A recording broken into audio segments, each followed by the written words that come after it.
What's up, everybody? Looks like we are finally good to go. So they opened it up a little bit early. So just kind of like I thought, or I mean, that's kind of how they were advertising it. They had all the panels here, just ready to go. So we can go in whatever order we want to go in. Also, they have everything from the last one in here too. All the previous panels from the Hall of Heroes back on the 22nd. So if you missed those, they have them up here again. So that's pretty cool. I mean, so the original game plan, just to keep it simple, I was thinking about just kind of going through them in order. So I'm doing it kind of down in the window rather than using the green screen this time around, just because I know last time we ran into a lot of issues because of Titans and everything going on there with all the footage they were filling their runtime with. Kept getting the stream debunked and knocked down. So we're going to give that a go and see how it goes. So where do you all want to start? I'm thinking we just go into order with the Flash and close out with Superman and Lois. Unless I have the Superman Man of Tomorrow panel in here. Not sure if anybody's interested in that, but I've got it on the schedule that I have put together. But we'll see. So let's pop back. Now they got a Pennyworth and a Lucifer panels on here as well. I haven't watched either of those, so that's the only reason I don't have them plotted out. So if you guys want to watch those, these are available at any point between 1 p.m. Eastern Standard Time today and 1 p.m. tomorrow. And 1 p.m. tomorrow, the site's going to close down all of this stuff. Let's see. So, you know what? Okay, like I said, let's just kind of go in order. I think that's what I'm going to do. So where are you at, Flash? Where are you at? Flash? I'm assuming this is in alphabetical order, and it is. Is it the Flash? There you are, the Flash. Oh, great. Here we go. Too many people trying to watch the dang Flash. Give me the Flash. Give me the Flash. Do we have that problem if we click on something else, something random? Let's go with celebrates Canada. All right, so far none of these gateways are working. Off to a great start. I guess we'll just keep on clicking on it till it works. That's what he had to do last time. Hiya. And this is how I ended up with 2 Snyder Cut shirts, because the site was having so much trouble whenever it went live that I didn't realize that I had duplicate items in there. It didn't say it was ever adding things to my checkout cart, but ended up my dumbass completely disregarding the fact that the price was double what it was supposed to be. I was like, oh, I guess shipping's just really high on this, and I didn't think anything of it. Come on.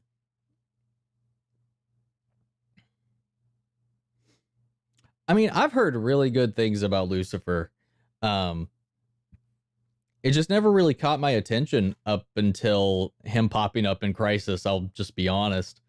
Until he popped into Crisis, I really didn't have a whole lot of interest or motivation in it, just from what I've seen of it.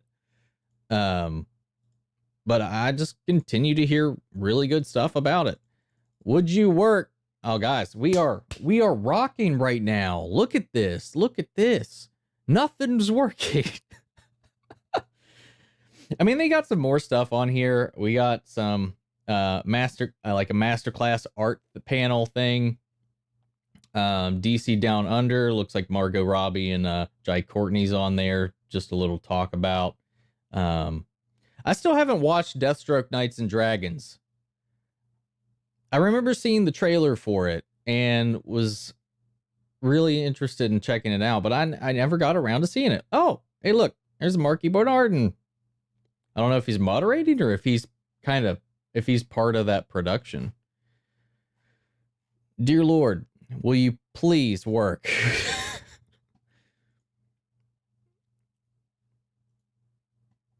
Oh, no, oh, great. I lost the sight for a second.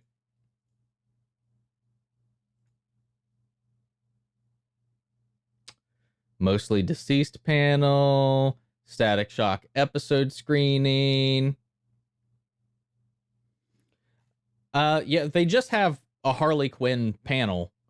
So maybe just talking about the season 1, season 2, maybe talking about potential season 3.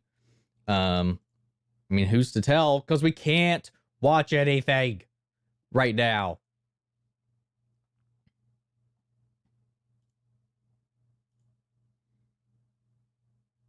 Come on. Come in. Come in. Come in. I wonder if any of the other ones are working. Like if we go home, let's go to Insiderverse. Nope. None of the videos are working. It's 4 minutes past start time and it's not loading a damn thing. Fan Q&A with Grant Gustin, and that's under Uverse. It's just not loading the pages. It's giving you it's just giving bad gateways, which can usually either be an excess of traffic or a routing issue on the back end somewhere. Like the place for Angels versus Demons thing in video games and TV shows. Mostly because of the budget.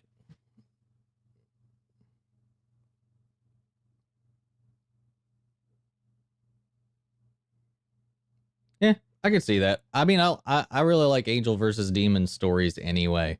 I've always found it particularly interesting. And that's honestly one of the reasons I wanted to check it out in the first place.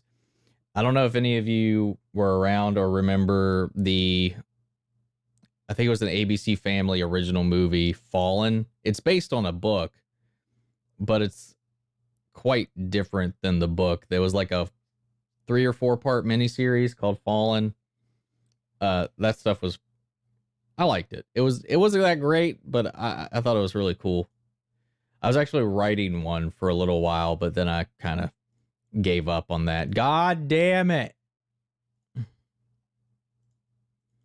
All right, guys, 6 minutes in. Great event. Great event. Woo!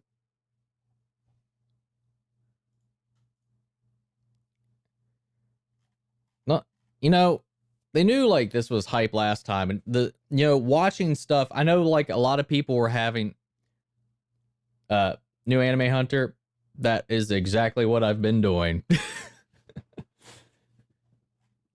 A lot of people were having this problem, and I wasn't. But now it's quite the opposite.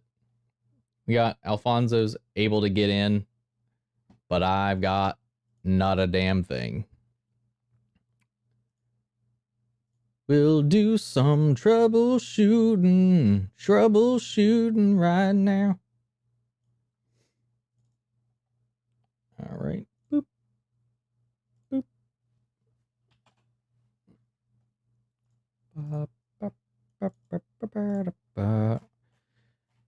And go. God. Yeah. All right. Well, Alfonso, you want to stream it for us? So far, the only successful thing I've been able to do is get to the site.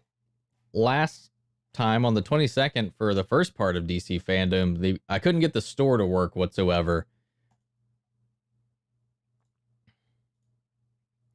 But I didn't have any problem watching anything. So this is a little frustrating. Oh, one of them worked. Legends worked. And Flash didn't work. Flash didn't work. Okay. So I might need a checklist because maybe we'll just do the ones that work. I guarantee a bunch of people are just watching The Flash at the moment. So, you know what?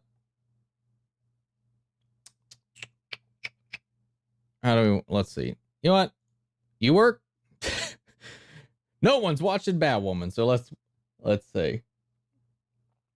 Say the truth out of the panel only Titans interest me. It's from what I know, it's an extended version of the one from the 22nd, and the 22nd was the biggest waste of my time I've ever had. It's working with Rebecca is revealing her cosmic staff right now. You know what? We're just gonna go down the list because I guess we'll start with Batwoman. One with 84 be in the Hall of Heroes. The Hall of Heroes stuff is all the stuff from the 22nd.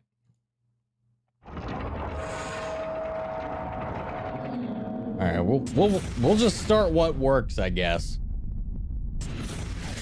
Welcome to DC FanDome. My name is Trish Bendix. I'm making a notepad of what order we're doing this stuff in. And I'm excited to be a part of this epic event because it's the first chance the world will have to meet the new Batwoman herself. But first, we'll be speaking with the cast about an incredible, action-packed first season on the CW. I mean, if he thinks it's boring, he thinks it's boring. I mean, that's...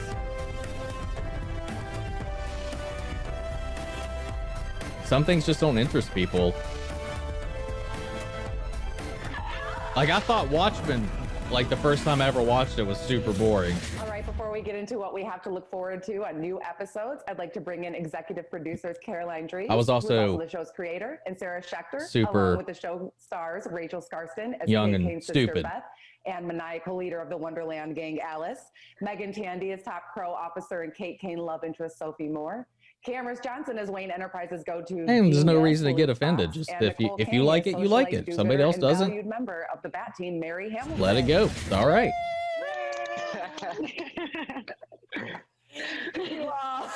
Thanks for being here. I'm excited to talk with you about season 1. Let's just kick off. I'd love to hear from you. All I gotta say is Rachel Scarston carries this show on her back. You've heard from all different kinds of people. So who wants to kick it off?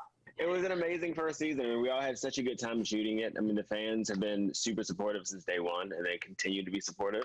I'm glad that we got to end the first season on such a cool note because the fans have been freaking out about it for the past couple months. So I'm stoked to keep going. Yeah, I think we were all just really excited to be a part of the whole I universe. apologize if my bit rate's all over the place right now. Ourselves, I think each and every one of us individually. So, yeah, just to get to be a part of something. And then also just something so groundbreaking is really cool. Yeah, and I will say, like, after one whole season with that under our belts, I feel definitely excited to be going into season 2 with like sort of established takes on our own characters. Yeah, just being a part of the whole Gotham world has just been absolutely so much fun. But the impact that the show is making has been, it's just been like the extra, it's just added the extra experience to this whole thing to just be so amazing. So it's Gotham, and then we're guys, how's the stream for you all right now? My bit rate is I'm just so proud of parading all over the place. Taking on the mantle of Gotham City, the Batman lore, the Batcave, the Bat gadgets, all of that comes with the responsibility that comes with a show that people are kind of already familiar with that world. And just getting able to create this really rich world of characters and having these actors just take on these roles. Calm down, guys. Play nice. So rewarding. Like Megan said, the extra of the fans. People are allowed to think like we're different doing something things. Good for the world was unexpected and really appreciated. So I'm just like so grateful that we're here for season 2. Try refreshing it. It looks like it's stabilized now. My internet was being really funky for a minute. And don't take it for granted, but Batwoman has just been an incredible addition. I love the darkness of it. I love the groundedness and obviously everything it has to say. And this cast is just incredible. So we're really lucky. I still don't understand how anything any of the particularly dynamics are going to surprising play for out any of taking you, Kate Kane out of that you this. got to do, or even that you learned about your character or yourself through the process of season one? And also, Caroline and Sarah, if you want to speak to writing and creating this world, like if there was anything that surprised you that, maybe you didn't intend to happen, but, it came about somehow throughout season one. I definitely didn't think that we could use Batman in the show. That was a huge surprise. I mean, Bruce Wayne, yeah. It was literally the first shot. This very first shot of the show was the silhouette of Batman, which I was told every step of the way you were not allowed to do. And then somehow I'm on set and I was sending Sarah and Greg the footage from Video WB Village, would here's our first shot, and it was actually kind of and so it was so cool. And then we get the stick out of their ass about what characters they can use on the TVs and the TVs on them darn TVs. Dynamic of the show and how we have the Bat family and we have the Kane family and we have the Crows family, and that was really empowering and enriching and. It was just felt like a regular drama, and then it was those just popping in Gotham that allowed us to have high stakes. Yeah, the Flash isn't working for me right now, so I just picked the first panel that would load. So being able to use him for multiple episodes, that was amazing. I And then fucking hate his mask, his bandages. Season one that I'd be able to go to such looks emotional lengths, like paper mache, bawling, crying, and not rain, actual with, bandages. My alleged father's killer in one episode. God, and then, that scene broke me, man. Gun in the next episode, it went from 0 to Cameras 100 is so good, and that was very cool. So I'm really excited to see what happens with them in the next season. My second favorite character in this show. So many different facets of him in those 20 episodes. I feel really lucky and special that we invested in the Kane family, and I feel really lucky that someone who looks like me gets to be a part of telling sort of a family dynamic, and we got to explore really modern family and almost ground the show in that way. I was really excited to see that, and it looked first, I think the first time he popped up, but the more and more he shows up, the worse it looks, because it looks like if you just tapped on it, it would knock like wood. Was something and a loss that I was almost glad, and I felt rewarded. I can almost agree with putting Batwoman in a different city, but it would also be weird to have Batwoman in a different city, because the work that everyone sort of put in to establish those really intimate dynamics really, really quickly. I think what kind of makes it weird is just the not answering any of the questions that we have about Batman. Is there something that it didn't occur to you, or you didn't necessarily see in your character, and now Kate's or yourself, missing, or that you didn't expect for people to pick up on? So we got two bats missing. I guess at the start of season 2. Everybody always asks me to do my evil laugh. And I think it might just be my laugh. I don't know if it's I didn't specifically craft an evil laugh. I just laughed at things. Her and Cameras and I think this is evil laugh that I have. So Mary are my 3 favorite people in the show. Is an evil laugh. Speaking of Alice, I didn't expect so many fans to want her to win so bad. I feel like no matter what Alice does, the fans are like, yeah, more of that. You deserve it all. Burn it all down. Yes. Well, it is 2020. I guess what was kind of, it's not that I didn't already know of these things, but what was really just kind of interesting with Sophie was just the conversations that it started to spark, seeing the reaction. What was I going to say? A lot of the fans of their having watched the old 2001, 2002 why she did it. Birds of Prey TV show that had Rachel Skarsten in it as Black Canary, but it sparked some just gives me greater appreciation for her involvement in this. Course, being in that position, it's kind of challenging. It's just don't be mad at me, but it's getting people to ask questions. It's getting people to question their own beliefs, why that would be an issue, why would you be mad at somebody who needed to cover, so I love that it's really sparked people to just ask questions and to just want to educate themselves. So they need to explain that too, because we know Barbara exists, because in Arrow, when they were coming up with code names especially with Felicity, her relationship they with all of said these characters. Oracle's I feel taken. like she's really So they came up rooting, with Overwatch. for everyone except for Alice. So we which know makes for, Oracle exists in for this good world. TV, I guess, 'cause We know everybody's that rooting for Joker Alice too, existed but and they're Batman torn. killed I the didn't expect Joker, so many Luke and Mary ship likely tweets after lately. They've either been shipping killing weird. Yeah. But like, Jason and or after paralyzing Barbara. I'm on that. So we know they exist I out came up with there, Camel but Fox myself. we have no idea where they are. I love that. Nobody's come back Yeah. Camel Fox because I there's made a new up, bat in town It's good. and Bruce is I came up gone. with Camel Fox, and A lot it of became the questions thing, get which is raised so because cool. of it. But like, it happened so early. It was like episode 3 maybe, and I think they just figured out like, oh, smart kid, they should be together. And then on episode 5, whenever Luke and Mary met, all the fans are like, this is it. Yes. That's a date. Season 2 will be taking a very different turn with the. Well, I don't know introduction of about new like a Batwoman. date, but And I I'm just so wanted them thrilled to be able meet bring to because you their now. You might have personalities, seen her on God I Friended think, Me or are on BET's fun. Family I think the whole Business. cast And is really now fun she's the together. Ryan Wilder, aka the new Batwoman, Javicia Leslie, everyone. Yeah. What You know, up? and okay, as much as I'm on Kate Oh my Kane as goodness, I'm Batwoman, so excited to see you. like I'm happy Thank for you. her. Thank you for I just having me, do not everyone. know how it's Well, going we to wanna tie welcome you into officially. their I current mean, I'm not story even a arc. part of the Batwoman family, but I feel like they feel like I can extend the welcome to you right now. Everyone's so excited to meet you for the first time. I'm still in shock too. But I was actually in the middle of praying and meditating because I needed something just to calm the anxiety because it had been, we were waiting for a while to find out and so I literally had just finished praying and I looked over and it was my manager. And in my mind, I knew, I was like, she's calling to tell me I didn't get it. Damn it! And so I answered it, and she said, "Hi, may I speak to Ryan Wilder, please?" And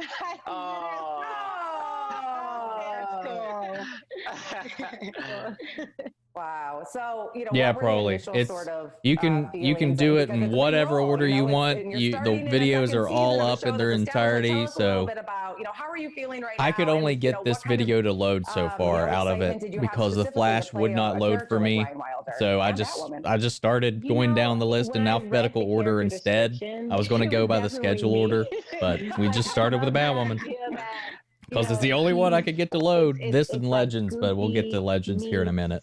Badass meets a person that doesn't like to be told what to do, a person that does not like to follow the rules. It's really hard for me sometimes when it comes to like, okay, well, you have to do it this way as Javicia versus what you have to do when you're an actress and when you're trying to present yourself. And so I love the fact that Ryan is just who I am, just a hot mess. And you know, How long is this one, by the really way? into This action. one's Like, 40 minutes. This has literally been my It's not too dream, my bad. dream. It's so funny because in May I did an interview and I said, well, one of my future goals and one of my I like dreams that is to about become Titans, a but superhero. Titans to I wanted me to be, has the worst writing out of a any black DC superhero. show You don't I've get to see ever that seen. often. And then a month later, I became Probably the I first will black indeed be Batwoman. doing So the I Doom think that's Patrol Yeah. panel. and it Yes, kinda you You know, really, DeGorilla, like, that's probably hits the nail on because the they're head the when it says, ones like, being watched speak your the least. dreams, you know, They speak aren't your getting a lot of affirmations and truly just they probably just aren't know that getting like whatever hit you with all really that wanna do traffic. and you continue to go towards it, and it can happen. At least that's my I current also working just, I theory. love that it's Because you get action. those Like, bad I gateways. love that I get to Usually, kick if ass. there's a I'm problem really on the into back Muay end when they're Thai. set up I or started Muay Thai like 2 overload. years ago, but then when I had to go to New York for God Friended Me, I just moved into kickboxing because those classes are like a lot easier. So I was like letting off all of my stress on the bag instead of on a person. I was able to do that every day. I'm on set. It's hoping, gonna be super dope. like once we sit through, Amazing. And you know, I'm curious once we too, sit as through a this black one, woman, as a bisexual woman, you know, who's or stepping whatever, into this role, taking a lot on of the an people iconic that were character watching that The we Flash will have celebrate moved because on to she's a part of something the else, LGBTQ maybe. community, but especially We'll like find you were out. mentioning, you know, being a black woman to take on this superhero role that has never, Batwoman has never been black before, right? So, I mean, how does that feel, and what? I mean, it seems like Ryan you guys are Wilder's so also excited never and been a couldn't have been character more thrilled to see before, that you were stepping so into the that's role. new So too. I'm curious about what you've seen. So from I'm other curious to people, see and how does they, that add any stress, or does it just add to the excitement? like with Felicity, create a whole honestly, character. It feels like an honor, you know, And how it's that funny goes. because Because I was I know looking Felicity's on got Instagram, and I was a just mixed kinda bag scrolling through like of the followers, various and I saw all these reactions out rainbows there. in the bio, and I just felt so. I felt like a representation. You know, I felt like exactly what I've always wanted to be, which was a role model. I feel honored. I feel excited. I feel like there's so many little Javicias, you know, that don't have voices, little Black girls that didn't have a voice, little bisexual, bi-curious, lesbian, gay, everything that just didn't have voices. And I feel honored to be able to be a voice for my community, and the entirety of my community. And then to play a character that represents my community in the same way, like that's not a common thing as an actress, to also to be a part of a community and play a character of a community. It feels really powerful. And I feel like with everything that's going on right now, this is what we need. We need to see representation. And I'm so thankful to Caroline. I'm so thankful to Sarah. I'm so thankful. I just hope they to explain this Craig whole Berlanti thing and everyone at WB in a way because that this is what's makes needed, not just for some me. semblance of looking at the sense entire when we cast go of from Batwoman, the end and of it is season just- it 1 is into the beginning of representation. season 2. I'm like, my mom and I are sitting in the living room, we're just watching the show, and we're like, oh my goodness. For you get characters of all different races and ethnicities, and it's not common, and I'm really honored to be a part of it. So yeah, I'm excited. Sorry, I'm very excited, as you can tell. No, that's perfect, because now we're going to let your new family let loose on you and ask you a couple of questions to get to know you. And side note, speaking of family, I am so honored to have been a part, like to join a family that was so welcoming. Like when I went onto Instagram, like Grant Gustin has me on his Instagram. I don't know Like, why oh, that transition just like wrecked my Who wants brain. to start asking Javicia, just to get to know her a little bit. Yo, we love you so much. You're so great. You're just so nice and cool. First question. It's so cool because Brandon was like, "Oh, you have cameras on that show. He's gonna have your back." And I already Cameras knew is sitting at a piano. I just noticed that. It was dope. Yeah, we were all family before you even joined, so it's like it really cements it now that you're here. Yeah. My question is, because of your shirt and your plant, is your favorite color green or no? My favorite color is actually blue. That's my favorite color. Nice. Yeah. So who was your biggest influence growing up? I am obsessed with Eartha Unless Kitt. she I'm obsessed left with Nina before Simone. I am obsessed with Kerry Washington. he Obsessed shows with, up or makes himself Of known. course, See, Reese there's a lot of Witherspoon. Just there's a actresses lot that of really weaving transformed, that they're going to and then have to not do. only did they just transform, And but they ended up using their platform to take everything. I think the further, biggest not thing just themselves, to but me is create dropping the opportunity for whole others. One of my main reasons for being obsessed with Eartha Kitt and Nina Simone is because they use their art for activism. shit. Why am And I I just think that forgetting that's his so name right important. now? So those are like my huge influences. Nice. Do you do anything outside of acting? Like, is Her this dad. like your main hobby, or do you The whole write, thing between sing? Kate and her So dad I and tap. their I tap butting of in. heads because of his beliefs about Batwoman. That storyline's Yeah, so Batwoman's completely gonna need tap boots. kind of dropped. I think another plot hole is going to be explaining why Alice is still in Gotham when obviously she's going to know that that person in the Batwoman suit is no longer Kate. Why would she stay in Gotham when her issue is with Kate, not with just the symbol of Batwoman? Unless they change it and make it about her turning her attention towards the symbol of Batwoman. But that seems like a departure away from the character's real motivations. Jimi Hendrix. We have Huey P. Newton. Over there is Marvin Gaye.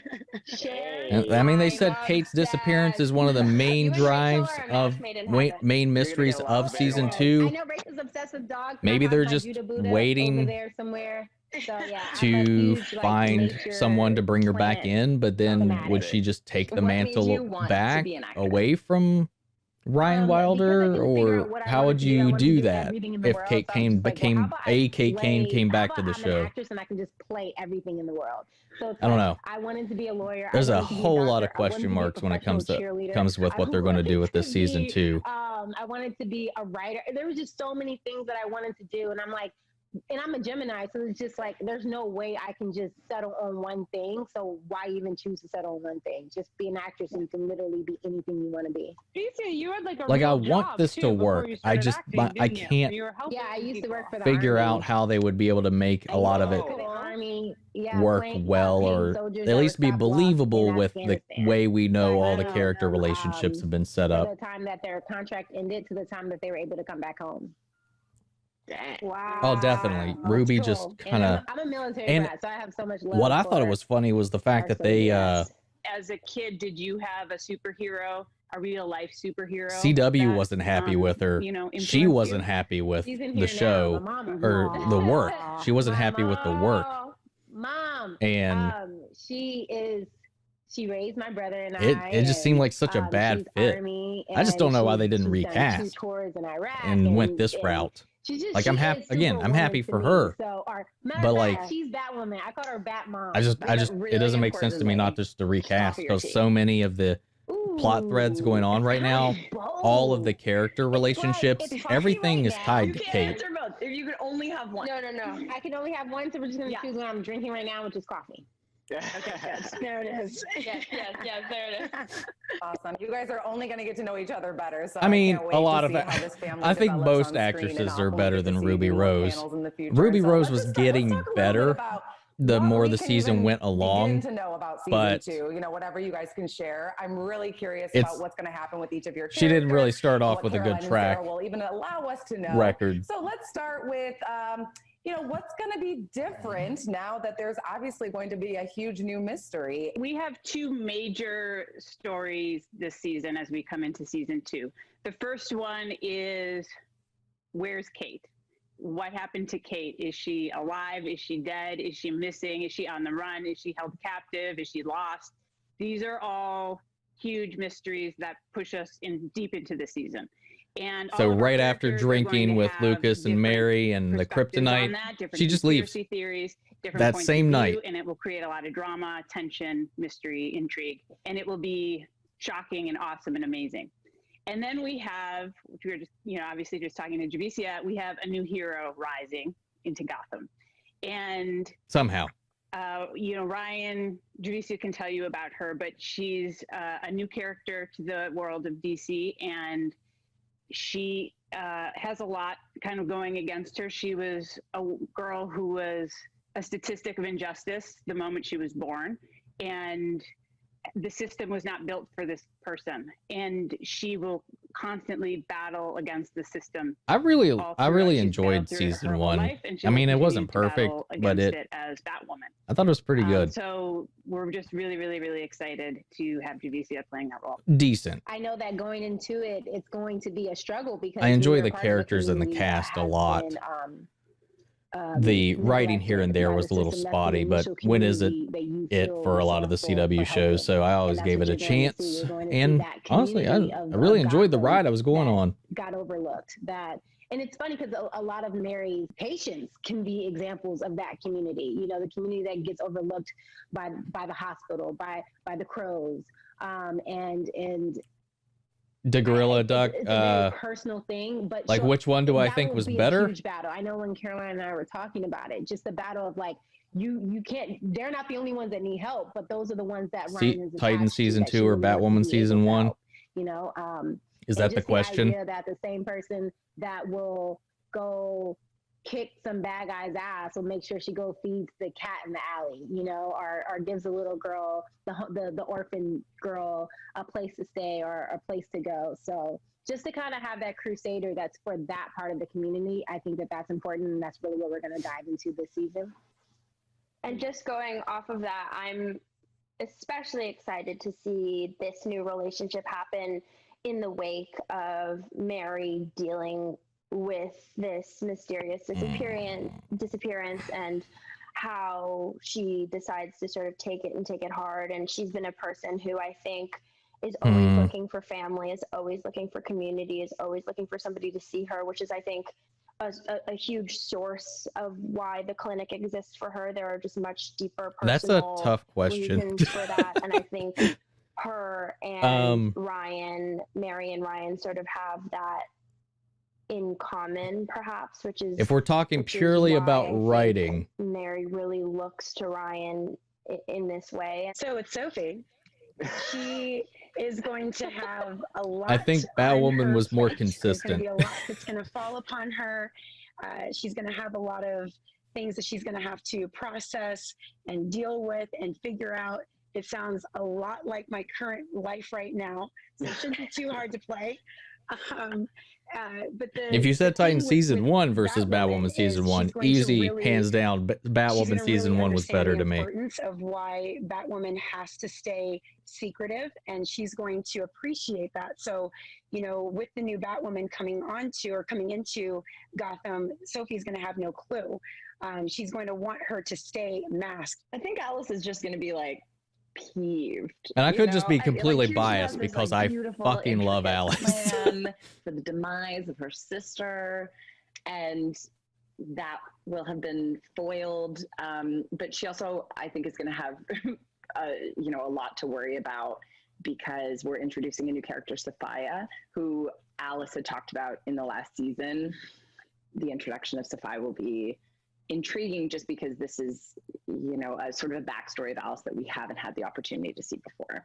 And I'm actually really excited. I don't think they removed Bruce Wayne just to uplift her. They're not allowed to use Batman.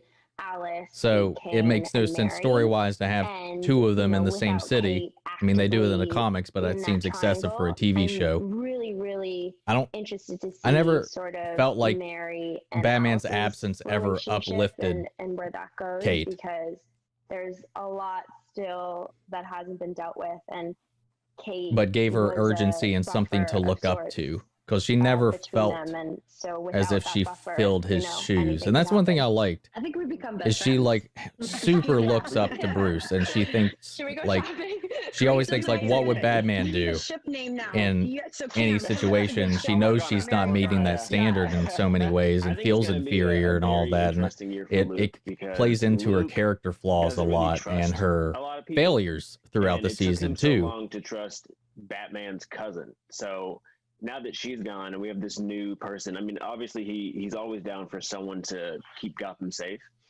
That's what he cares most about, is keeping Gotham With Titans, safe. You always But feel like Batman's like looming around. Luke is someone from the streets, and in it was already so hard to trust someone that like had the we're following had the Dick money and had all the stuff. And his writing, his story, his pace, his like this new person is arc really hard for him. Is like a figure eight that repeats like 8 times. To work with her, but I think there's to always me. going to be a bit of pushback, especially I after don't know. last season. It's a mixed all match. The dad stuff, and also having Kate Kane be his sort of connect to the rest Yeah, of me the too, cast. Peyton. Like, I don't know how that's going to we wouldn't have happen. met Mary or Sophie or Alice or any of these people without Kate Kane. So now that she's Yeah. not around, having to deal with all of these new relationships through his main trusting source, and also introduce this new person that he doesn't even know how to deal with yet, is going to be a lot for him. Caroline and Sarah, I'm curious about See, like how's she going to gain their trust? Because it was so hard for Luke to like even just let Sophie in. See a lot of, or that you can Or develop Sophie, more Mary. in season 2. When Javicia auditioned, it just personally, when Javicia auditioned, it was obvious. Maybe after everything that happened at the end of last season, she's went to go find Bruce. Zoom, and I texted somebody on the to, computer like, in the chat, like, "Oh, she gets it." Like, train it just was so or clear something. that Javicia Seek his was meant guidance for this role. if And she then when can I find talked to him. her, she said, "I feel like I am Ryan." My friend said, she heard me auditioning, and she was like, "Oh, you are Ryan." And I was like, "Yeah, it just feels like destiny," which is kind of one of the themes of this season.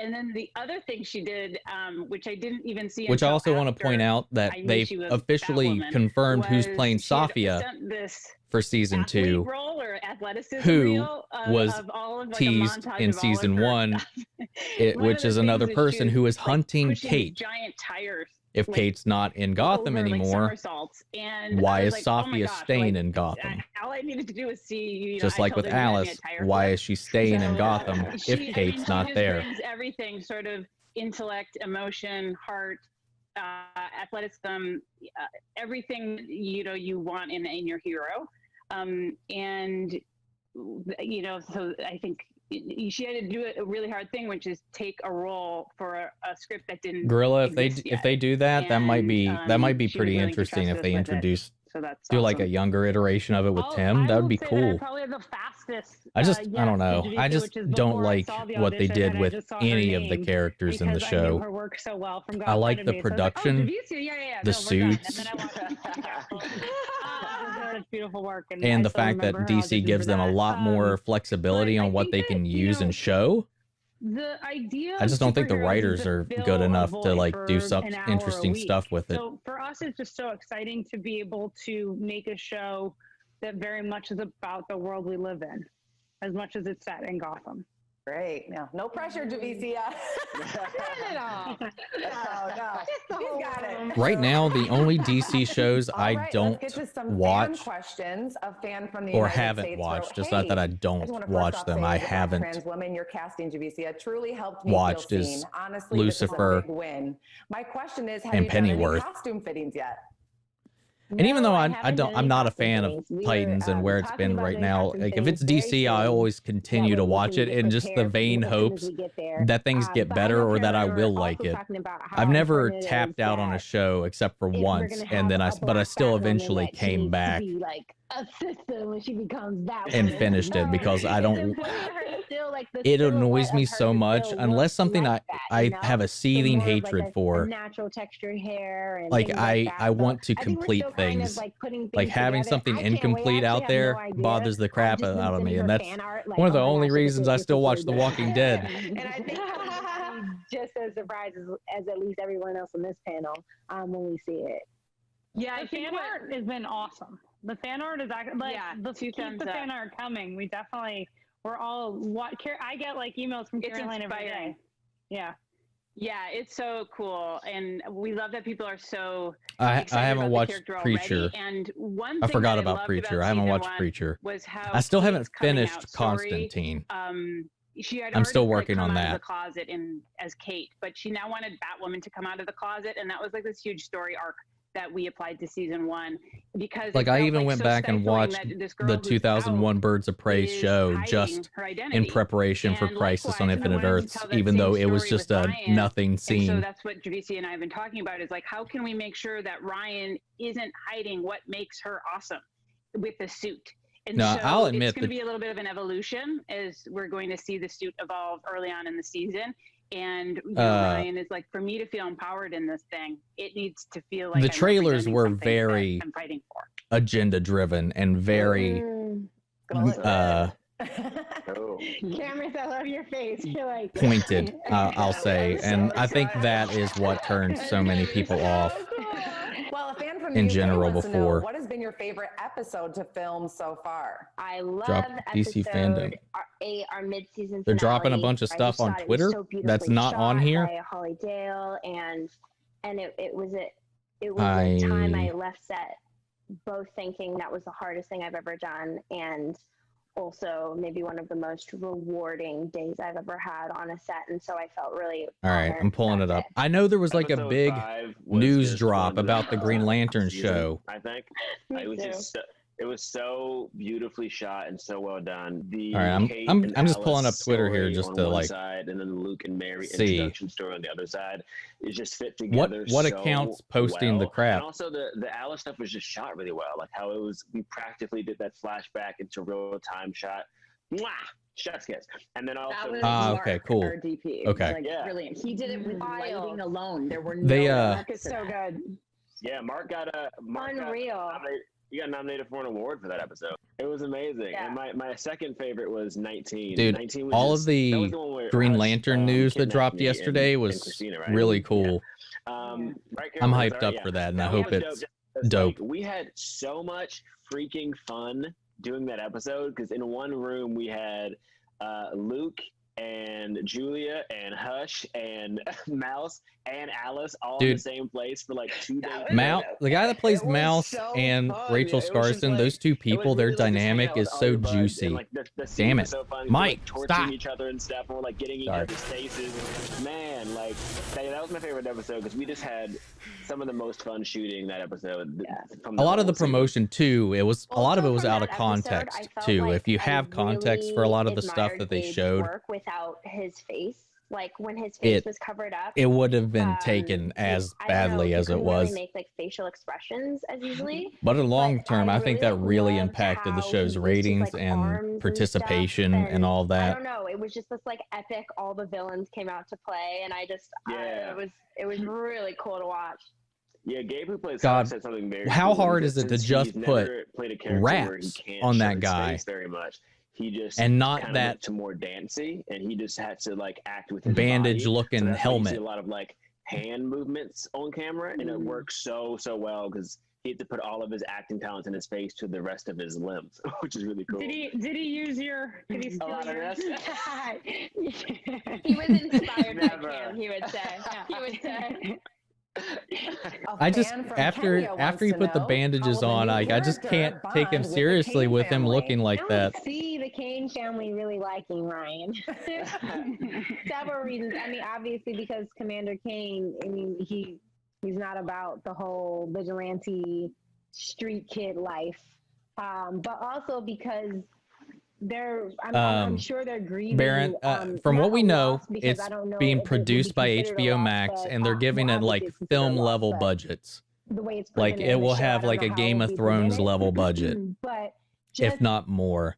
this kid, this And woman it's, that kind of came out of nowhere. I know they said they'll have and had Hal, such they'll rough- have Hal a Jordan. rough The two main background, Green because Lanterns the we're difference following are going to between, say, be Kane and Ryan Hal is, like, Jordan Kate and Jon was Stewart. groomed, and she comes from wealth and she comes from status, while Ryan didn't have anything growing up. So I don't really see them having a connection at all. And I see that being a huge influence on a lot of the tension. Yeah, I'm really between hopeful Ryan for it. and the Kane family. That also goes for Greg the Kane Berlanti's family behind it, themselves. We've come a long way and I know from it's a our, shot in the morning dark, but I breakfast really at hope they the- make at the Diggle their table Jon and sharing Stewart, coffee with since each we know other his to, stepdad's where name is all of Stewart, the members of and the Kane family they could are never now in touch crazy Diggle different again. locations, But that's just emotionally, my hope. mentally, I spiritually, know it. physically. I think there's a Those are slim chance in very hell thoughtful and that they'll do insightful that, and they'll just answers. this will I be think, completely separate like in Javicia its own said, world.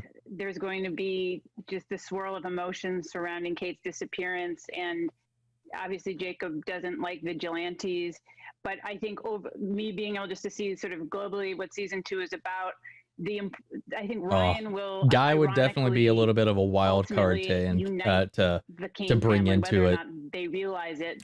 I really hope they there have are all Skip. of these strands of connection. Skip that is she my brings favorite to Green them Lantern. that Fight me.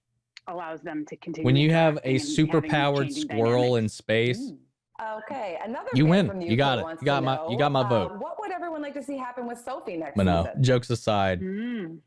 Jon Stewart I think is my favorite Green Lantern. He's the one he was the first one I ever saw growing up because of Justice League and Justice League Unlimited. Everyone's in love with Alice. There's enough love for everyone here, guys.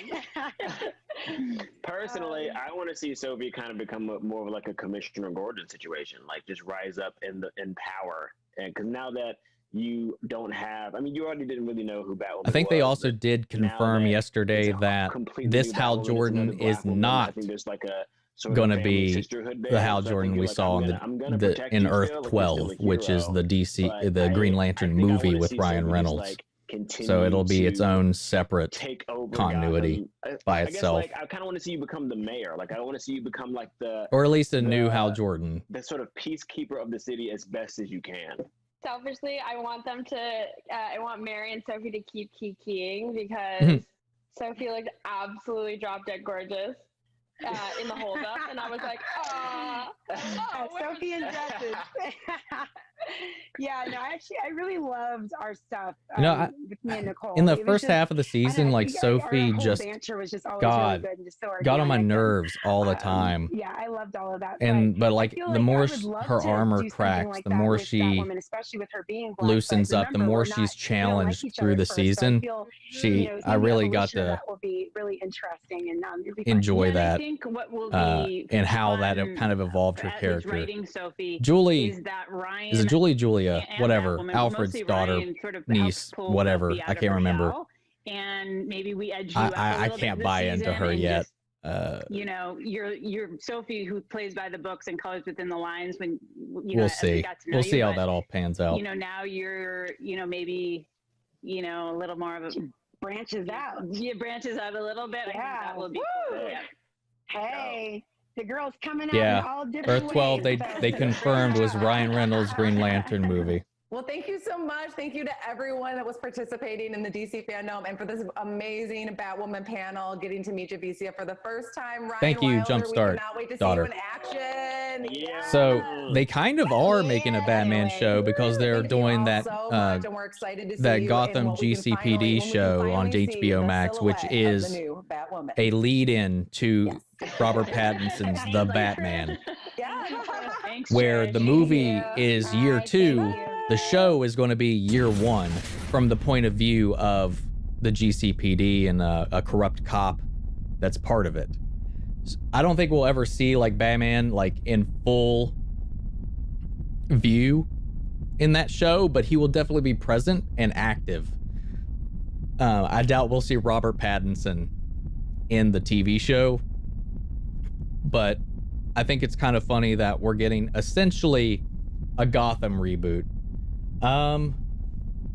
Honestly, whichever panel works is where we're going next.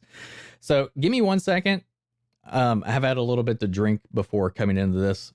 I am going to take a little teensy break, and I'll be right back. Where?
All right.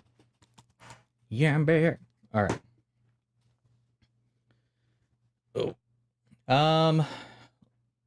So yeah, to kind of get back where we left off, I know like a comment was like the cast was so likable. I love the cast involved in this show. I follow a lot of them on Twitter. And I think I think a lot of them do like a fantastic job. I just hope they explain this stuff all satisfactorily. Bro, he got a Halo helmet. Yeah, I do. I got me a Master Chief. I got me my Green Ranger helmet. Got Cloud on a motorcycle. Got a Batman coin bank. X-Files, Kingdom Hearts, Dragon Ball Z, Pokemon stuff. Doctor Who. Mortal Kombat. A little Destiny thing. Some Game of Thrones. Yeah. I'm a hoarder, man. I got some stuff that I don't even have room to put up. Too much, man. Too much wasted money growing up. Woe was me. Stargirl is one of the very few shows that I genuinely enjoyed of the past year. Man, I thought that we've had some pretty decent shows here. Well, as far as like new shows, yes. I thought it was fantastic. It was borderline perfect to me. There's very minimal issues I ever had with anything in that show. Of course, Doom Patrol Season 2 was fantastic, even though it got cut short by one episode. stellar season. Those two shows are some of the two most refreshing shows as far as superhero stuff that I've seen in a long time. It was just the quality, the writing, the pacing, the performances. Luke Wilson, easy, hands down, favorite show. Jesus Christ, favorite character in that show. Jumpstart, don't even start with me about that. Like, if they said like the Berlanti verse, maybe, because I know before we started calling it the Arrowverse, that's what they called it. But I don't know. God damn, I really want a Swamp Thing season 2, and I hope that maybe because they're airing Swamp Thing season 1 on CW, that it gets enough renewed interest that maybe somebody will be willing to foot the bill. Maybe HBO will pick it back up since DC Universe couldn't afford it. Because I loved season 1 of Swamp Thing, man. It was so good. The production on it, James Wan's horror elements, it was just it was some good shit, man. You know what? Let's just see. My theory panned out. Flash is open. Whew. All right. Ask Harley Quinn.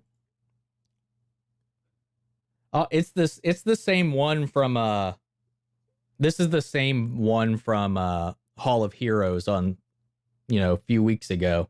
It's the only difference is this one's uncensored, so I'm not going to go back through that one again. Sorry. Yeah,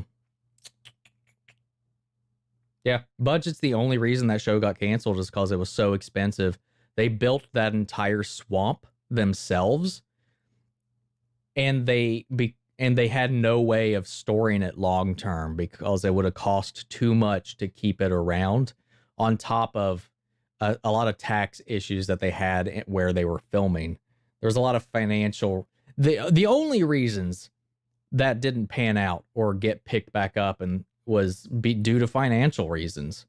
It also didn't help that they announced its cancellation the day episode 1 came out, which from a marketing perspective, if you didn't have any faith in like whether or not people were going to watch it enough, you definitely turned off a lot of people from checking it out by going ahead and telling them right out of the gate that it's canceled. I know a lot of people, both with large followings and people that I know personally, who heard about the cancellation when the first episode dropped and just decided not to even start the show.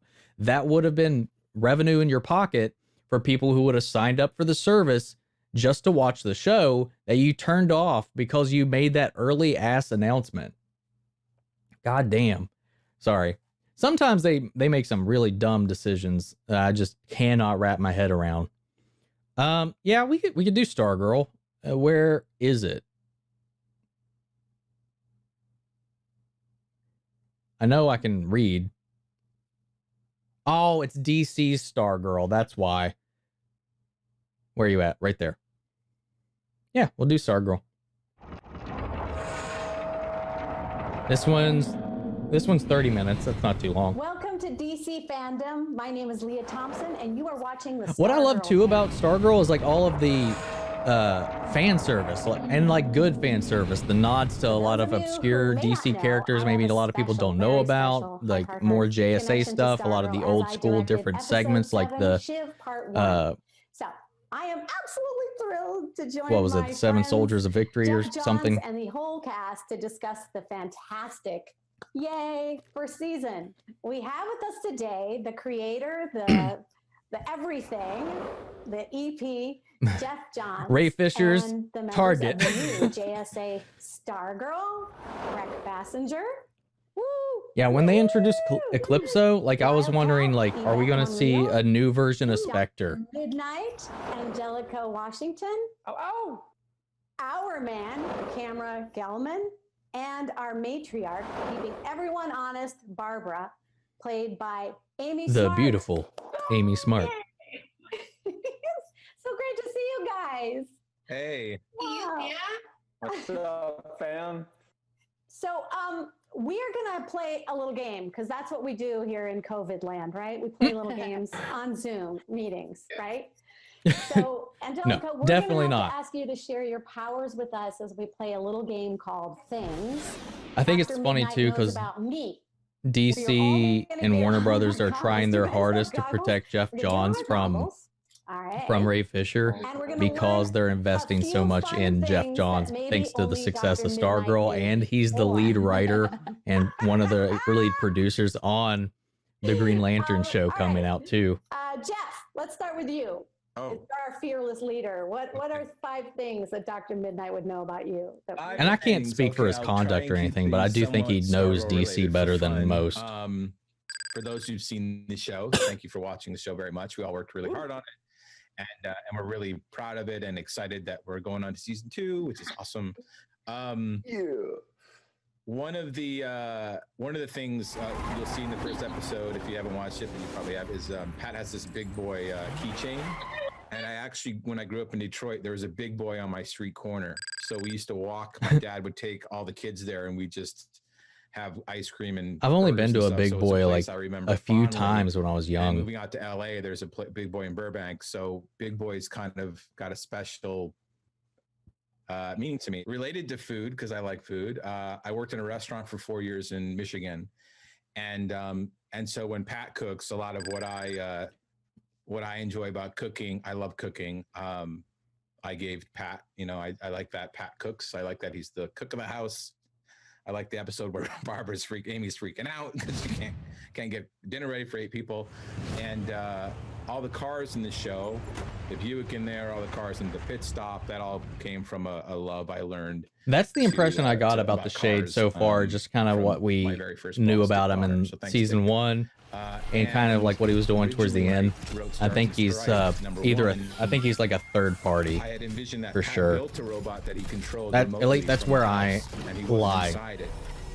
Someone told me, oh, they just did a robots and kids story somewhere, and so I said, oh well, why don't I have Pat actually pilot the robot? And it changed the whole concept because Pat is with Courtney there, and I don't know, I don't think it would have worked nearly as well. Yeah, I don't think this show would have been as strong in the same space without Jeff if he was Johns back home behind remotely it. controlling the robot. So that was kind of a happy little accident. And then finally, Cindy, in the comic books, originally her father wasn't going to be Dragon King, but a villain named, for all the DC fans, a villain named Cobra. So those are things that Dr. Midnight knows. That is awesome. Hmm. That is really good. Those are so cool. I remember Cobra. Yeah, I don't have. He was in a couple episodes of the Batman the Animated now we have series. to go to Stargirl. Brett, what do you got? Mine are a lot more concise. Dr. Midnight would know that Breck was a mathlete for 4 years, gold medalist. She likes to trick people into eating her amazing gluten-free baking. I also like cooking. She dreams of traveling to New Zealand. She recently found a coffee addiction while filming Stargirl. Not surprising. Night shoots. And this is a fun little Stargirl fact. Stargirl and Breck were both seen on Earth for the first time in 1999. Year I was born, year Stargirl was first seen in a comic. Same month, too. Same exact month, May. See, it wasn't May 1999 because the comic book I have says June, so I wasn't Yeah, the comic books always have like the dates a little bit off because for the newsstand it was like take it off in June. I don't know exactly how it works, but it was released in May. So May 1999, both Stargirl and I entered this Earth. It was meant to be. Yeah, it totally meant to be. I totally believe that stuff. So, Amy, we want to know. Inquiring minds want to know. Yes. Well, I took it more personally for the most part. So Dr. Midnight knows that I'm an introvert and that most times I'd rather be reading a book at my house than at a party. Another one was I was a ballerina for 10 years. You know, it still like blows my mind how old the actress that plays Yolanda actually is. I think she's like what, 27 or something like that. What does that mean? Just a dog life. Cool. Oh. I am a certified Kundalini yoga teacher. Cool. Did not know that. My last little trivia fact is I think the multiverse being alive still has a little bit before Grant and the team find out about it. That is true. Again, Dr. Midnight. but we'll see. I think we might got a season or two before we start diving into that stuff again. Hello. Okay, so my 5 fun facts that Dr. Midnight knows about me is that one of our first hangouts, mine, Breck, and Angelica's, was when I went apartment shopping with them. And it was so fun because it was the first time we were hanging out, and it just was a bonding moment. Number 2, I randomly took a picture of the Wildcat comic online in 2014, and I sent that to you. Remember, Jeff? Yeah. And now I'm cast as her in 2000, years later. So that was kind of crazy. Number 3, the first time I learned about anyone being celiac was with you guys, with Breck and Cameron. So you guys taught me about that. Number 4, I was notoriously known on set and off set to have my phone, and that's because in high school I wanted to be an editor and work in special effects, so I knew I always had to capture those moments so that I can edit it together, and later on it paid off, which it did. Totally paid off now, right? Totally. Okay. You have the best videos of anyone. They are great. And thanks, guys. And number 5,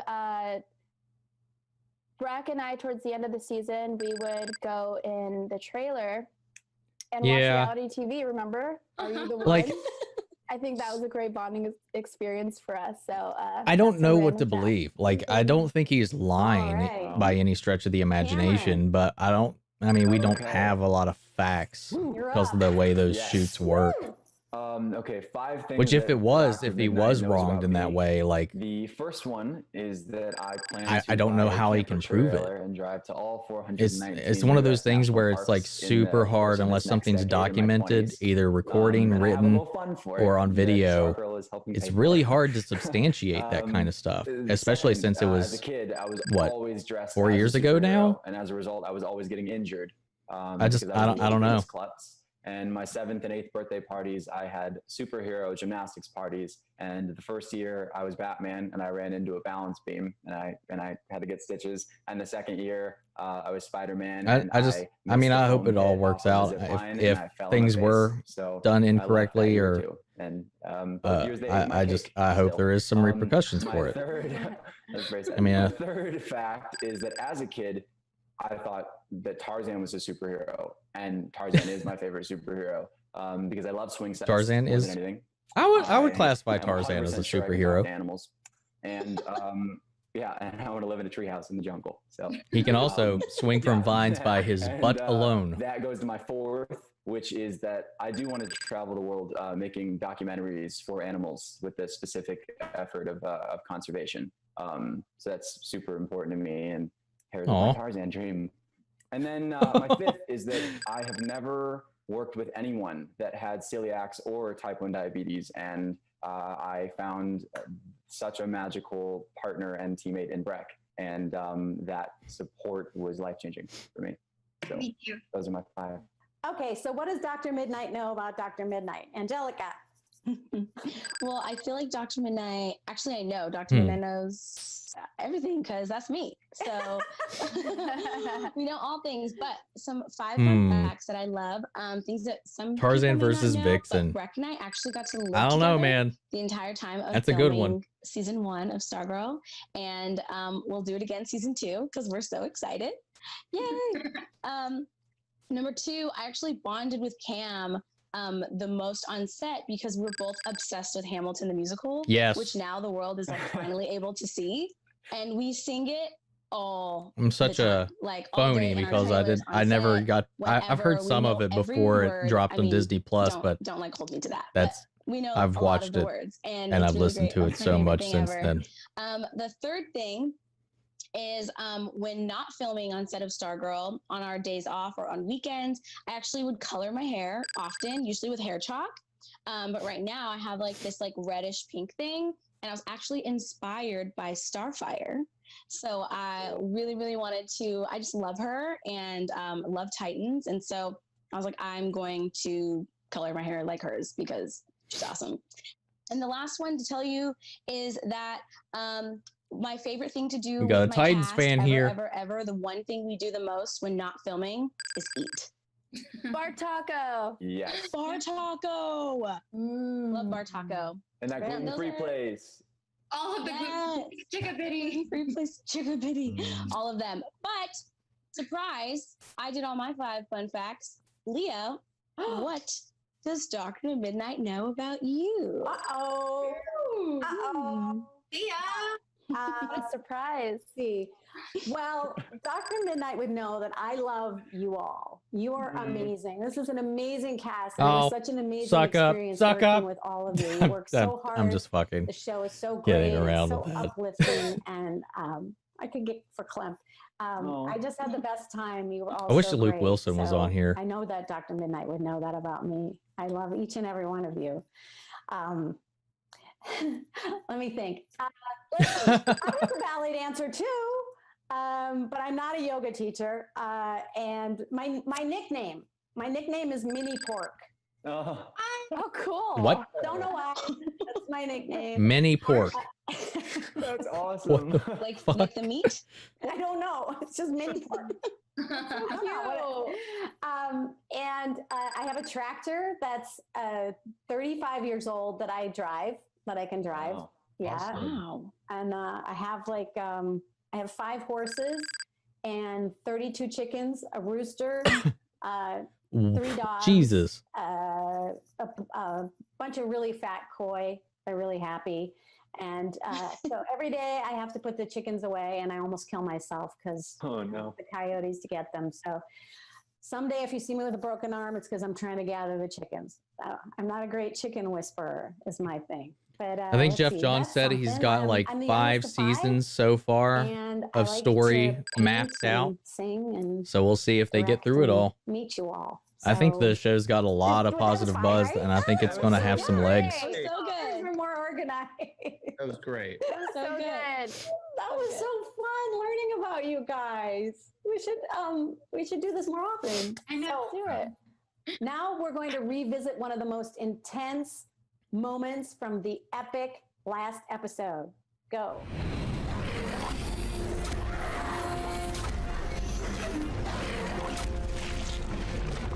If they do like this Titans thing, I might have to like put it down for a minute, just to like not have so much footage in here.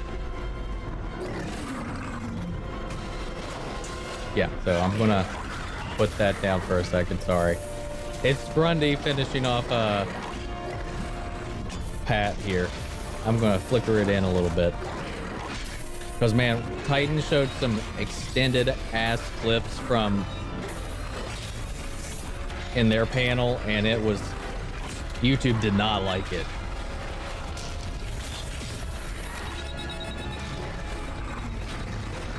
Dude, that shit gave me a heart attack, man. My turn. Oh yeah, they're like ramping through this entire fight.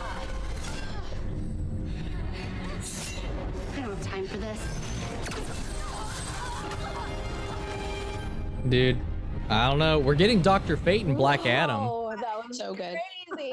Black Adam movie is going to have Dr. Fate in it, so How did you do that? we're getting a Dr. Fate sometime That was crazy. in live How did you action. do that? My favorite part is like, I don't have time for this. Love it. How much strength left do you think you had, Rick, when you just like, I know. I had 5 minutes. whoa. Yeah, I have 5 minutes, and Pat's wife is in trouble. Amy's in trouble, and I'm like, "Go get your lady. I got this. I've got 5." That's how that.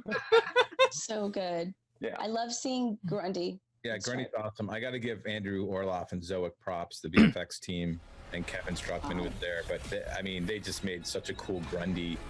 That's so true to the comic books. And Stripe looks awesome, and that fight it was a lot of fun. You know, I never thought I'd be able to see a live action Stripe versus Solomon Grundy, but that was cool. So cool. Incredible. Incredible. We got a So live action cool. Grundy It's in just amazing what you Gotham. guys can do, and the actors with all their commitment to the special effects is really sells everything. Totally. I mean, So Breck had a whole thing with the staff. She had to learn how to make the staff come alive when it wasn't there. It was like puppetry almost, but it was definitely a learning experience. How was it, Cam? Was this like your first time fighting something that wasn't there? Yeah. No, for sure. It was. I mean, I had a big green pickle, and that's. Yeah, I had a big. You didn't see that? Yeah, I had a big green pickle with a sad face on it. And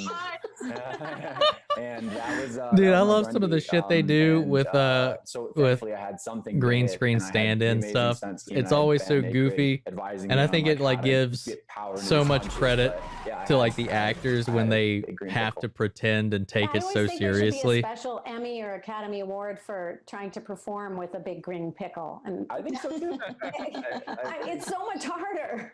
It's so much harder, and it was sad. It had a sad face. Did That Supergirl distracted have me, 'cause Grundy? I was like, it's clearly bummed out. I don't and, remember hitting a it. Grundy Like, I in wish it had, Supergirl. like, an angry face, I hope we get to see more of those epic battles in the next season. I'm sure we will. What do you think, Jeff? What do you I'm excited for people to see more of Grundy. He's not gone just yet. Ooh. More Cameron Grundy knows to what we're gonna come. do with Oh, Grundy. for Like, sure. we got I'm super cool excited. story ideas for Grundy coming up. Yeah. Oh, wow. I think we're going to see him Everybody did such an amazing job, and kind you of guys come all did such a around back glorious job to in that get some more fight scene in the sentience. dungeon. Like watching every single person that we worked with show up in suits and like clash with each other. I think it's such a cool way for our show to end. Like everybody was so great. I was screaming at the TV. It was so exciting. I love it. On the edge of my seat, like every moment, like what's happening next? What's happening next? It's so good. And it's such a treat to see it when it's finally done because it's so different than the actual experience of doing it, isn't it? Yeah. Totally. That's one of the reasons I'm really excited about going back for season 2 because I feel like now I'll have a better picture. Like I know what Stripe fighting will look like because I've seen it. Yeah, when you read the Okay. scripts and then you see Okay, it good. on TV, for me, it's I was just so different. confused. I'm like, wait. You're right. They oh did my have God. Cyrus Gold on You guys see Arrow. I Jurassic forgot about that. World When at the end the two like T-Rexes fight each other. I forgot That's about what the this Cyrus fight Gold felt thing with like. the Like, Mirakuru. The two Mirakuru. biggest, craziest like digital I love characters Arrow in show those up early the entire seasons, but I could sequence. never And it's take it so, seriously when they like, said larger than Mirakuru. life. And then you like have Pat in the cockpit and all of us in there. Like it's just such a masterpiece of a scene. Like, So far, of a we've only sequence. watched Batwoman to completion, Talk about season and 2. now this. Yeah, where did it go, Jeff? Where did it happen? Tell us. Well, I think one of the important things at the end of season 1 is when we introduce Eclipso. That's very important. Whoa. Absolutely. Jeff, Calypso confirmed, I big know what part the in people season wanna 2. know. Will I have Hootie season 2? I love Hootie. I love that Hootie's waiting for Dr. Midnight all this whole time. We will definitely be talking about Hootie at some point. So We'll be We talking have about Hootie. some, fan questions, all right? So this is All right, from Hootie and Daniel. Eclipso. Confirmed. Who They're would going to win a fight. The old JSA or the new JSA? Jeff, I think you should answer this. What do you think? that's well, it'd be weird to see them fight. So, but it all depends who. This is a cop out answer, but it's the truth. It depends who's on the team. Like, I would hate to see this. I think that's a much bigger question. I think the question is, would they ever fight and why? What if it was the original, like you know how it's Wildcat, Hourman, Dr. Midnight, Oh, and Wildcat versus Stargirl? Wildcat, Hourman versus Hourman. That'd be so cool. I already know who would Their win. counterparts. That sounds really cool. I would never fight Chuck a day in my life. Yeah, I know. I thought Dr. Midnight's we just talk. They talk. See who can out-talk each other. I just assume that the younger generation would be faster and more limber. I assume that like the older peeps are sore and their joints hurt. And so, They have experience. you know, I would assume. I don't know. I think But your also dad more might kick your ass. experienced and smarter. You know how old people and young people play tennis? The young people are running around and the old people are just hitting the shot. they're more strategic. Yeah. They have more experience, so Yeah. they like know what to do. If I fought my dad, I'd call like a fake truce with him so that he thought we were cool, and then I'd hit him. Yeah, very Rick thing to do, by the way. Yeah, I know it's not cool. Very Rick thing to do. Rex would never do that. Yeah, or I'd hit him with the Mustang. I'd rather know what I'd rather, Daniel. I would rather the two teams. What would the two teams have to team up to fight? How big would that threat have to be for both teams to come together? That would be cool. So this is from Carla. What do you guys do during breaks? I think we would dance a lot. Remember this move, guys? Yep. That was a good one. We eat a lot, lots of eating towards crafty. Yeah. Lots of coffee. We love coffee runs. We love coffee. We were always on the river or the lake. We went to water sources. We would hang out outside of set too, and we'd go dancing. Once again, I guess we dance either way, but I know, dance on and off. We danced at gas stations. We danced at gas stations. Oh my gosh, we danced everywhere. You know what we also love to do that people don't know? We would sneak into Neil and Chris's apartment. I never did that. To use their pool because their apartment had a pool and ours didn't. And we would just we befriended other people who lived there so we could show up and use their pool. But they would also let us use it, like if they were there. But if they were like on set filming, we would just go. It was just cutting out the middleman. Be like, we don't want to ask you anymore. You guys are crazy. I remember I was just talking to Chris about this. I remember there was a day where he was like on a phone call on his balcony, and I was just down there like having a drink with my hat on, and he saw me and he was like, and he called over to Neil. I was like, "Did you invite him?" He's like, "No, he just shows up now." And then it came down. Like, I think I overstayed my welcome, but it's fine. We had waterfall ball. We invented an Olympic sport at that pool because it had a very specially crafted fountain that was an L shape and then ran water down. So you throw a ball into it and you try to time it and then you jump and catch it. It's very difficult. I did it once the whole time. You also taught the neighbors that game. I think since we all dance so much and, you know, obviously Amy's character, Amy is a ballerina. I think we should have a dancing sequence at some point where we all do ballet or something. A musical episode, perhaps? No, not a musical episode. Just like a random, like we're running into trouble. We go into this like ballet thing. And Barbara's the teacher, and we're just like pretending to be part of her class, and then we go and keep fighting crime. I think that's a great season 9 idea. A great.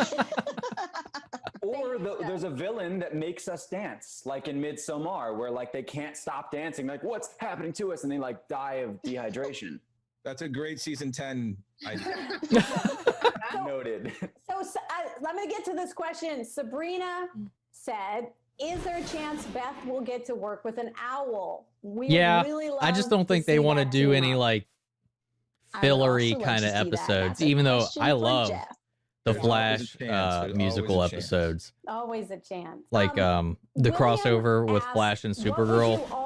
I love it. I like musical stuff in general. Amy, are you still there? But especially that it allowed all of the musical talents of so many of the people that are involved in both productions. Yes.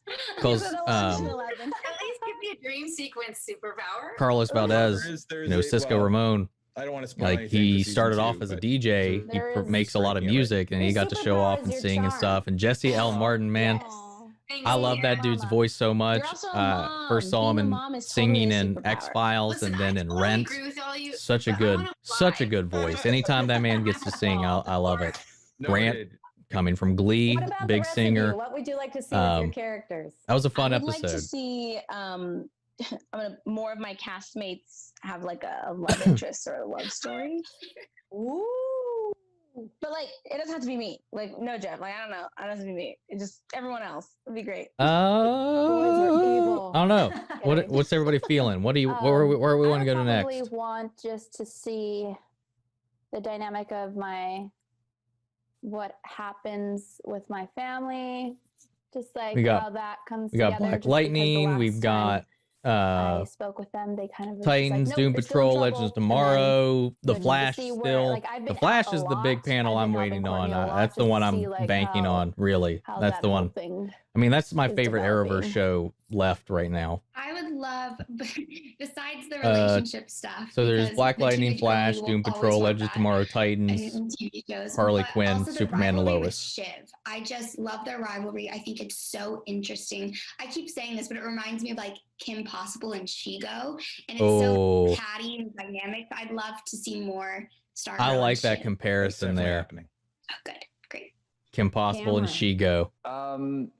I don't know. I feel like Shigo isn't with, as my murder dad, hungry. with Lou. She's like, do I Lou have Jr. to? Well, Fine.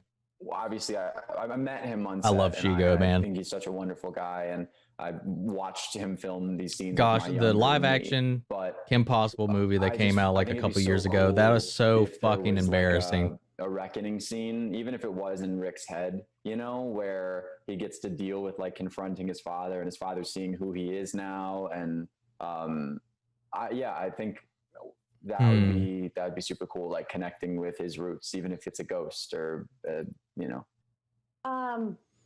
Tasnim. Black Lightning, I'm honestly really excited to see where it goes from here, because season 2 and season 3 felt like the same season because it all dealt with the Markovian threat. Well, for me, I think that, And it's I think that's one of the reasons I felt so exhausted with that storyline, is because it felt like it was going on for so long. It's really important. So I'm I feel excited like now one that of they're the freed only from that, Latina where it might go superheroes on now. TV. So to be able to I love that be cast, Latina and I love be a superhero, that's extremely important. I feel like a lot of people say this, the whole but it's Pierce family, man. it's so cool to have little kids look up to you and say, hey, like, that could be me, or like, follow their dreams. So I think it's extremely important, and I'm so glad I'm representing for the Latinx community. Love that. Completely agree, Yvette, and you're doing an amazing job of being the role model and inspiration to others. For me as a Black woman, I'm just so grateful that I even just like Yvette, we get the opportunity to do this. Growing up, I never saw like a live action Black female superhero ever. So I'm just really excited for every Black and brown girl really to be able to see themselves through our cast, I can't whether think it of be any through me as Beth or in live Yvette action as aside Yolanda. from So I'm just really Halle Berry's Catwoman. and honored that we both get You want to count that? share an amazing responsibility to be representation Oh, for yeah, young me girls too. who look like us, so they know that like one day I could also be a superhero. Feel so bad for her. I think her character drama is some of my favorite, because it's just so heartbreaking and tragic that she is outside of her brother has no support from her family. They're all great. They're all great characters. We have a wonderful writer's room. They're wonderful characters, but you guys bring them to life. You really do, across the board. Well, it all starts with you, so thank you. And there's one more. What other members of the JSA do you want to see join the new JSA? Amy Smart. Barbara. Bring Barbara in. That's what I want. I love it. I want to see some closure with this pink pin. Like, Yes. bring me Jakeem. I Fuck, need it. please. For sure. Right. We got think they nothing can have of a Green that. Lantern just because the little lantern was flickering, like, from the beginning. They go back to it a lot. So, I mean, that'd be cool. I agree. Know what the best thing about this is that I'm so excited we get to do season 2 with everybody, because we do have so many other things to explore with these characters and other avenues and other characters that exist out in the world to meet and introduce, and we'll do it, the best way we can, and we'll do it at our own pace, but we will definitely be playing with things like the pink pen in season 2. Ooh, pink pen's coming season 2. Yeah. Please, that'd be so fun. Just like a suited superhero that shows up for 1 second and just. I'm super excited to watch you guys and write you great scripts. And maybe direct an episode too. Yeah, we'll see all about the timing right now. But yeah, I'm excited. I'm just excited to. I mean, it's a dream come true to be able to do this again with everybody here. Like, it's so exciting to me. All that other stuff is like gravy, just because I love you guys. It's been the best experience of my life. And I'm just excited I get to spend more time with you. I'd like to see. Oh. Well, I think this is it. We need to thank the fans. Gosh, the show's only been for off for getting everybody to season not that 2, long, so and I thank you can't guys remember for watching. Thank you so much. everybody's name. Thank you. Thank you so I'm much. blanking on her little brother's name right now. Why? It's so nice I want to see him do something. Nice to see you. Anyway, that's what I was getting at. Great seeing you guys. All right, guys. We're down. Renewed season 2. All right. All right. Ba-ba-bow. Yes. Mike. My name. Couldn't remember it.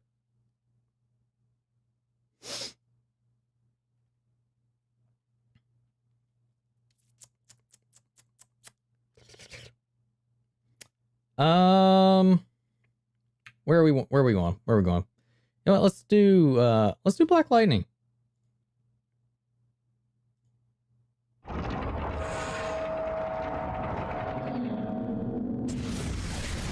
mean, that's who has it in the comics from what I've seen, what I know. Welcome so I wouldn't be DC surprised. FanDome. I'm Robert Townsend, and today we've got a panel with the cast of Black Lightning, and it's all about the 90s. Dude, I fucking love his new suit.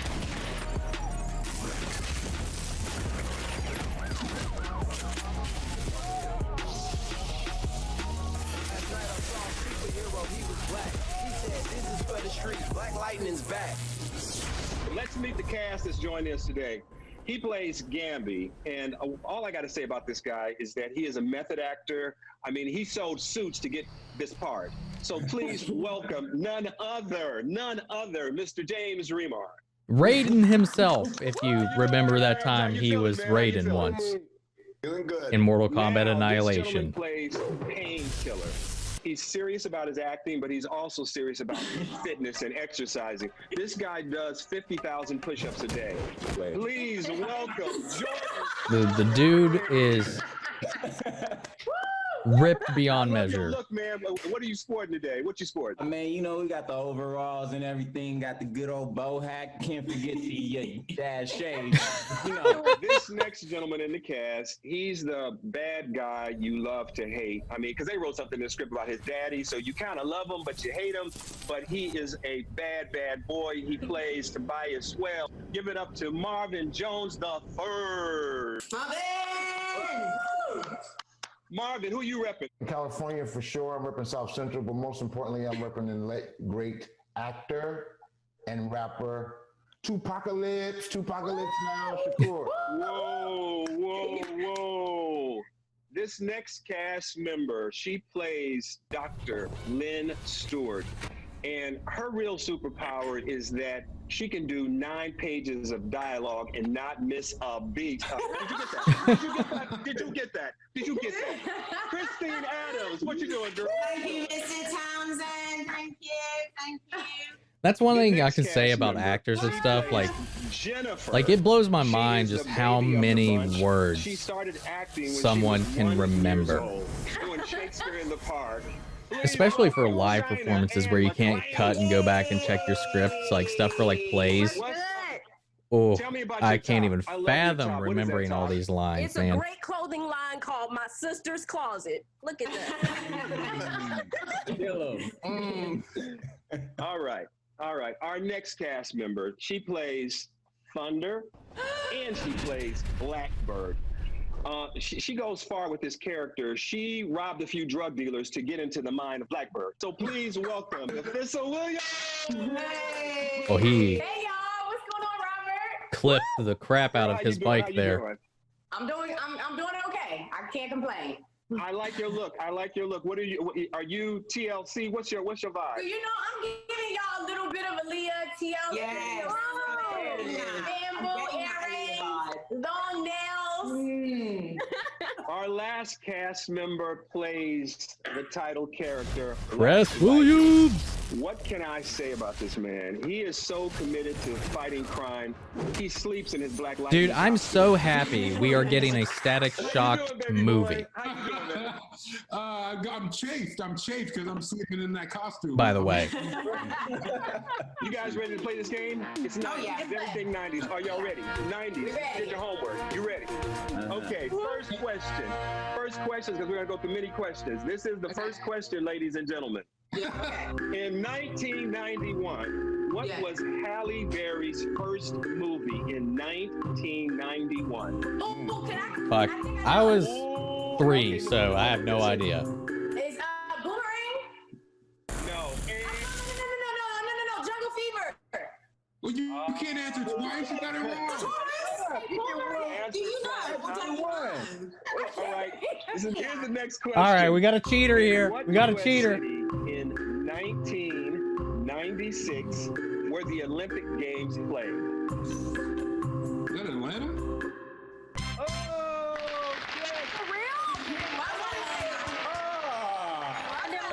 Dude, without his facial hair, Cress looks like a completely different person. Win the MVP for the WNBA. Oh, Lisa Leslie? Lisa Leslie?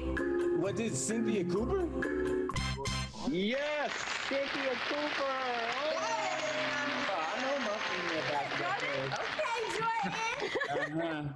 Okay, I'm gonna throw this one to the youngsters of the bunch because this is gonna be a hard one. Okay.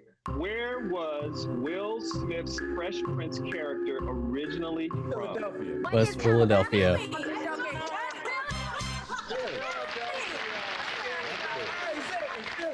This one is kind of hard for everybody. In the 90s, what was the highest grossing movie? I'm gonna give you clues. In the 90s, Titanic.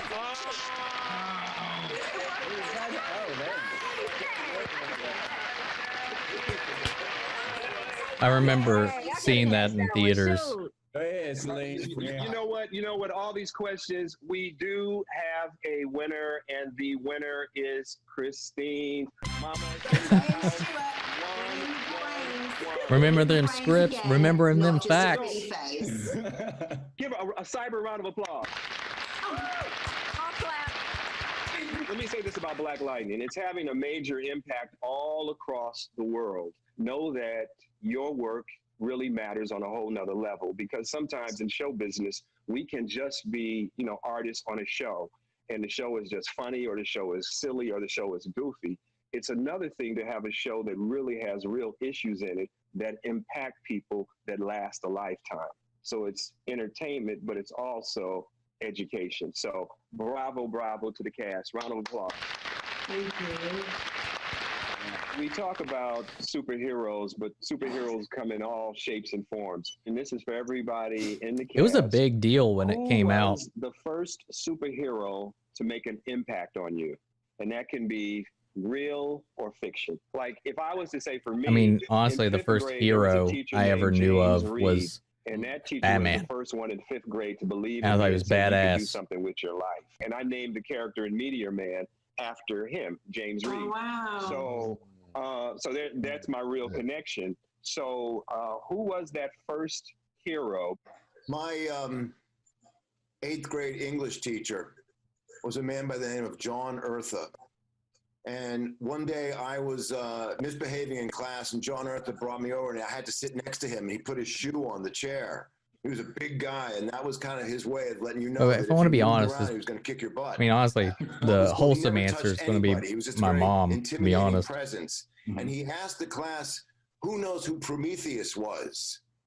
And nobody knew who Prometheus was, but I had a love of Greek mythology when I was a kid, and I raised my hand, and he looked down and he said, "All right, let me know." And I told him that Prometheus brought fire to humanity. He was the god of foresight. He was very impressed with me, that answer, and so it let me out of the dungeon, and he invited me to his summer camp where I learned about being an actor. And John Eartha was the only black teacher in my hometown, and he was my mentor, and he's the reason I became an actor. Wow. Wow. Beautiful. Nice. Is it just me? Did it seem like he was about to tear up doing The that? number one Just has talking to go to about my that. mom and pops. And I mean, Robert, you know my dad. I mean, he's your DP back over at Parenthood, and that's where I started. I mean, and that's when I first got into acting. Started off as being an extra, and I mean, just seeing my dad's work ethic and how he treated his crew as the DP, how he treated the cast, and then my mom, because when I was a child actor, there was somebody that was driving me to those cattle calls, driving me over to West LA. And you know who it was? She was also taking me to my baseball games and everything else. So that's my Wonder Woman. And yeah, so mama and pops. My parents have been the ones to teach me everything that I really needed to know, because it's hard. It's hard growing up in this industry, and it's easy to get off track. But when you have parents that aren't hyping you up exactly, but giving you just the tools that you need from the foundation to be able to handle all of this, because it's a big responsibility, and it's, like I said, it's very difficult as a young person to get caught up in it. So they're the ones who've always been with me, and I know that they always will, and they've taught me that God is the one that gives me my opportunities. It's not from getting hired and getting this and getting, it's from him. So that's what makes me not afraid to be able to stand up for myself and do those things. So yeah, it's all them. Christine. Yeah, my mum, really. Single mum, teenage mum, in a country, didn't speak the language. I honestly, now I'm a parent, I don't even understand how she did that on her own. And she always told me that I could do anything. She never, ever, ever crushed my dream. She drove me to my theatre club. There was no doubt in her mind that I could be whatever I want. And I think that's such a powerful message for a child. So definitely mum, but I also do want to give a shout out to Diane Carroll. When I saw her on Dynasty at the age of 10 or 12, let's say, I had never seen someone so poised, elegant, regal, intelligent, fierce. I'd never seen that before. I'd never seen any Black actress like that before. Yeah, we Gargamon, we actually just finished the Stargirl panel like a little bit ago. I had a teacher and it's up. You can watch it at any time. These panels today aren't locked into a specific time frame. So if you missed anything, you can just go to DCFanDome.com and watch them in whatever order you want. So you can go check it out. Allowed me to study that subject in such depth. We got a couple of small teases for season 2. Other than that, it's just a really fun panel hearing them all talk about stuff and sharing some stories. One day, and it really spoke to who I am today. You know, as an orator, why I ended up rapping, why I ended up getting on stages, why I ended up now being on television. It really gave me that power. And to look beyond the limitations that, you know, the world had set before me. Wow. So far, we've only done Batwoman, Stargirl, and now we are currently on Black Lightning. She wasn't just my grandmother, she was my friend. And that was really, really important for me as a kid. But she taught me to be kind and God-fearing. And that is something that has carried me throughout my life that I appreciate. So my grandmother first, right? And then I think about why I wanted to be on TV. It was Felicia Rashad on The Cosby Show. I was a really little girl, and I was watching this brown woman who looked like me, whose hair was similar to mine, and who was sassy and independent, and she was strong, and she had her own career. That was like the first vision for me on TV, and I wanted to be her. I wanted to I would fantasize that I was on The Cosby Show because of her. Chris, I'm going to go to you, man. I had an acting mentor in college. Actually, the first one, he's always, I consider him my mentor. His name was Tom Blank. He was like kind of a surrogate father, but also a champion for me as an actor. But I always go back to Sidney Poitier because, and I didn't even realize it, you know, when you're a kid, you don't realize it. You're just watching it, and always what came through was power and dignity.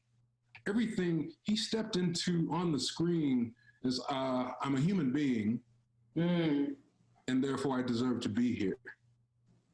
Like I breathe like everyone else, so therefore I deserve to be at the table. Robert, you know, to have someone like you on our sets, as someone who has opened those doors and has so much experience and has really been there at the forefront, yourself, Bill Duke, that to me is like, without sounding corny, like her shaking her desk made me think my desk was shaking, and I was like, what am I doing to like you are do producers, this? you're directors, you're writers, you're creators, you always have that vision that we as Black creators can do everything, and we should do everything, and we don't need the permission of Hollywood to get things done. The audience really, when they see you, when they see Bill and some of the other great veteran actors we've had on the show, that means something. You're icons. So just know that we also consider, I think I'm speaking for everyone, but know that we also consider. Sure. Yeah, I just want to say one thing. For me, high school, if I could tell, we walked around quoting Hollywood Shuffle on a regular. If I could tell, I'm serious. Like, it was like part of our vernacular at that point. I mean, just continuously, and watched it so many times. Oh. Let me say thank you for all that love, because as artists, on the real tip, as artists, it's always been about raising the bar. My mentor when I first got to Hollywood is Sidney Poitier. So it's between Sidney and Harry Belafonte. So it's always about raising the bar. So when I look at what you guys are doing, you do me proud on so many levels, because there is a generation of kids and adults that are learning how to navigate life better because of the life lessons that are in this series. So many people across the world need inspiration and they need hope. God, and man. I just want to ask this one Static simple Shock question. Show, man. I keep Can you give me keep talking one about it. key to That success show is so that has relevant, and I made think you it would be successful? amazing right Everybody believes on now. their own 100%. But what's gotten me through this industry is God.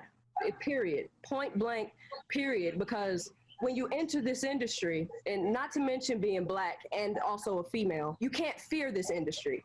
You can't fear not continuing to get work or not being able to get work because you're not willing to compromise your morals and your values. You cannot be scared of that, because if you're scared of that, trust me, you're going to end up in a place that you never wanted to be. And that part is not a part of your dream. It's not a part of it. So God has made me unafraid.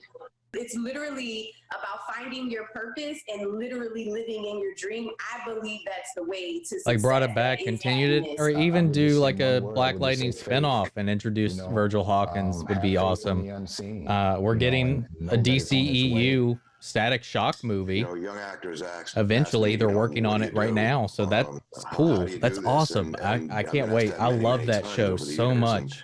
I try growing to keep up. it real simple, and the best tool, the best advice that I can offer them is to look them in the eye and tell the truth. Amen. That's right. Determination, not quitting. I don't know why. Like, he just seems like he's gonna he's like so sad. Yeah, don't give up and continue. We are meant to be eternal creatures. And so if you're thinking in the realm of eternity, there's a lot of these things that I toss away because they're not. I'm like, okay, will that mean anything in the realm of eternity? And when you can do that, then you can toss away a lot of the distractions and things that don't really matter, that the world may want you to get caught up on, that keep you off your path. Well, right now we are in quarantine, and it's been months and months and months. And we also have Black Lives Matter. So the world is upside down. Quarantine has been a really beautiful thing for me, because I've read more books that I didn't have time to read before. I've written a couple of things, and I've kind of taken time to kind of like reset. You know what I mean? It's a beautiful time to reset. Some people are freaking out, and I understand. But I just wanted everybody to weigh in on the state of the world in this current configuration. Any thoughts that Honestly, anybody has about anything? Aside from making my like in this last few months is I think actual it's job focused a all of lot us more busy, in terms of what not much has changed for me, because what's most of the time I how do I spend my time? Who do I don't spend leave the my time with? house. What kind of time is it? It used to pretty much just be to hang out occasionally with friends, very rarely, because we're all so busy, or go to the movies. So that was the biggest change, is not being able to go to the theater each week. But my theater's finally open. Killing of George Floyd, and I think in that moment there was nowhere else for anywhere to look. We all had to look. We all had to pay attention. So as hard as this moment is for everyone, I know it's hard for everyone. Trust me, I'm the world's most positive person and I'm struggling right now. Despite the sort of poison that we're being exposed to, I believe that human compassion, kindness, we have that above all else. I don't ever think, you know, people that fought, like John Lewis, who we just lost, you know, in his lifetime, I don't think he ever thought he would see as many white people on a civil rights march as black people.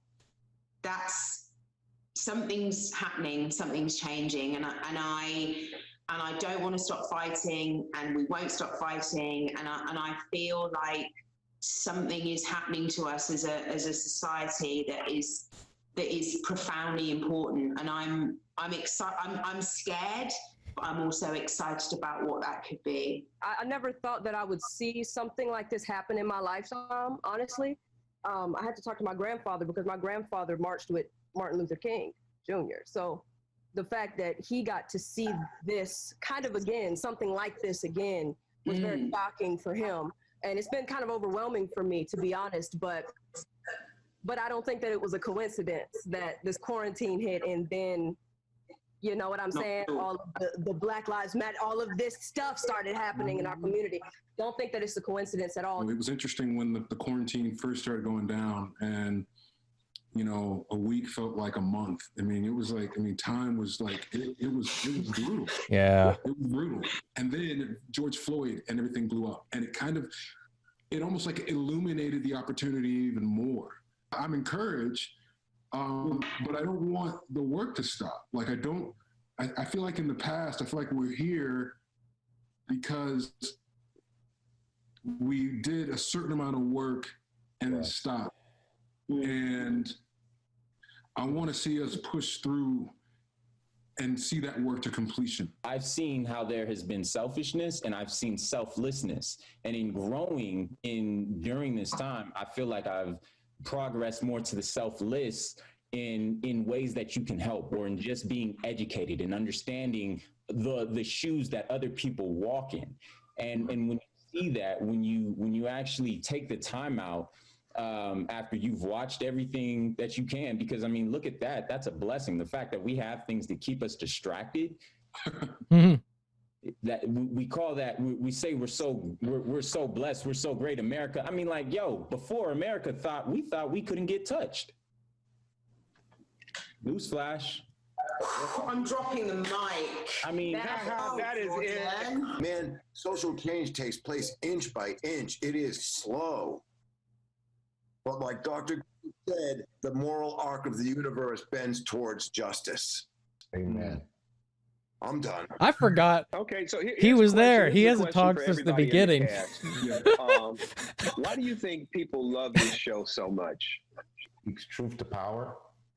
Power meaning the state of our government, even though we're in a fictitious world, I think it aligns a lot of times with the current time. It feels so real. And it speaks to like, aside from all the superhero elements, it feels like a real community. I feel like it feels a lot that I don't know, the truth a lot of more our experience, a lot more it's done in grounded. such a way that's fantabulous. It's less like where the Flash and all that stuff is a lot of escapism. I feel like this is like very reflective, and I think that's what really draws you in about the show. And integrity. And also, it's a good time for. And you don't really have that with the other ones. About our experience. We stay true to the moment of what's happening, that people are able to use our show as a mirror. Yeah. And like China said, learn from that. Yeah, man, Henderson. Superhero shows, it feels real. We provide that hope, not just through superheroes saving the day, but also making difficult choices that are morally correct choices. Let's talk about next season. Let's have a discussion about next season. Yeah, it was a really good parallel because they shared some similarities and themes and stuff like that. They both felt very distinctively different, but still both very powerful. I really liked both of those shows. You know, you would go like, man, I want Celine to think about this. I want to think about that. Is there anything you would think about for your character?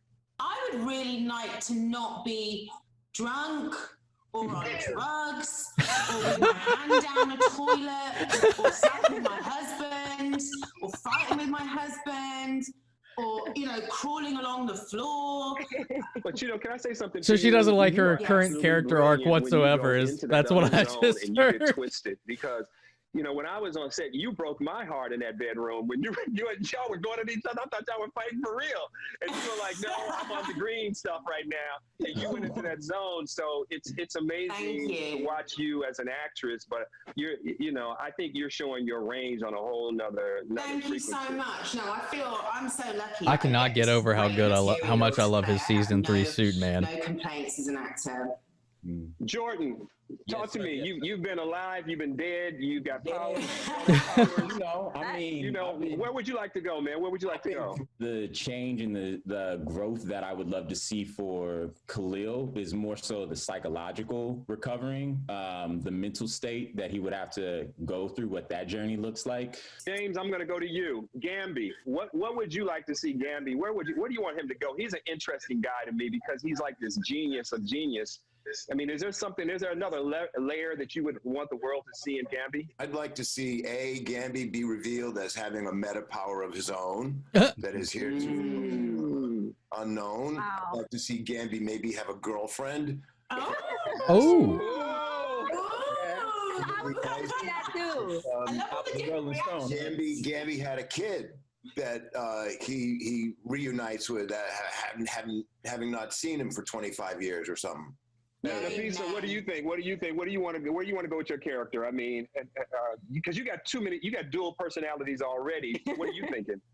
So I like all the painkiller fight scenes were really good and well done. To what's going on. So I definitely want to see some Arrow has the best hand-to-hand fight sequences out of all of the DC shows that we've had. What's in his but that was right there. A lot of his fights were great. A little bit. I'd like to get him back into politics, from outside of the underworld, back into the mainstream of society, and hopefully doing some good, which I'm sure it'll end up being for his own narcissistic gain, and it'll be for the bad ultimately in the end. But I would like for a time to be doing some good in freedom, and then hopefully I know you and I got a chance to play around with love with the character and give him a love interest and see how far he could take it. But that was short lived. I'd like to raise the stakes with that and do something that's not more permanent, but more serious. And we can see the backstory that develop. I agree with that. Marvin to have it all, or Tobias to have it all, so that when Khalil comes to take it away, oh my God, you might want to take mine away. I ain't forgot. I just want to put that out there. Last season, was that the first times that Lynn and Tobias started to work? Were in scene together? I mean, that was the first time Tobias interacted with everybody, and it wasn't volatile. Black Lightning came to try to rescue me. I was working with Lynn. Lynn knocked me out, so let me shut up for that. And then I was sent back into my asylum. Krabs, I'm gonna go to you. Where do you see Jefferson going? I mean, this man has fought the community, fought everybody, stands righteous, gets a little confused.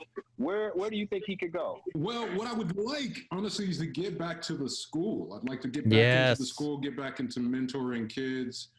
That's probably the most. I love him being like the teacher, the educational aspect of the show. The audience has a lot of questions for you guys. And so we want to open this. I also want to see him cross over with Barry again. So, do some of you guys have questions? Their interactions were great. Ask you to read. I have one. Okay, where's it from? From Mona in Australia, actually. Oh. Is Jennifer going into the other dimensions again for the Crisis on Infinite Earths this season? Oh Lord. I actually have no idea. We have no idea, just to be completely honest, what's in store for the next season. She shouldn't be. I don't know. I don't know if you're going to see the other Jennifers. I'm not sure, but I kind of hope so because it was really fun to be able to play them. They're I'm pretty sure they're dead.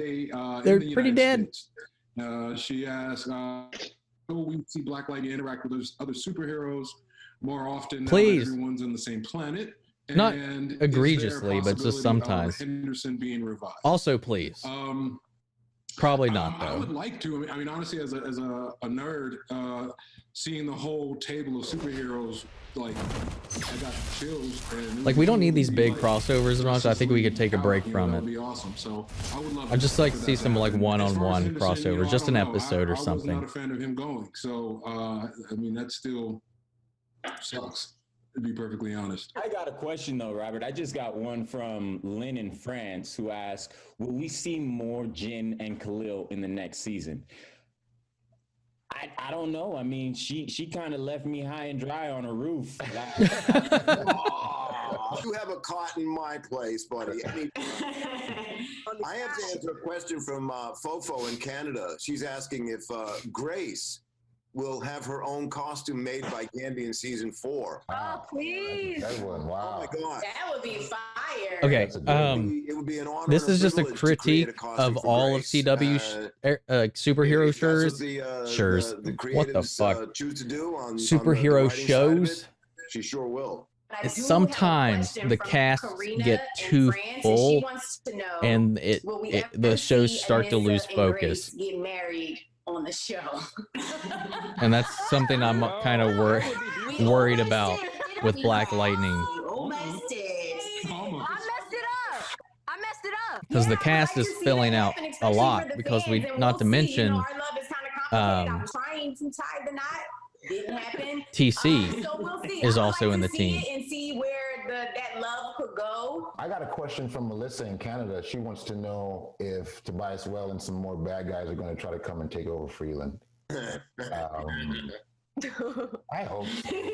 You know, I miss Cyanide a lot. I hope I can. I hope I can pay Gambi to give me some kind of serum to bring her back or something. I can make a deal with old Gams. There ain't enough money in the world. Bring her back, you know, because she sure was a good partner in crime, buddy. Ladies and gentlemen, this has been a wonderful time with all of you. I want to give a cyber round of applause to the cast of Black Lightning. And let me just say this.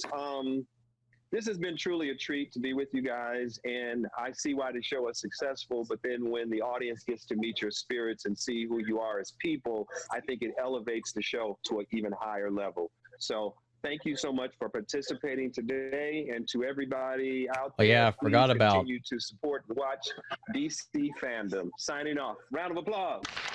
God, Jesus, I can't remember. Whenever I'm tapped out from a show for a hot minute, like there's so many, my brain struggles to just like recall the simplest things. All right, quick break, and I will be right back. Yeah. Got questions? Think about them.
All right.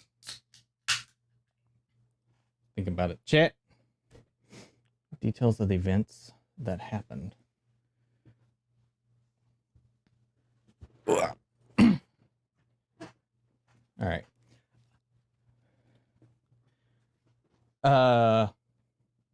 What details are we talking about here? I mean, I don't know anything about it.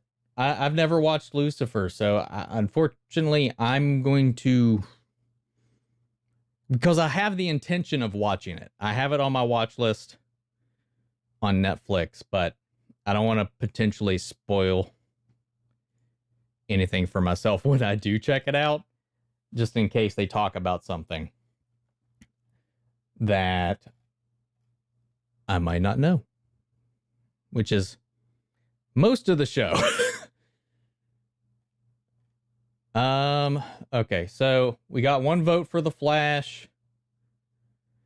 I almost want to save the Flash for later. So we did, I'm trying to keep, because I want to put like timestamps in this to make sure I can keep track of things and what order we did. So Stargirl and then Black Lightning. I haven't updated my notepad.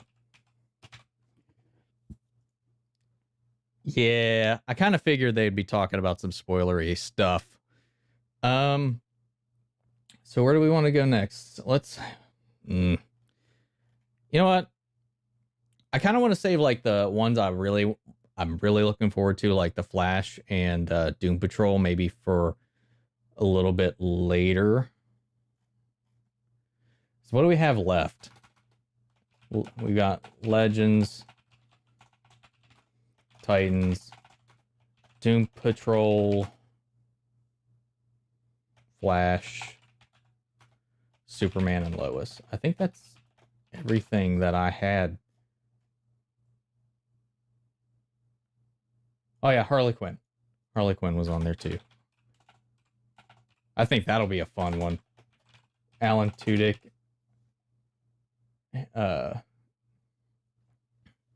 And all of them. Oh God. Yeah, okay. That's all of them there. There was the all DC, what was it? All supervillains panel. Are you guys interested in that? It's got Tobias and a couple other DC villains just kind of hanging out in a little Q&A panel. Anybody, are you guys interested in that as well? The Young Justice panel, from what I saw, was it's just them reading a play, and I don't know.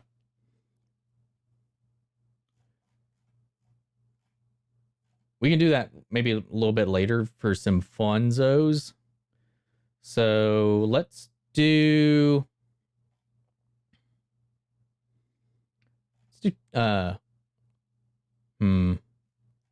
I don't like making decisions.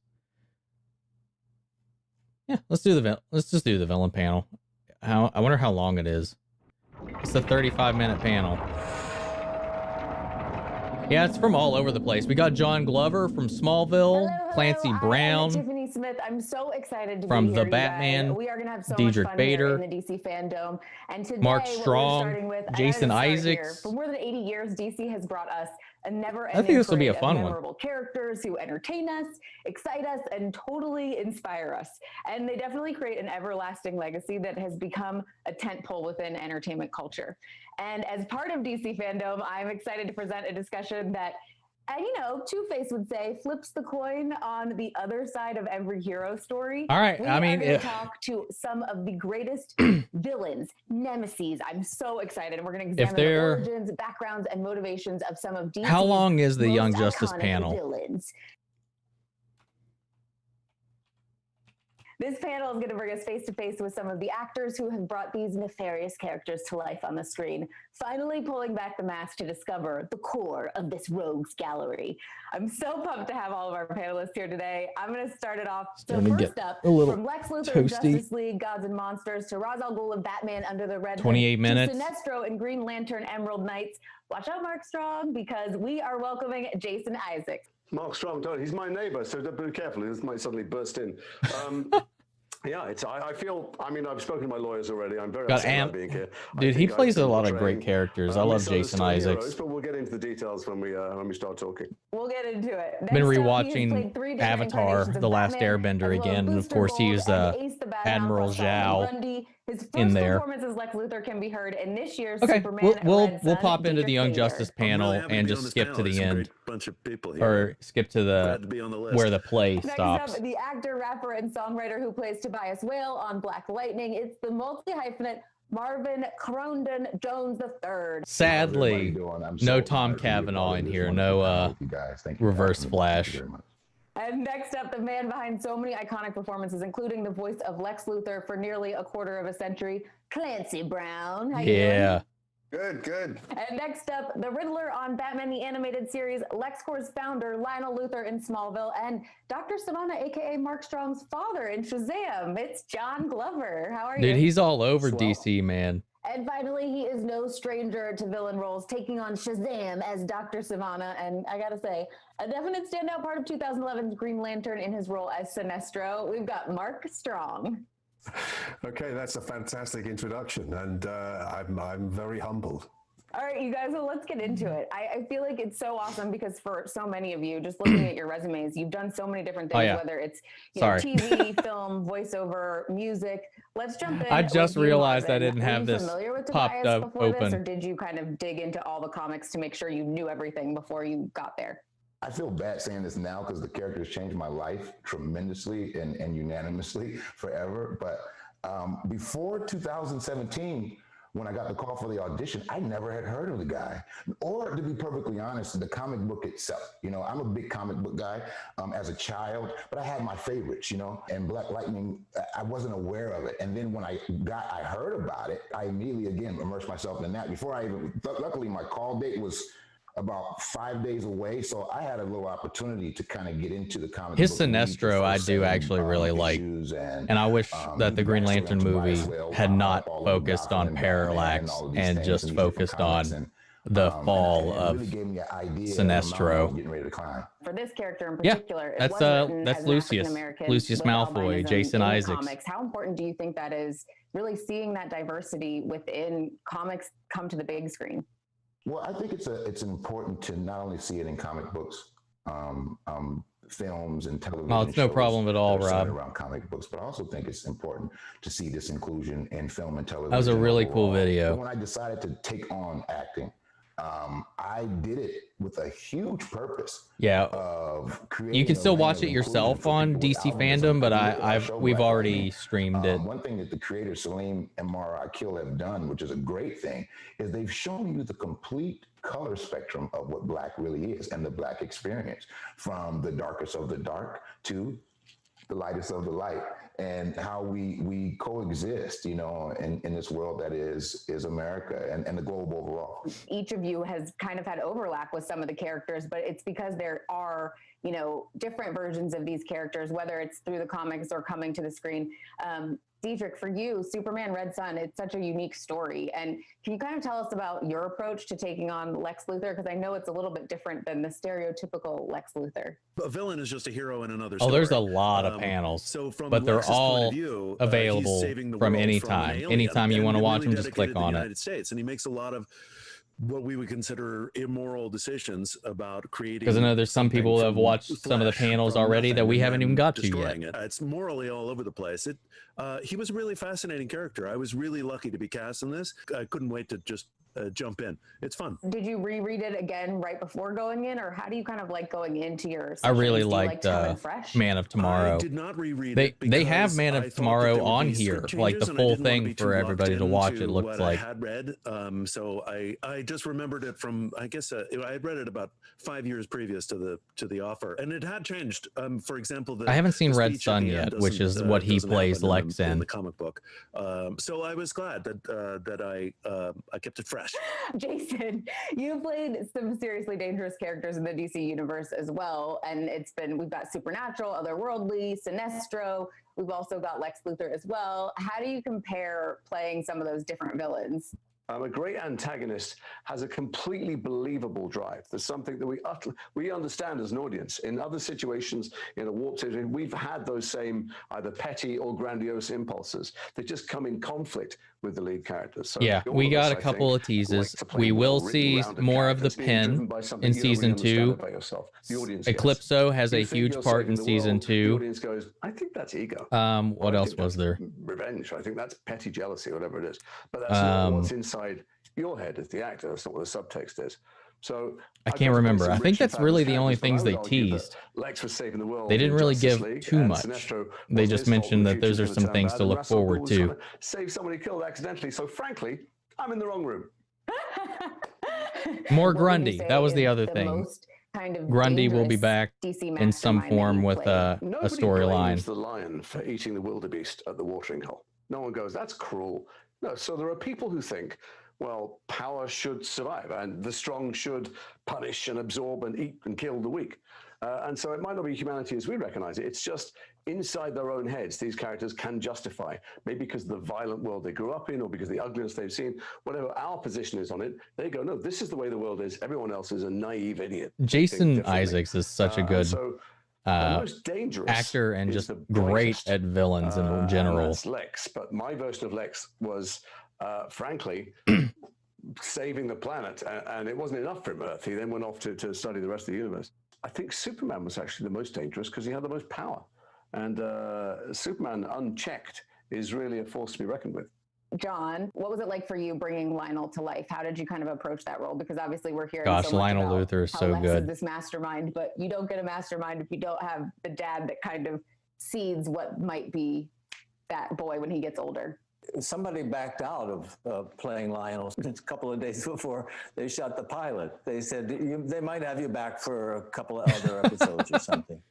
The second season, Grundy they repair. offered me the golden handcuffs, you know, so I was tied to them. But I thought Lex was spineless, you know. The thing I gave him shock treatment, just make him a stronger man. He just was a whiner who didn't stand up straight. So. This is Lex before he became Lex, I guess. Can we get into a little bit of doing the Riddler on Batman the Animated Series? You know, I had done, I'd worked with Andrea Romano, who directed it and cast it and everything. But I got a call one day. She's such a great casting director. She said the guy that was going to play the Joker, we were having to replace. So Mark, what's his face, who was going to play the Riddler, moved up to the Joker. And she said, so would you come and do the Riddler? I only did 3 episodes. So I just didn't do a voice. I was me having fun with the language. So Mark Hamill. Mark Hamill. Mark Hamill. Yeah, superstar Mark Hamill. I thought he was doing that as a joke. Jason's I did too. I have names and knees. They're the first to go. I'm an older man. He's one of the most famous actors ever, but yeah, whatever. Yeah, I don't know. Clancy, what do you think it is that makes Lex such an enduring character? Oh God, Lex is sort of he's a chameleon in that yeah, universe. dude. Clancy's rocking that any kind grizzled look, but his voice is so beautiful and just. And he was amazing in his little bit in Mandalorian. And it doesn't matter whether you can always hear something and hear the Kurgan when he's behind the mic. You got to do more than that. You got to be able to outthink him. You got to be able to outposition him. You have to win hearts and minds. So kind of that being said, and having played this character for so long, if Lex were real today in 2020, what do you think his reaction would be to the world? Oh man, what would he think? I think he'd see all sorts of exploitation opportunities. I mean, there's all sorts of horrible things that are happening that Lex's devious mind or Lex's practical mind would be able to leverage into something. Now, Clancy Brown's been in The Flash, but he was goal that he was a military general, I think, in Legends season 1. No, in Flash season 2. Well, the principal supervillains I played are Sinestro, right, in Green Lantern, and Dr. Sivana. Because there was a thing between him they're both essentially and Firestorm. I mean, in the comics, as is often that the I case, remember, villains start off as good guys, and then something happens to them. They're either corrupted by big business, or they're ridiculed by their peers, or something happens to force them to be looking at the dark side. And Sinestro is the same in Green Lantern. He's the head of the Lanterns and is a very accomplished military kind of guy who is in charge of this cosmic police force, but is then seduced over to the dark side and finds it way too interesting. And exactly the same thing, funnily enough, happens to Savannah. I think he's given the choice to be good or experiment with evil. And I think the temptation of evil is just too great. What would you say is your favorite part about playing a supervillain? Being a supervillain Yeah, is always okay, wonderful you to are play right. because you He have was such way amazing dealing. powers. I just mean, couldn't both remember the dude's Sinestro name. and I was getting Dr. him when Savannah you said were capable of Goldfinger, I was getting mixed flying up with the guy with the gold flying at high chain in the speed. last season. And that's always That's something with that, whenever I've asked what sort of superpower would I enjoy, flying is definitely right up there. So that's Metal always Lady. fun. Like I say, the costumes. God, I'm so are bad with always names pretty right amazing. now. And we found a really incredible one for Dr. Savannah, a sort of high neck and a leather coat that blew in the wind. And Sinestro had this Why am I kind of incredible Amunet? green Thank you. uniform that was painted on. Thank you. Literally. God. Yeah, they just always look so good. Mine's They get the best going, man. costumes, They This get is the leaving. best lines, and I think there's also something really cathartic about being able to indulge the dark side. So you get the opportunity. Nowhere else is this true, particularly to dabble in what it might be like to have this incredible power and dabble in a little bit of evil every now and again. And of course, what's wonderful is at the end of the day shooting or at the end of the movie, you can come home and be the nice guy that I am. If you could pick someone out, an antagonist that you haven't gotten to play yet, what character would each of you want to play? We'll just do a couple like Mark round Strong is robin just quick. yeah. We'll start with you, Marvin. And I just think it's a Joker is my crazy. favorite It's like a antagonist villain of all time, and I think he's probably Nice the best written to me. And my upbringing, like when I was coming up as a kid, every iteration of him, I love dearly for own individual reasons. I would love a shot at it, in some way, shape, or form. Like that would be a dream. Like I don't That would know be what cool. the heck I would do with that right now, coming from what I've seen in recent times. But that's a dream of mine. The Joker to me he's the pinnacle of it, totally. What about for you, Dietrich? I'd really like to be the Riddler. I think he's underestimated as a bad guy. He's really, really smart. He also loves to have a good time. Of all the villains, he's actually the one that I think seems it's like he'd be fun to hang out okay. with. I think the appeal John, of is playing there a villain and stuff like that is just like to not have the worries and constraints of society norms and all of that weighing on you anymore. It's like in a way, some ways, like a freeing experience if it's fun. where you're freed of judgment, you're free of Saw some care, you're fan free art, of that anything. somebody done of me as Mr. Freeze. But that's what And I thought that's that was what pretty pulls it fascinating into because that it selfish quite drive that And, makes it Mr. evil. Freeze has this armory of sub-zero temperature weaponry, and he has this kind of amazing suit and this amazing look. And that's the point about the villains, is they all look they're so well crafted, and they get such great lines and such great costumes that I thought that would be an interesting guy to have a go at. And That would be cool. I've always sort of thought one day I should play Lex Luthor, just because I look like him, and he's Superman's arch enemy. And most importantly, actually, he's human. He doesn't really have any special superpowers. So his particular brand of villainy and evil becomes more interesting because it's all cerebral. It's all in his mind. It's all about how he behaves. And his jealousy of Superman is so great that I think he would be a fascinating villain to play because it doesn't just rely on the weaponry and the power. What about you, Jason? Well, I would say the Joker, but a couple of people have done it relatively well recently, and I really want to play that, comparison game. Years ago, I was in London somewhere. And I knew Heath My Ledger. obviously, 'cause fingernails we were all in the Patriot jacked together, up. and I think I saw him caught when it he on was out. I something. said, "Hey, dude, how are you?"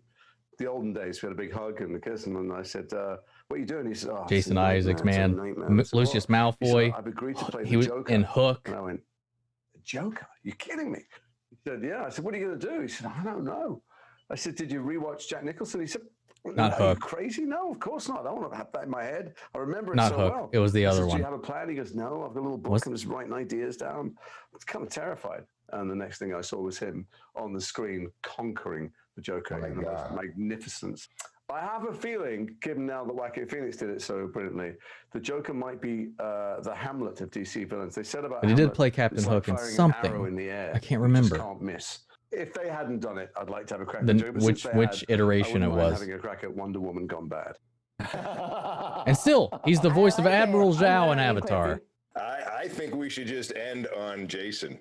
I think that was brilliant. You're like, I'll just watch all of their performances as these other villains. Well, thank you guys all so much. This has been such a great Guys, chat. I loved calm hearing down. all of your stories, and I'll be waiting to see what the next antagonist. It's always awesome hard to tell the characters that intent each of you guys are a playing. text Thanks, thing. bye. Add some emojis. Thank you. I was just going to add. That went by welcome really everyone. quick. We're available.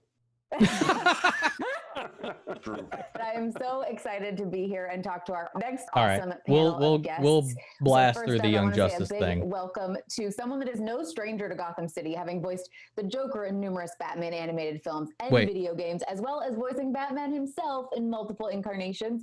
Welcome, Troy Baker.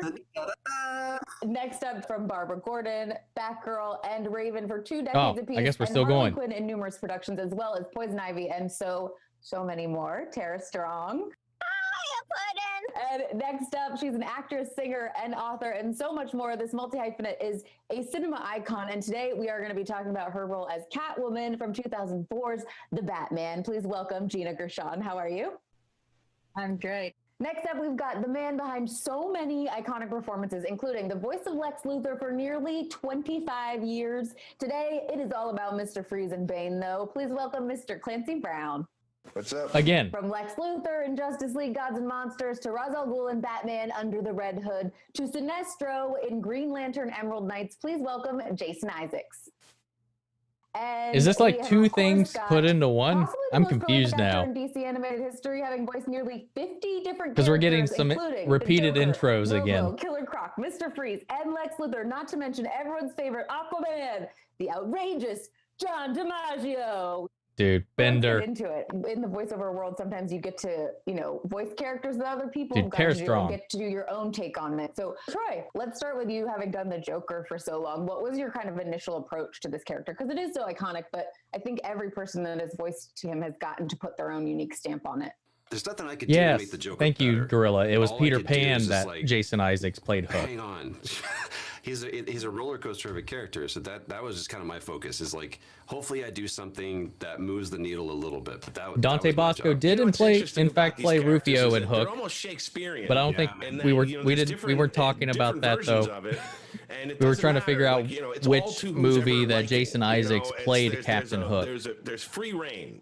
Your influences, within doing the role Rufio! is it's coming from Dude. everywhere, but you can Ugh. do whatever you want with it. Zuko, because, man. That's That's like that's a my comic Dante book Bosco. Macbeth. That's just the way it is with these iconic, Harley Quinn, Joker, Barbara Gordon, all of them, Yeah, I mean, we all talk about this where it's these characters that have been around for so long. What do you think it is about a character like the Joker that resonates so much, that makes him so iconic, that people want to keep him in the forefront of so many stories within the DC world? He's one of the best characters in literature. John put it best. It's like, this is Shakespearean. Batman represents what we all want to be, and the Joker represents everything we are afraid we are. And that is something that is just relative and relevant to everybody, but we all kind of want to be him. Or if nothing else, we just kind of want him to be our friend. You never want to be the devil's enemy. You always want to be the devil's friend. But I can't talk about Joker without then talking about Harley Quinn. Tara, you voiced her for so long. What was it like tackling a character like this that is so iconic and still fairly new within the world? Harley was created for the beautiful, incredible Arlene Sorkin. There will never be another her. And I watched her do her stuff live. For the Arkham games, I was terrified because she's so beloved. It's such a specific sound. People love her, and they wanted something a little different. And I was terrified right up until the game was released that people would be drawn except like my version. And still to this day, sometimes I hope I'm honoring Arlene and what her first vision was. And once you become these characters, they become Yeah, because it a was part of you. in Peter So Pan even because though I he wasn't the was first, I won't be the last, I still father feel like in she's the me, real someone else world, but plays her in now, and I'm like, Neverland he was Harley, also but she's evolved Captain Hook so in much that one. over the years. You know, in the beginning, she's an abused woman. She's not her own power. She's awesome and fun, and you love her, but she isn't her own power until the Arkham games really take off. And I honestly feel like I've evolved with her. And women in animation, in video games, has grown tremendously over the years. And every time I get in that studio, I'm sure my fellow voiceover actors will concur. We know how lucky we are and how iconic these Tara, a characters whole are. snack. And we, of course, just hope to keep doing it forever and playing these roles. You know, Yeah. I want to say one thing that people Hard have been agree. talking about.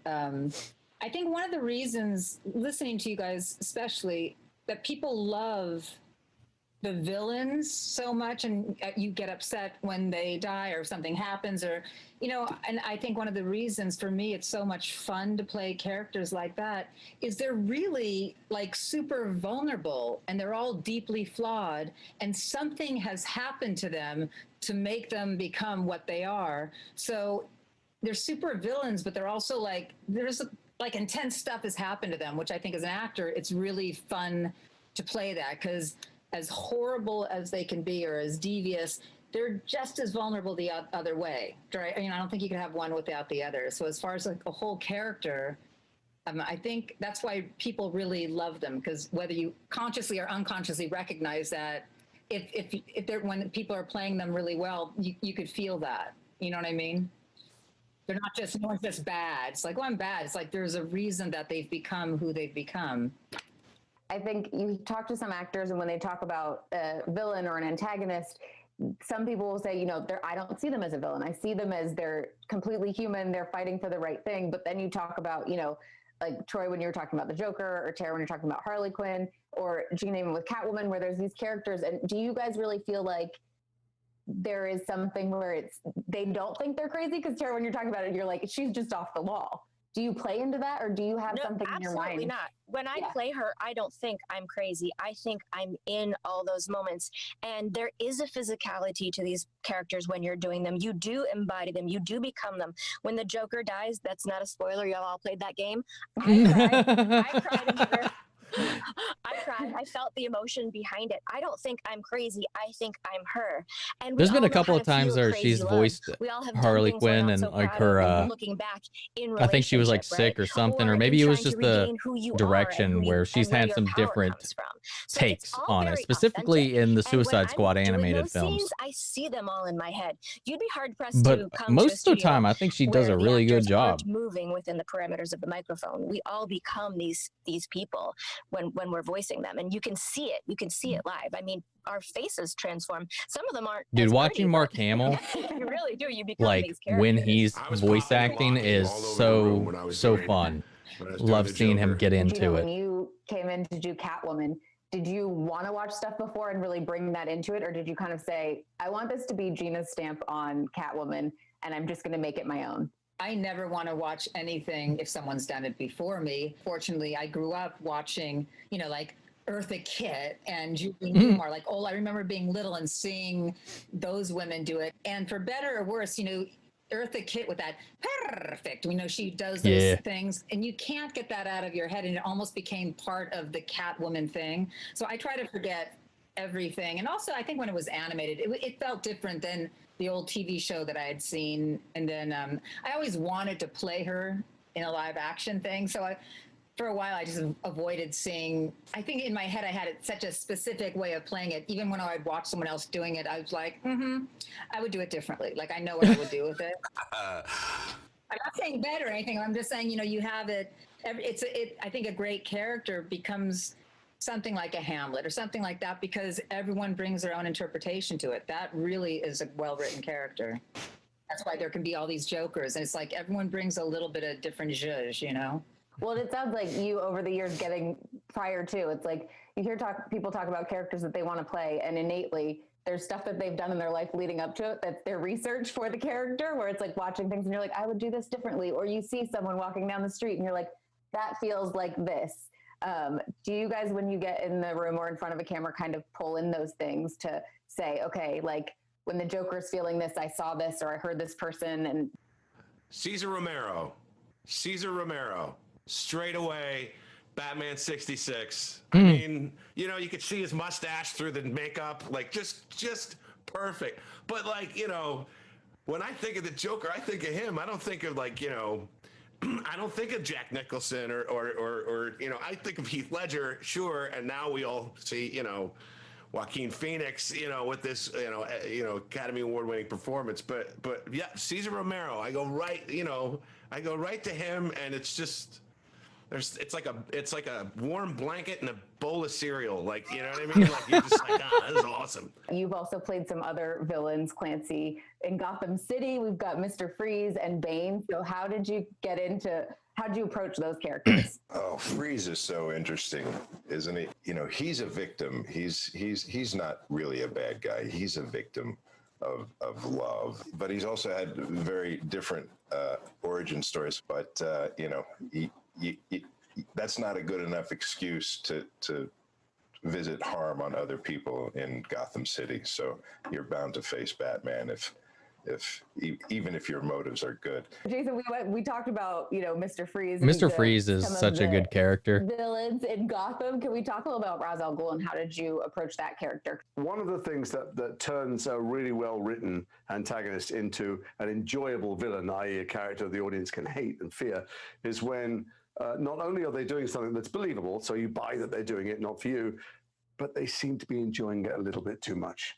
They actually seem to be taking a relish in it. There's a cruelty in it that is satisfying some broken need in himself, and he didn't have it.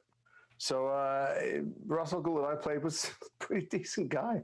You take him home to meet your parents for Thanksgiving. He was perfectly fine. He did something out of the best. Honestly, I've never seen the. And as we know, today silence is I've never violence. seen the He could've Eartha stepped forward Kitt and said, Catwoman. A lot of grief and a lot of death. But I've only but he did seen something right, and it turned out very wrong. And then his only the culpability Lee was he Merriweather stayed in the one. shadows. With you, John, there's a lot of times where you might have lead up where you find out you booked it or you auditioned for it, and then you have time to kind of prep the character and get ready. But for Batman Under the Red Hood, you replaced another I actor can't quite as the say. Joker. Is that right, John? That is true. Yeah. He's a wonderful actor. I'm not going to mention his name, but he couldn't get it on. Troy Baker. Like, I wish we could have seen like what Leto did in like the Ayer version of the movie, like the non-studio interrupted version that had a lot more of him, because I feel like what we saw of him wasn't I did great, but I also don't think it was he was doing enough all of his of the acting character. Mike. I think there was a lot more we performance could have wasn't seen being that might have given me a better judgment on He would it. get it right and be like, okay, let's roll. And then it was, and so So Andrea I Romano, who don't was dislike the his director, character. was director I honestly of- don't think we of, got enough to Under the give him Red a Hood. fair She gave me a judgment. phone call. She's like, you're gonna play the Personally. Joker for me, and I was like, okay, all right, sure, all right, whatever. I got off the phone. I was like, just couldn't figure out, just what had just happened. But I did. And listen, I'll take second. I'll take second any day of the week. That's right. If I'm coming in like, hey, listen, that's what happens sometimes. You know, somebody can't do it. And then you get an opportunity and you pounce on it and you do what you can and you Back to the Future. I mean, yeah, exactly. You're Michael J. Fox. Yeah, Michael J. Fox, number 2. I mean, think about it. Like, There's a lot world of we parts could that have went lived to the- in to where the Michael number J. 2 Fox guy, the wasn't number in Back 4 to the guy, Future. The number 10 guy. You got to make it happen with the opportunities that you get in this business. So, yeah. And I don't mind. I mean, I think if Snyder Cut goes well, AT&T has expressed interest in releasing Ayer's version of the movie, so I don't take it personally. It's better to be we the- might get to the see number it. 2 guy We you might go get to to and see do the it. job than the number 1 guy and lose the job. Yeah.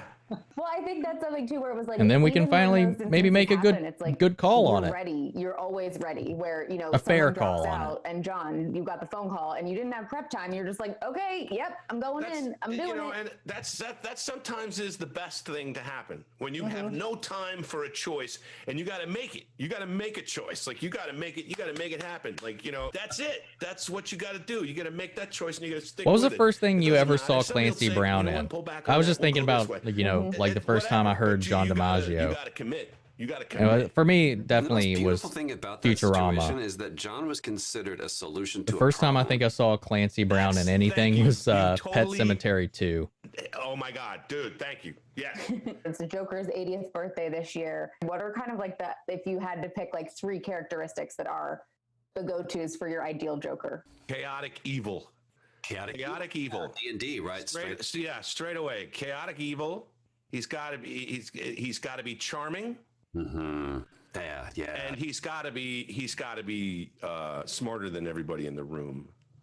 Yeah, the first time I ever saw him or heard him or anything was when he was the stepfather in DC characters in the world, Pet and just that Cemetery many times 2. at bat, do you feel like? Because I didn't do you feel see like that makes you kind of get to that place where you're Highlander like, I'm willing to until swing I big was and make mistakes or go in in and just try college, something actually. because you know you're so It's one of those comfortable. movies that I just never watched growing up That's somehow. the job. You gotta just be like, okay, what are you thinking? Here's what I'm thinking. Where does the soup go? You know, where Honestly, it wasn't even until recently that I actually realized he was Mr. Krabs. What are we not putting in? That's the whole challenge of the job. That's what makes it so much fun. But also, Tiffany, it's not about now that you've had 50 credits in DC, now you can swing big. It's like job 1, swing big. Oh yeah, no, you got to go in. Listen, I'll strike out. I don't care. I do not care. If I'm on my ass in the dirt, just like I can't believe I swung at that. It doesn't matter, because what the hell? You just, baseball analogies. It's just like, oh my God. You got to have fun with it. And I'm lucky enough that I was. His Joker wasn't one of my favorites, like, hey, but I just love him so much as a voice actor. And I'm like, okay, in general, sure, whatever. And it didn't matter if it was it was half the dialogue in the film or 10 lines or whatever, 5. It doesn't matter. You just go in and you give it your best. So I've been lucky enough to be able to be in the room and have some fun and contribute to making a little bit of magic. That's a wonderful thing to be a part of. I just wanted to say a huge thank you for everybody watching with us, and thank you to everybody on the panel for chatting with us. And you guys make sure you stay tuned because there's so many more exciting panels. There's so much great stuff coming up in DC FanDome. See you later. Peace out. Okay, now this is actually the end.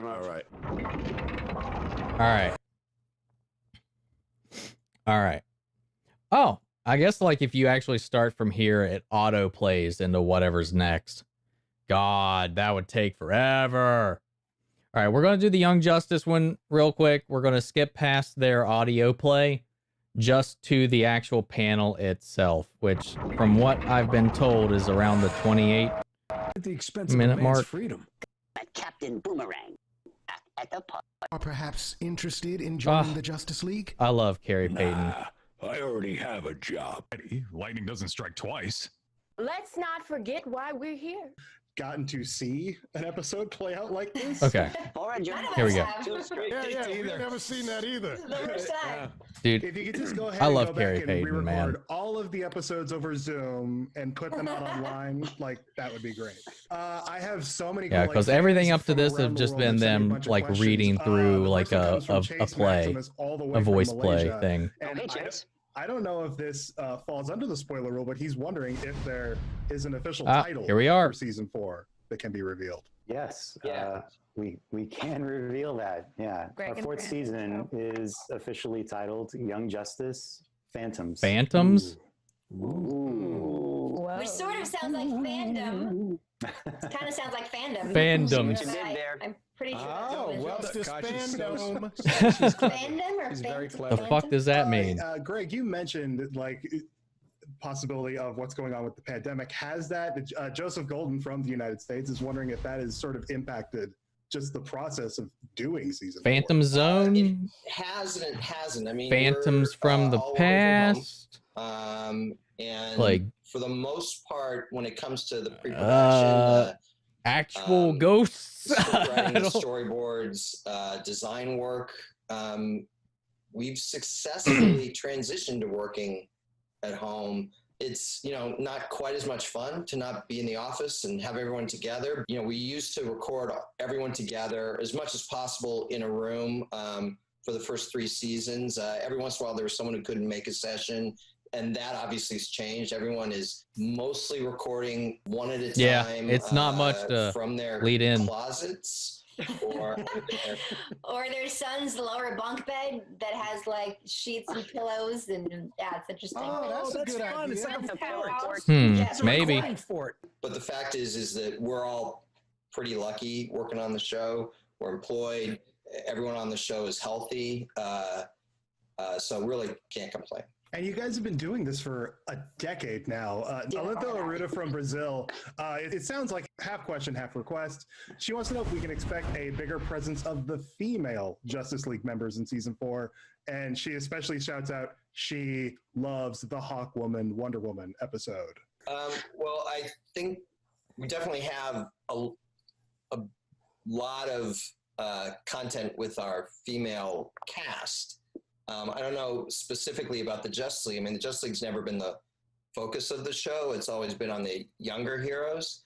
So there's some of the female Justice League members in there, in particular Rocket, who is Denise over there. Raquel. Oh, Wally. And largely Maybe. we focus on the team, the outsiders. Wally and Jason. So you'll see some leaguers because they're part of the original cast who graduated up, but we don't focus on the league's activities so much as we focus on our characters' activities. Thank you guys so much. This was a blast. Thank you. Not too much. Wait to see more. Some little nuggets to again. chew on. I and thought now we Wally know was going to Young come back in Justice anyway. I Phantoms thought when like season when he 4 comes. zapped away, maybe it was kind of like what happened in the comics where he accidentally Thank you so went much. into the Speed Force and was trapped in the Speed Force. Which could still be the case. He could be trapped in the Speed Force still. Because it does, like even in the comics, it takes him quite some time to figure out how to reach back out of it. I don't think because Barry and Bart was there with him too, and he's just like, he's definitely in the Speed Force, man. Definitely. You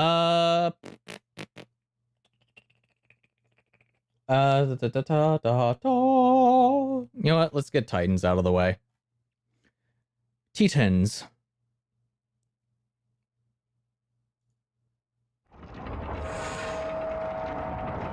This is only how long was the panel originally? It was like 10 minutes originally.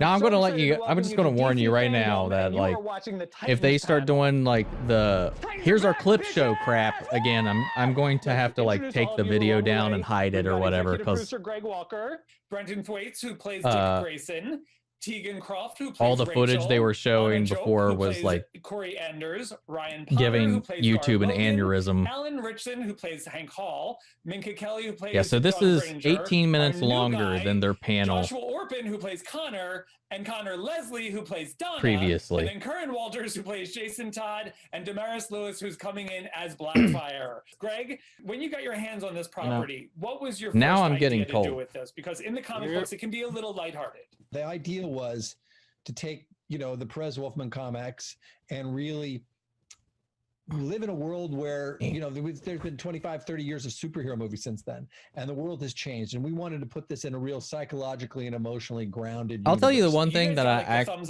two things, and I mentioned this earlier, that I actually do like about Titans, and that's the castings like to write the books and the costumes. He loves the show. He watches every episode, and he's still close with Jeff Johns, so we get the feedback from him, and he's really I haven't watched Pennyworth at all yet. I don't have access to We're going to Epics, kick off with my choice because I'm the moderator and I get to say that.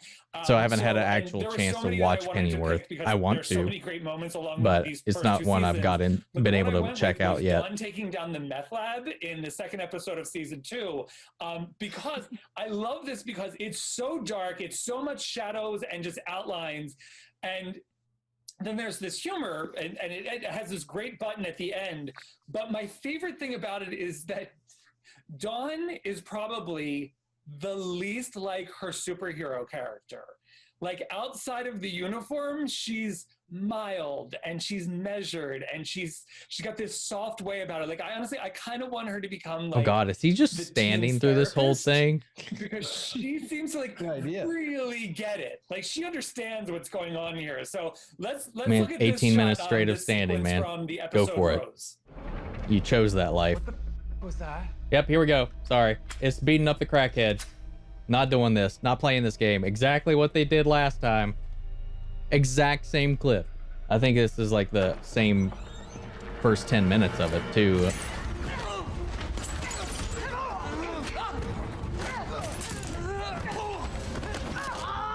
This was a brutal fight, though. Given they're just some kids in a meth lab.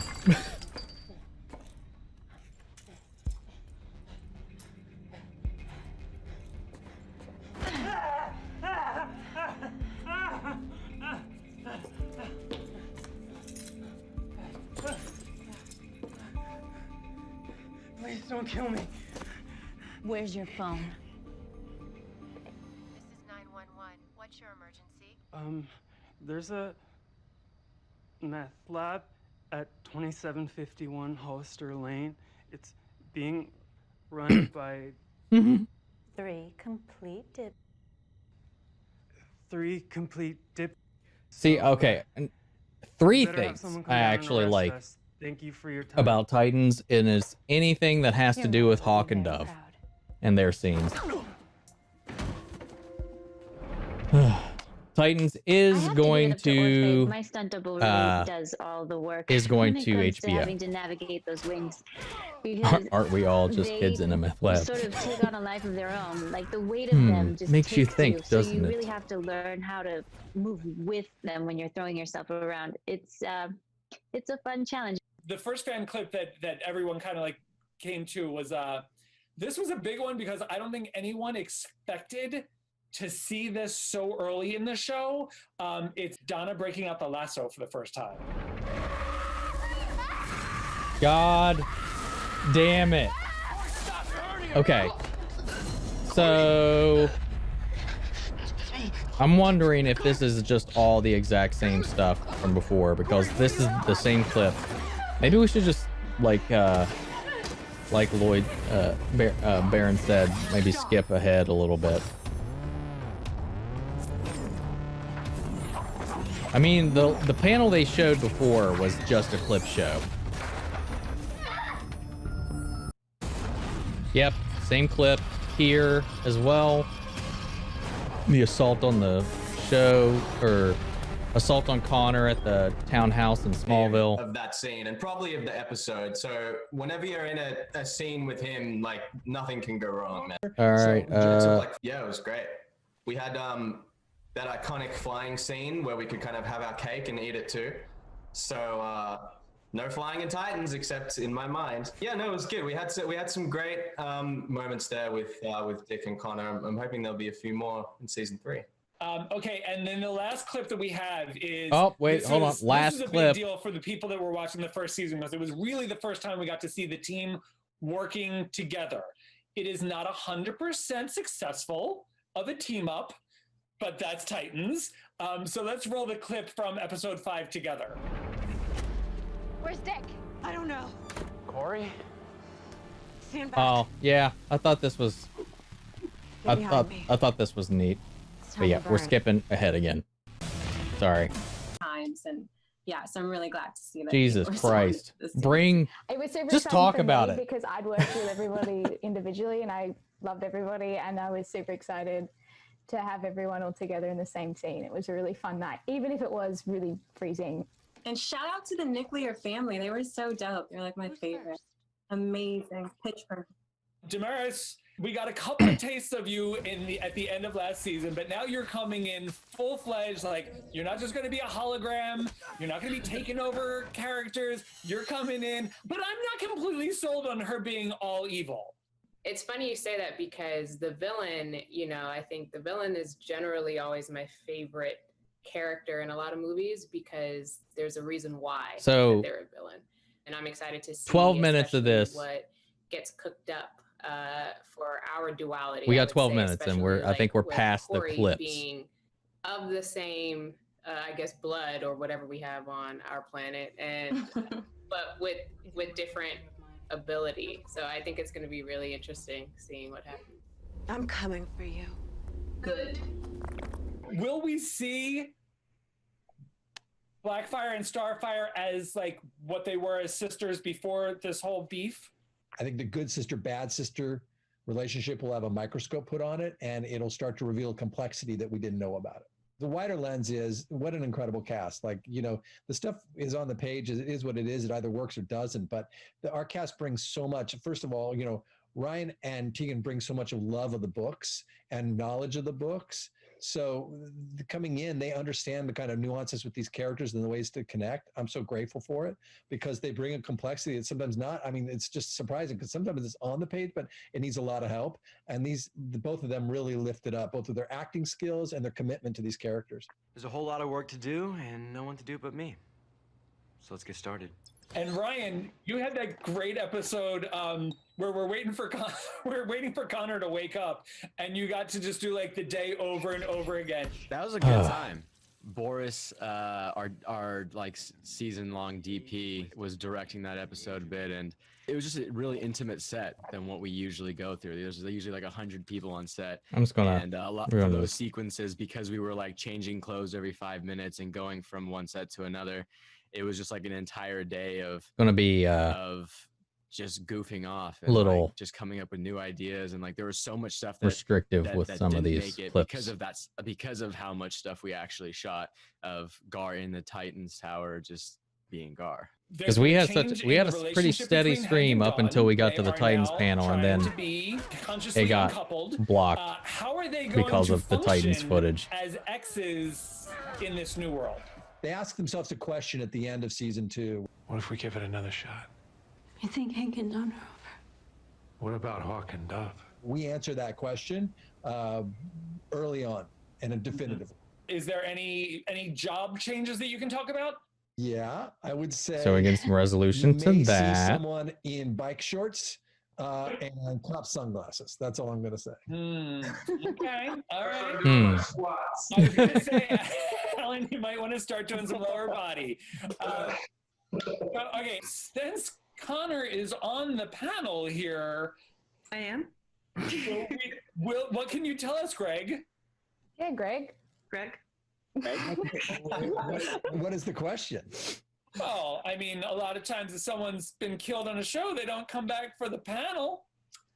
It's true, but there are ways that we can kind of skirt some of the kind of normal life and death rules that are, you know, for those of us who are kind of more, you know, human bound. So Maybe we've got some exciting opportunities and stories ahead for Donna Troy and for Rachel. And okay, so she's not done. Perhaps that's underworld good. We may like go into and see, because she went out like a punk. Transition stage. DC Comics loves a Lazarus Pit. Yeah, they really do. They really do. I have no comment about that. Okay, well, They also still never is the way reconciled Donna that gargoyle died thing. going to affect how she might live? Absolutely. Okay. All right. I felt that was a very specific choice to kill her off that way. Connor, what were you going to say? Nothing. Okay. Will Blackfire meet the rest of her friends? Because I need to know what she thinks of this group. Oh yeah, she's going to have a room in Wayne Manor. Get ready. It's going to. No, wait, seriously? It's going to mix things up. Yeah. Oh my God, I love this. This season. I don't know if that was a joke or not. Villain. And it's a villain. You know, if you've watched the show, you know that Jason Todd's had a rough run, and he had a falling out with the Titans, and it didn't end well. And even the Titans, as they kind of reunited as a team, were absent one member at the end who rode away on a motorcycle and had a fallout. And you know, there's that African proverb, if something along the lines, you know, the child who is not embraced by the village will burn it down to feel its warmth. And that child comes back in the form of Red Hood. Wow. Wow. All right, Karen, how do you feel about that? All Guys, our origin story for our new Red Hood is he's mad. He's just a jealous kid. He didn't get killed. He's not resurrected. He doesn't have the seething hatred against anybody. He's just a little pouty. Fan questions, and I want to get to these. God fucking Sarah damn from it. the USA Sad wants boy, to know, how would you sad boy describe the tone villain. of season Woo! 3? Here we I go. think that in the world we live in right now, especially in the way that times can be, where we have beaten ourselves up for our past sins. God, and it's nice Britton to be looks liberated. dead We have a inside. character early on in the form of Dove who's going to kind of point the direction. I wish that we they should did go, and Red it takes us Hood a the long right time way. to follow her advice. Or in the a big change compelling is way. Our team goes to Gotham, and there's a whole new set of challenges that lie and wait for us in Gotham. The team is Gotham's going filled with to iconic Gotham. Characters. Who can you tell us that we might meet along the way? We we've Scarecrow. got a big one coming up in Dr. Jonathan Crane, also known as Scarecrow. Yeah, they already announced And that the we Scarecrow have was going to be in it. another, classic character in the canon named Barbara Gordon. They've Commissioner already Barbara announced that. We've got two Commissioner of the Gordon. second gen coming up. There was originally Batman and Jim Gordon, and now we have Nightwing and Barbara Gordon trying to Commissioner Barbara deal with the Gordon. mistakes of their parents, and it turns out a lot more difficult than anybody thought. And I feel like Gotham is actually where Rachel would really flourish, because it's just so Rachel. So edgy. I don't know. We got a Yeah. tease of Right, Roy no, too I feel like a lot of last people there season. have hoods, like Yeah. capes.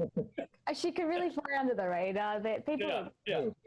Sarah from Bahrain wants to know: are we going to explore more of Raven's powers? My powers are changing, Nope.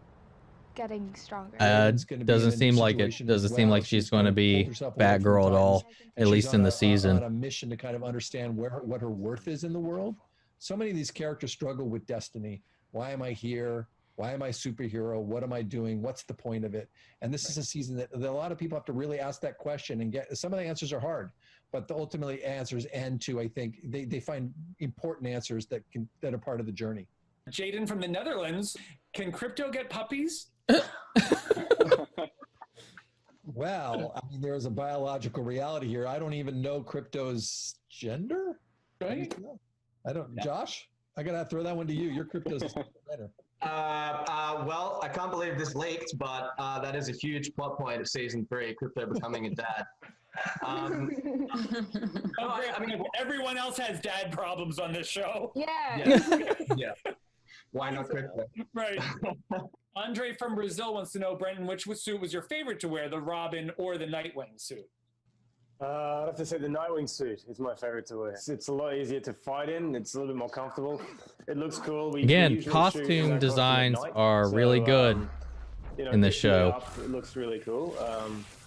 Yeah, but it's great. I mean, it's something that I look forward to. They right could from use the some better first stunt episode of coordinaters the too season. So it's I think we're all for kind these of excited to see the shooting these fight sequences. Dick Grayson come into his own. I think Daredevil and Arrow spoiled me with like on-screen combat, and then stuff like John Wick. Man, As you started to put together season 3, you talked about, you've built this family out. Is that something that you A lot of hope cutting. to really dig deeper into? Because sometimes the threat is to tear them apart more. We've torn them apart a lot, so it's not so Right? much about tearing apart. It's just Can we build basically them together? About the struggle to stay together and to do something great. To do something greater than the sum of its parts. Really, I that's forgot where about we wanna go. Rose. Again, it's kind of leaning towards optimism and chance and hope and possibility. can we get a better budget for Beast Boy, please? Cannot wait to see what comes up in season 3. I want to thank you all and congratulations on an awesome run so far. Thank you so much. All right. I'm really impressed. It looks better than I wish I was the drawing in real life, to be honest. The drawing is. Oh, come on. It is really good drawing though. All right. Let's do Legends. We'll get some of the we'll get the bottom panels off, then we'll do Harley Quinn.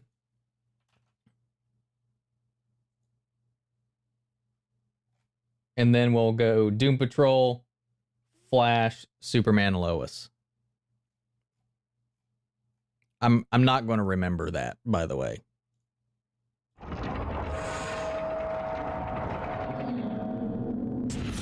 I'm just so upset about a lot of things when it comes to the show and the writing and all of it. And the legends are on the bridge. Hello and welcome to DC FanDome. My And name it's is just like the Chancellor fact Agard, that they're and I'm just with putting Entertainment Red Hood Weekly, in and there this is without DC's Legends of really Tomorrow panel. building up in a compelling way.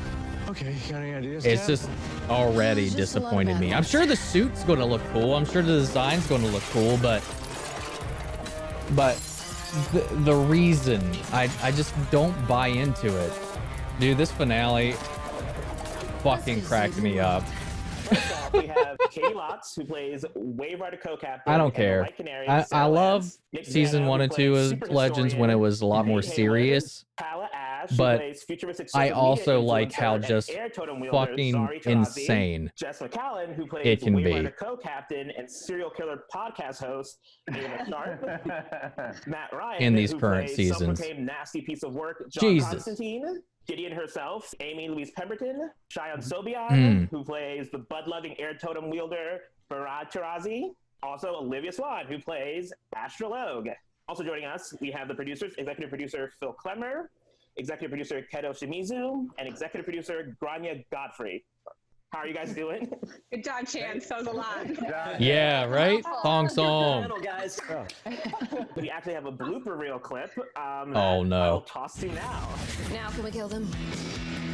Dude, I love some of this. Questionable. Sorry, I'm just gonna. Oh, This- that's your own hair. I gotta pull it. Wait, one sec. Just yeah. It's good. Let's Dude. go. Is this thing on? She's so hot. Just gotta say. What the?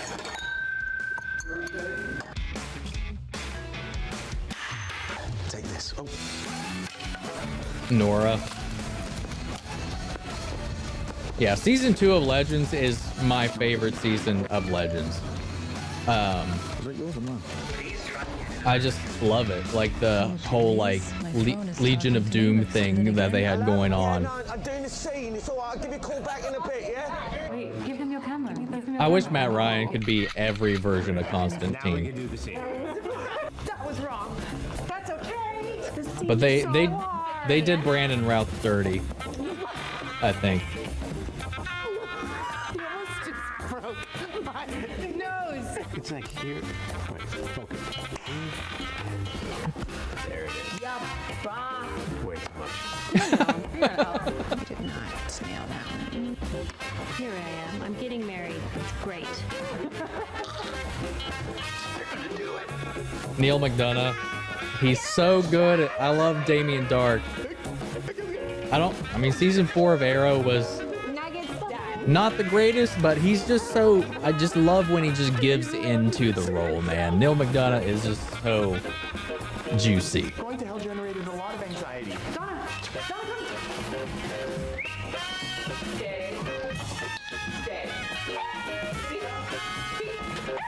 Uh-oh, we're getting a heads up on copyrighted audio. Late snacks for you, Gary Jr. squared. No late night snacks for you.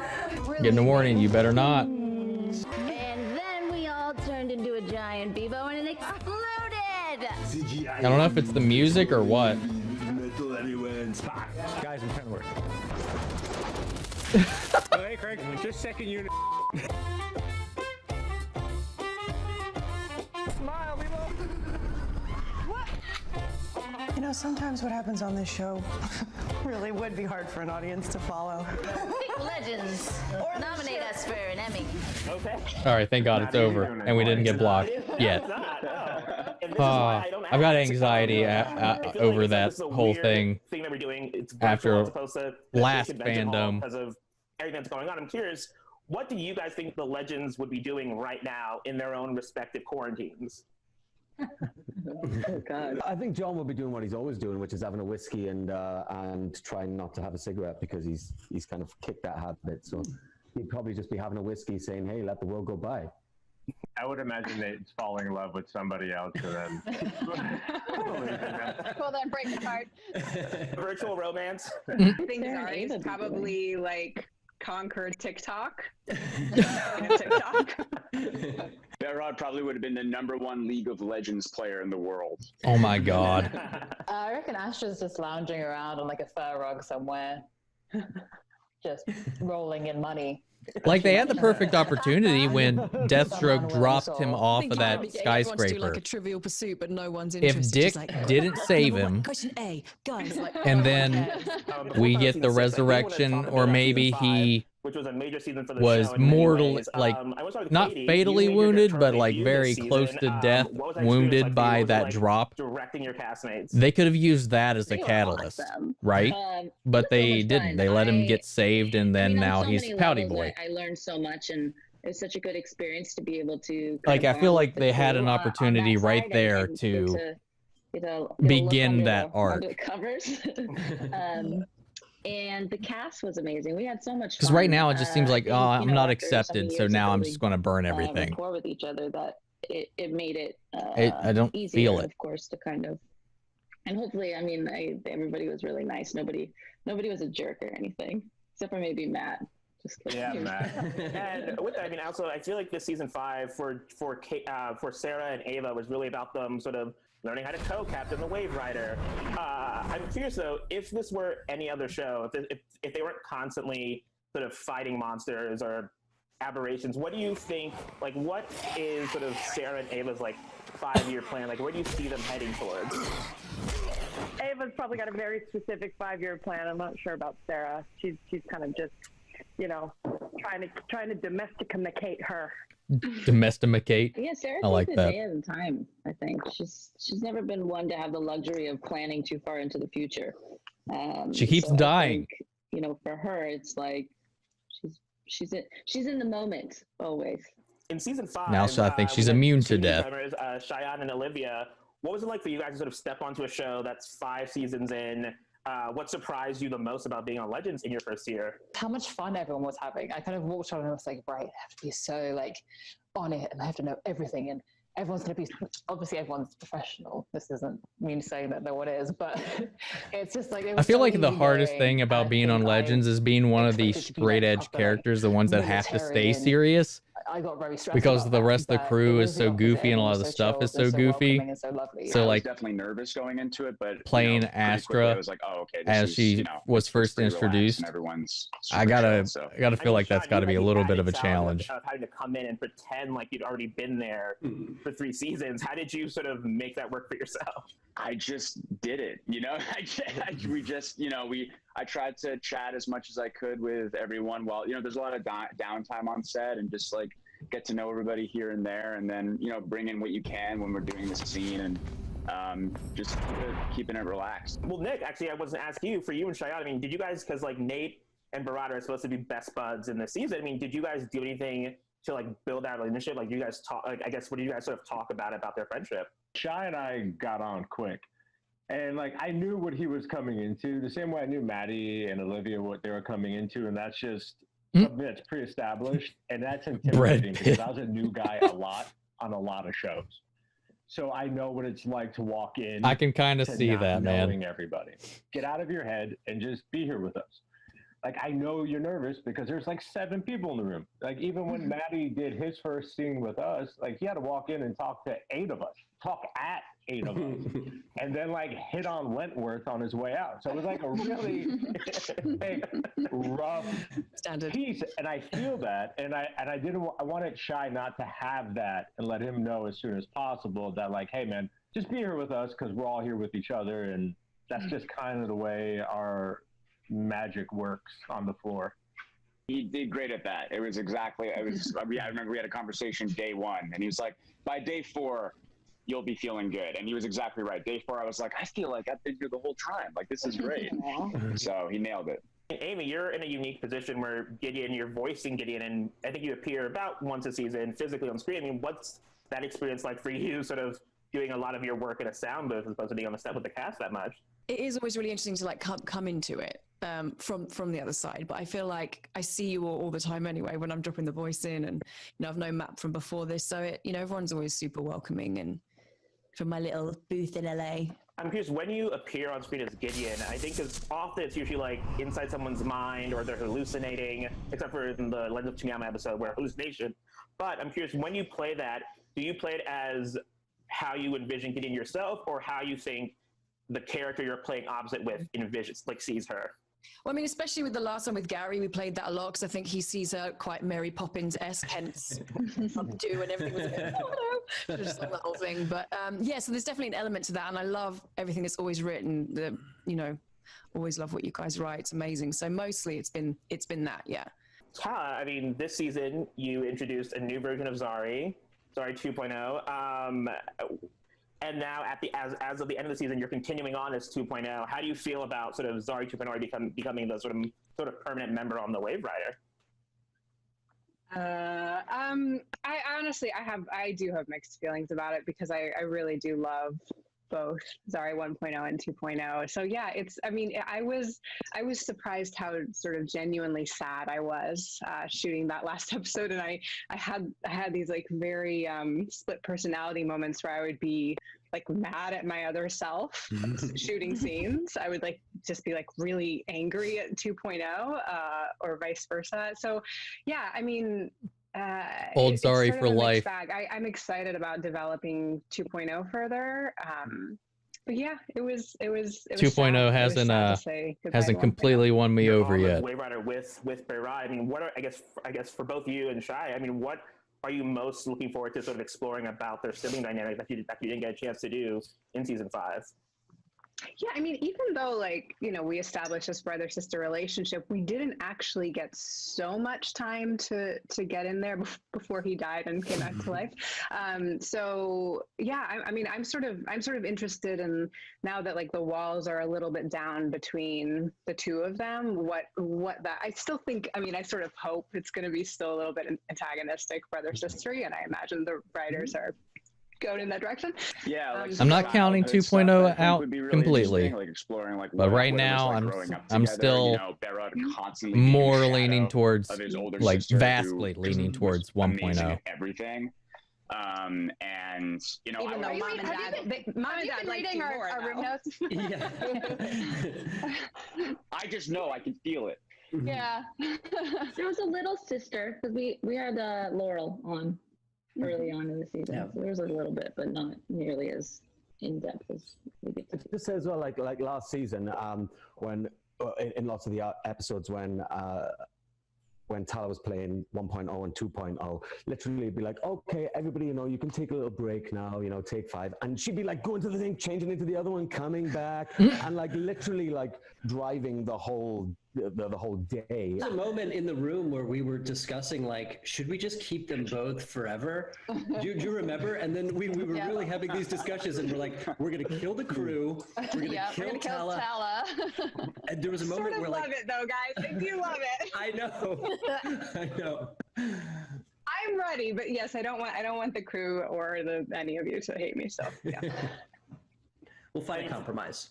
For the writers, can you sort of shed a bit more light on what you guys have in store for these two siblings in season 6? We have a great episode, I think it's number 2 actually, where we really get into exactly what it was like for you, Behrad, to grow up in the shadow of your sister and, you know, having to establish sort of your own thing. And then, you know, you're put into a time period and an undercover identity where you kind of get to do that thing.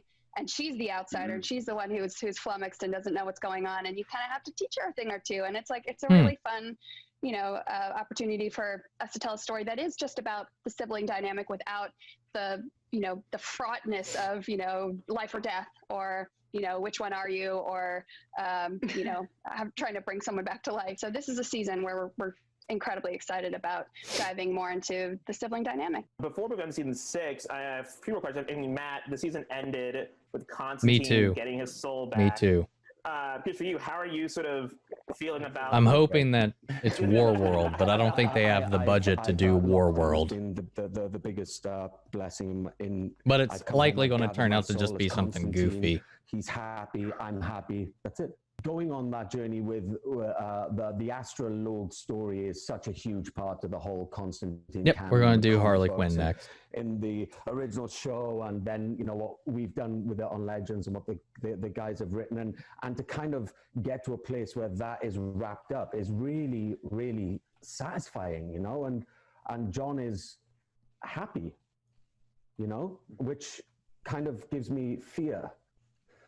A quaking fear in my boots because, how long character's does John happy. Stay happy for? What's going to happen? I mean, the other thing too is like Olivia. I mean, Astra will be living with Constantine in his mansion. I mean, I guess for both Olivia and Matt, what are you both? That's what we're doing. Exploring about their dynamic. If you kind of put Astra and John living together peacefully, I feel like maybe isn't Sub Jedi Master. gonna happen. So I think that none of the ones that I've watched, would be really fun to see any of them the trying to panels that we're actually going to be watching probably won't say anything about that. That's probably going to be in one of the side panel things, if anything. The idea of John being unhappy about him being. We're just watching the main show panels, like the big season 5 featured just off the top of my head focused so many ones. really fun and interesting episodes. Mortal Kombat, the one where we're trapped on TV, Mr. Parker's cul-de-sac.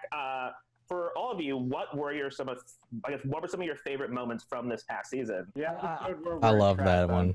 The Friends house, because I'm a huge Friends fan. I've got the collection, a mug, and we all attack that with a very my Central happy Perk heart. shirt I wear every now and then. I really like that whole saw sitcom vibe what it was going to look like from that while one. working to make it, and that kind of drove us through the hard part of making that episode. It was really cool to become different characters, different universe. I love the Star parodies. Trek, our old version of Star Trek we had so much fun doing that. And seeing Jess, with the ears, and Katie doing, William Shatner. I think there were moments, weren't there, Nick, when we were sitting in the trailer and we were like, this is the most bonkers, ambitious episode that has ever been done on the show. It was great to kind of to pull it off and really good fun. It should be noted William Shatner tweeted Katie after that episode aired. I saw that, yeah. Yeah, he did. No way. It's some harsh criticism with my interpretation. Guggenheim directed that episode, and I remember on the day being like, okay, we were doing a little Spock Shatner throwback fun. Okay, we'll do a little Sarah and Ava as Spock and Shatner, and Mark kept pushing us to do in rehearsal more. I want the cadence more, and Katie and I were ran before the take and just started YouTube deep character study, YouTube googling how William Shatner talks and how to do the cadence and how to do more. I lowered my register and my voice. I mean, it was insane. It was really Rest in peace, Leonard Nimoy. Ended with Sarah being getting abducted by aliens. The writers, what's in store for Sarah in season 6? Ooh, well, I don't know if we want to spoil too much, but I'll say with Sarah away, it's the kids kind of go crazy. I feel like Sarah's kind of one of the grounding influences on the show. The other might be Zari 1.0. I honestly, I'm a little worried because I feel like everyone's going with some of the way bonkers that in her absence. So last we really look at this season in terms played of, out what would it do to people with to Sarah's have Sarah storylines. missing? Yeah, and I think that maybe Ava she's not obviously long would for the be, show a anymore, worthy replacement, but or at least as a full-time she cast obviously member. takes Sarah's absence the hardest, and she starts to, get a little bit frayed around the edges as well. So it leaves a bit of a power vacuum, which unlikely people have to step up to fill. Don't worry, we're not losing Sarah from this story. We will be tracking her adventure. Okay. Even as she is separated from the team. This show is such an ensemble show. Okay. And what has it been like for you guys to sort of write these episodes when you have one of the lead characters completely separate? Because I feel like the rest of the the cast? Brandon How has Routh it been thing like was writing those purely stories and to making those stories and shave find that off some balance? money. I mean, it's useful when we can just focus on. I don't a know single the details, but I know character that or he a pair didn't of characters. I mean, the trouble we get into want is to when leave. We want to try to tell too many stories at once. And so every season we kind of resolve to pare it down and to try to simplify things. Believe it or not, simplicity is really kind of like a luxury on a show like ours that is so crazy and complicated. It's nice to slow down once in a while and to realize okay, yes, we'll get to that story eventually, but like right now, let's just try to focus on Yeah, something. I like that's, that bit of it, you and know, I a wish it little just more ended in that manageable in scale. episode, though. I really like that episode, but Also, the as a actual really episode proud of how after much it, joy this when show he can bring, leaves, and when especially they right go to now, that, it feels like go everyone back in needs to see time and this they show, have so their it's like fun to feel bachelor like we have a party real or whatever. purpose right now. I feel like I wasn't the writers on this show are very too much a close. fan of his What has it been exit. like having to break a season And via just the Zoom fact and that not he being didn't in want the to physical leave room and they together? wrote him We all off the really show. missed each other, They but got rid of him. Especially in the early months of the pandemic when there was so much I don't know, uncertainty and because so many on questions. the podcast actually with was a Michael really Rosenbaum, great he sort of he seemed grounding he still daily seemed pretty activity like to have to upset do, to have to about check in being with each written other and written to off see the each other's show. faces. This is going to be a season that will hopefully bring a lot of joy and hope to the people who watch it. And the season, I know we're also getting a new legend this season. What can you guys tease about this new character that's coming on the Wave Rider? She is a young Latinx woman from Texas who was kidnapped by aliens and is kind of got a thirst for vengeance. And so she's going to come up this ship and, she's not going to be the lovable losers that we normally have. She's going to be someone who is pretty tough and gives it to the other legends, and they're going to all have to react to her. And I think it's going to throw them off their feet a little bit. If everyone joins the ship and is our best friends immediately, I mean, where's the story there? Like, you gotta earn that. You gotta earn your spot in the family. There's a reason that so many characters have taken these kind of drastic turns. I mean, Jess came in as the straight woman at the Time Bureau, and then we realized. I mean, like, Zari oh my first God, came we've got, on, and like, she was butting Lucille heads with Ball, like, everybody. she could do comedy. She so, was like, the why are and we then making her do serious stuff? And Charlie. Aliens and aliens are well-tried territory, both in the Arrowverse, also on TV. I mean, how are you guys trying to put your own definitely spin on that? aliens. What does this season look like? I guess I'm how just do hoping it's not like change the goofy game for the aliens show, I and guess, more and like down War to, World. like, I want down to a different Mongol, way. man. Yeah, I mean, every season we try to go bigger and zanier, which is also interesting this season with, trying to be safe and film during possible quarantines. But I feel like if any show can do it, the Legends can do it. Yeah, we're trying to really lean into some genres, like alien genres, which is, that's not, Supergirl does their own version of aliens, and we're really trying to make it feel and look different. We're really, putting our own stamp on it.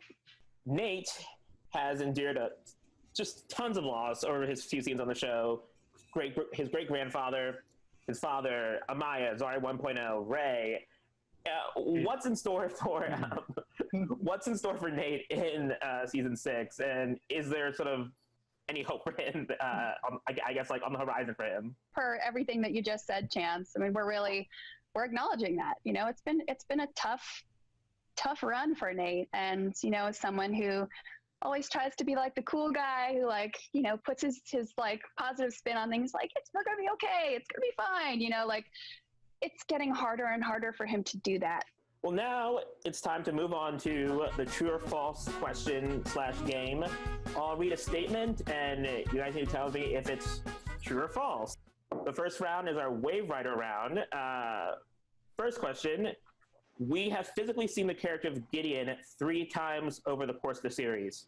True or false? It's once every season. Once over the season, yes.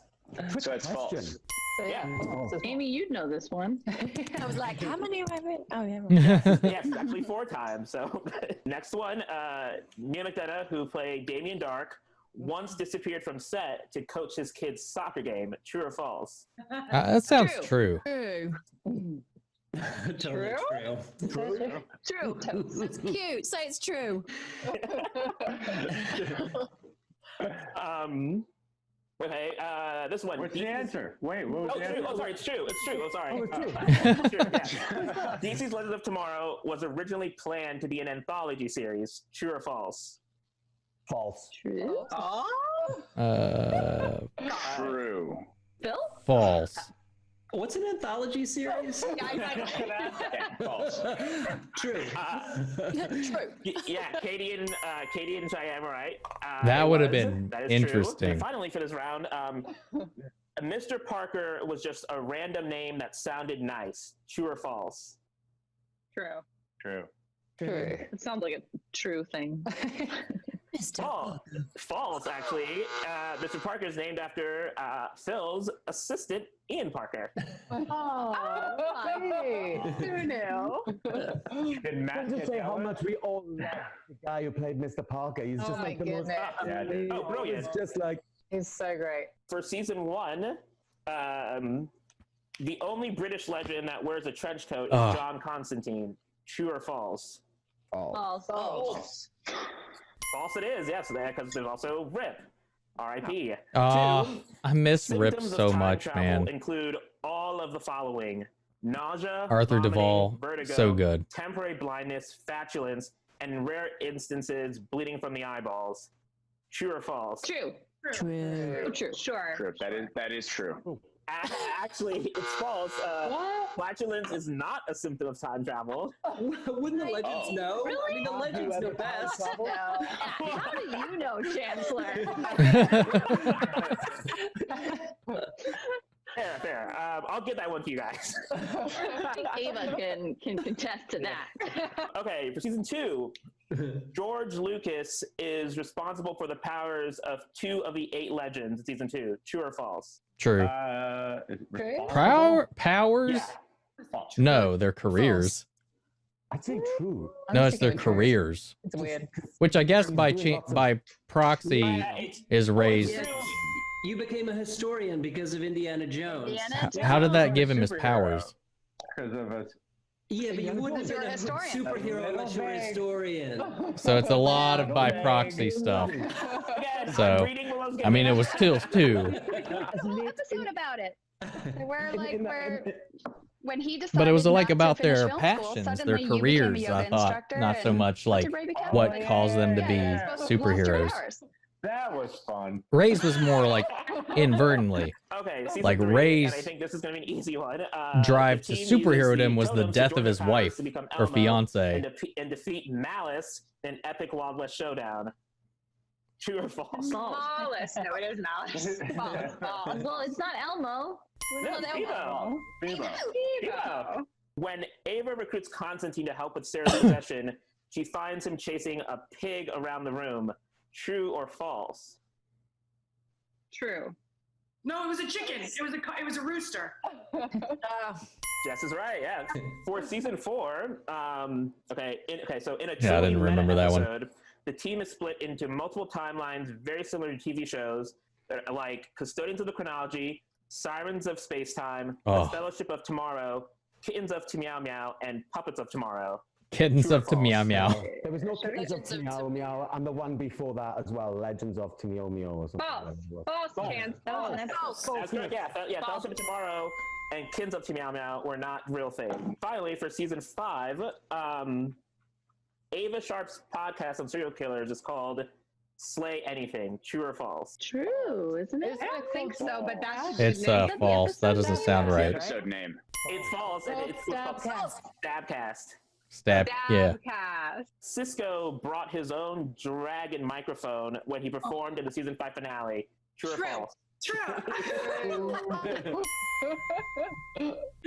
We have some fan questions that we've received from around the world apparently. So from the first one, it comes from the Philippines. Legends has a lot of musical moments. Is a full-blown musical episode in the cards? Yeah, why not? Anything. Yeah. We'll literally do anything. Wait, does it mean that we don't have to write? should name our show that. Amazing. Like if we don't. have DC's We Will Do Just write Anything. Little interstitial. No, you gotta have some interstitial things that then turn into songs. Remember? Seems like a lot of work. Yeah, like recitative, like singing. Next question comes from Argentina for the cast, and I guess for the writers as well. How has DC's Legends of Tomorrow changed your lives? I was an overnight success. I went from a nobody to a somebody. I flew first class for the first time. I got to meet all these incredible people. I got to meet Brandon. I told him the first day I worked with him. I was 12 years old when I saw Superman Returns, and now I'm here with you doing a scene. It's crazy. It's like this is what's kept me playing Constantine and being able to explore that character in ways that I never thought I would ever. Being together and doing these insane things allows me appreciation. It seems like Matt Ryan actually legitimately loves that I know Constantine. Is on the clock, like or at least the everything is character. on TV, and I just sort of like, I've never been in a position to where I've been aware of how special it is in real time.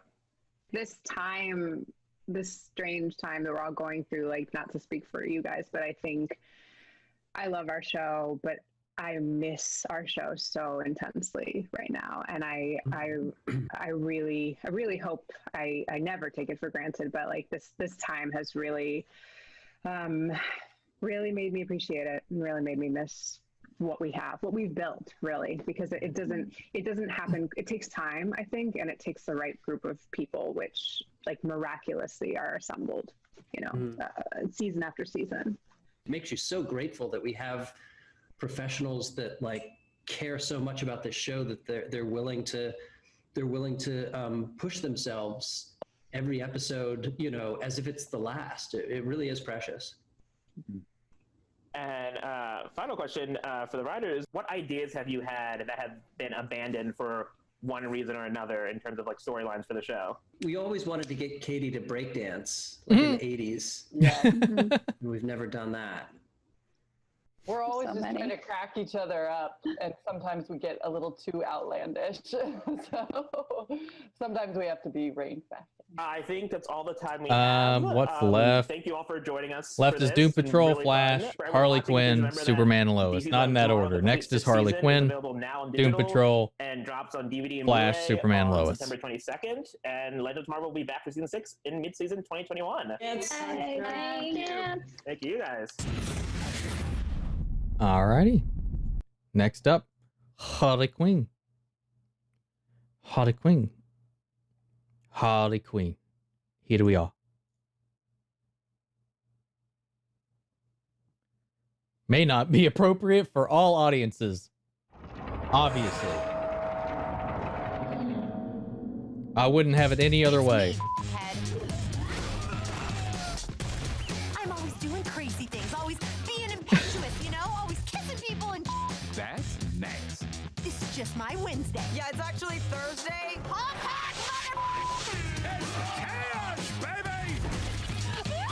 Dude, I love this show so much. Crazy bitch. Hold on to your bark back. I'm not going to stream it. I listened to the one that was this morning, but the GalaxyCon thing, like with the way you have to check out, ticket into it, and their terms of service and all of that, I just didn't feel comfortable streaming it. But I listened to the one from this morning. On the show and they're like, "Oh, this is." Not gonna lie, it wasn't all that interesting. And I was like, "Oh yeah, that's super cool." There's no way they're gonna let y'all do any of that stuff. Michael Rosenbaum's on the one tomorrow, so I might still listen to it, but I don't think I can stream it. I don't want to push my luck with it. I'm still surprised that none of my stuff from last DC FanDome got striked, to be honest. They're still up. And executive producer and also the voice of Harley Quinn. Hello, Kaylee. Hi. Lake Bell, the voice of Poison Ivy. Hello, Lake. Hi. Ron Funches, the voice of King Shark. Hello, Ron. It's a pleasure. Thank you for having me. Alan Tudyk, the voice of Clayface and Joker. Hello, Alan. Hello. Matt Oberg, voice of Kite Man. Jennifer Coyle, the supervising producer on the show. And Justin Halpern and Pat Schumacher and Dean Laurie, executive producers on the show. And also the developers. Hello, Dean and Pat and Justin's beard. Before we do the fan questions, let's do one. This is just for the voice actors on the show. Can you tell me how you got involved with the show? So this all started for me when I started my production company. Once I saw the first script, I couldn't believe it was so funny. I thought, oh my God, this could be live action. When I met with the guys, they were kind of telling me how they wanted to do it and their vision for it. And I thought right away, this is going to be so much fun. This is going to be the start of something huge. When I first heard about the project, I was really jazzed. I mean, I had been aware of Poison Ivy, and in general, I tend to be obsessed. I mean, like categorically obsessed with the idea of doing voiceover work. I mean, it's the most sort of freeing medium for an actor, and so I've always been, but being drawn to Poison Ivy, I like the idea of making her you know, the tone that these guys had presented. What the nuts with the can? Oh my god. I wasn't even sure I wanted a backless dress, and now I'm stuck with it. Yeah. She can use You know, sometimes the bleeping makes things I funnier. worked with Patrick and Dean and Justin and Alan on a show previously called Powerless, which was a funny show set in the DC universe that didn't have superheroes, and people were like, we don't like that. So they were like, we're going to try it again, but with like superheroes this time. And then they were like, we want you to come in and be King Shark and just be yourself. And when he gets angry, just, you know, let that anger out. I will kill each and every one of you with my bare hands if I have to. You know, I was bitten by the bug real early.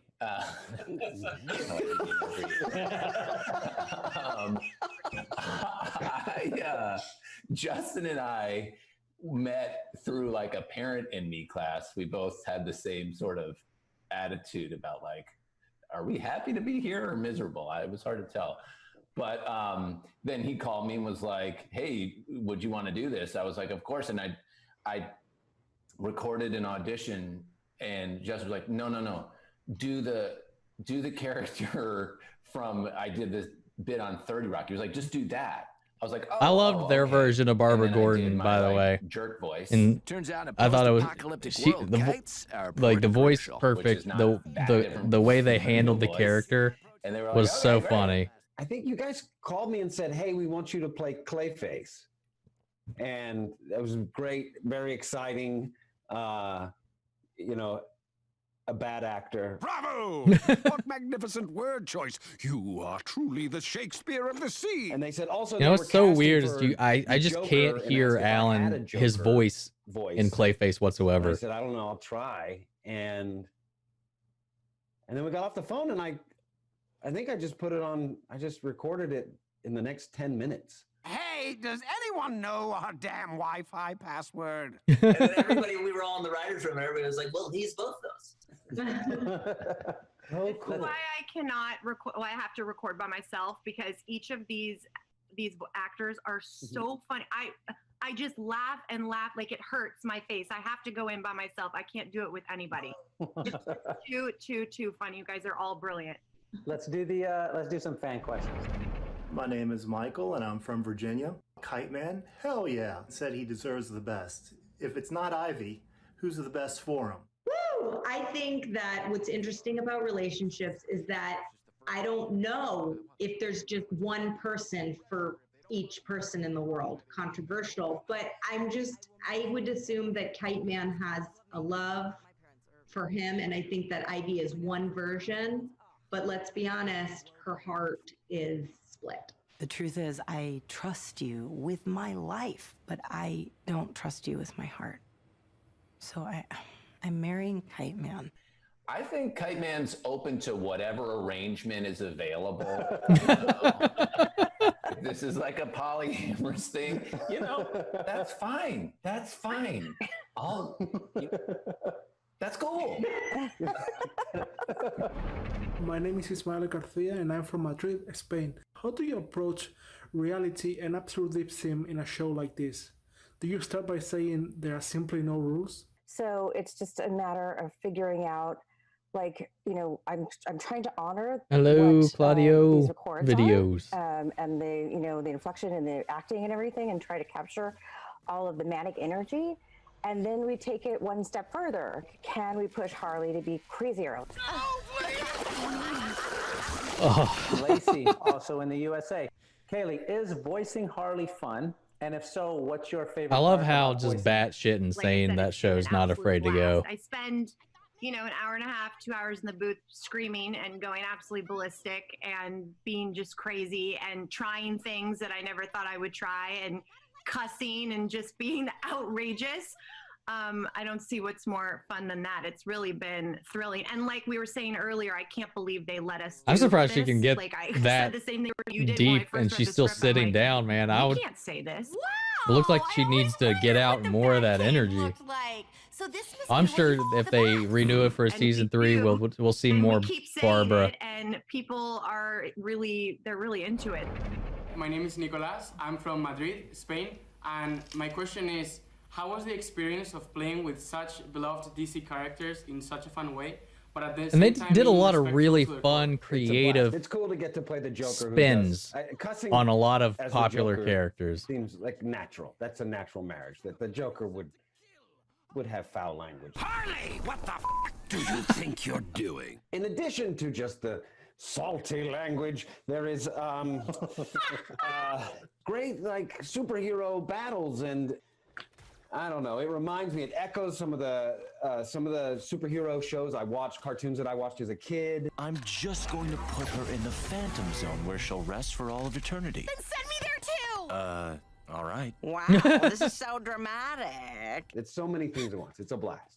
Jesse from the US asks, how does it make you feel that so many people connect with Harley and Ivy's relationship? It is unusual because we're not And that's the in a only room reason I together, couldn't and connect to the so Kite Man we thing. I kind was of, like, fall God, in I love was with waiting each for them to other get together. through this weird virtual experience. I love you. Don't make a thing of it. Anybody feel this but me? It is amazing to have that back and forth and not be together. For all of us, like the show plays as if we are all in the same room. It's pretty impressive that we're all there together, and none of us have really ever even done that with each other. So it's pretty impressive. Really? How it ends They've up. never been in the same recording space at all? Well, my name is Jessica. That's I am surprising. From Fulton, California. It And my flows so question well. is, how did you guys come up with your portrayals of Clayface and King Shark? Well, for me, it's just a lot of, I'm lucky that they let me play around a lot and have a lot of fun. They were very much just like, we want you to be yourself. He's a very grounded, very intelligent, very charming young man who bites people's heads off. Who knows, man? I don't know. Like, that's me. I get that. With Clayface, he gets to become, and that's his powers, that he can turn into anybody or anything. And I love that he finally shows that he has this incredible power by the end of season 2. Are you me, Clayface? You could change into this at any time and chose ditzy co-eds and divorcees? My name is Marvel from Indonesia. Bane is my favorite Dude, DC Bane. supervillain. What made So you fucking decide hilarious. to depict Bane in this specific and unique kind of way, and what inspired his design? I think we all initially kind of together came up with the idea of we wanted to do sort of a spin on Tom Hardy in Dark Knight Rises. I got a razzie zazzy for Bang. It's Bane. You know it's Bane. I'm here every day, Todd. I do remember one moment when Shane Glines, who is a brilliant character designer, so talented, we were designing Bane. You remember this? And then he brings us Bane's my favorite this drawing character of in this Bane, show, and man. it was perfect. And I was like, what went into this drawing? And he was like, well, I just feel like Bane is a guy who doesn't work out his legs. From Charles in the USA, is Harley Quinn coming back for a 3rd season? And if so, what's the possibility of including Punchline? The answer is I hope so.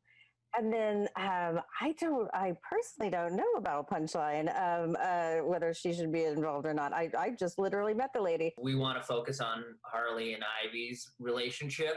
And I'm less personally less interested in if the Joker gets a new girlfriend than I am of just like, let's explore this. Oh my gosh, relationship Joker that with we've that spent 2 family seasons at the building. end. I'll help you smack him I around a love little that. bit. Him just being in that you, like obviously. I mean, I can't let normal this anonymous domestic talk relationship. about my best friend, right? Well, Cracked me up. Heard him from me? Yes, absolutely. And because he claimed I'm f***ing psycho, but mostly for you, babe. But also for me. But for you.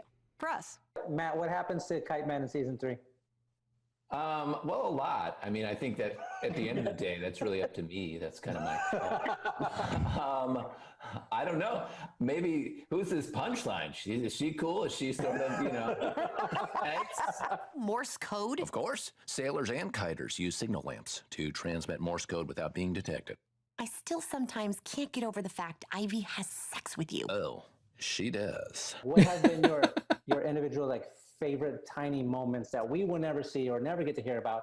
Oh gosh, there's been just realizing how funny these damn writers are and how brilliant some of these actors are, and hearing how Alan can go from this King Shark, best character. It's just brilliant. What you do is so brilliant, and Lakey. It's so funny not seeing her and not working with her, but when I see her in person, I feel like I'm like, hey babe. I feel like we've been shooting for years together, you know?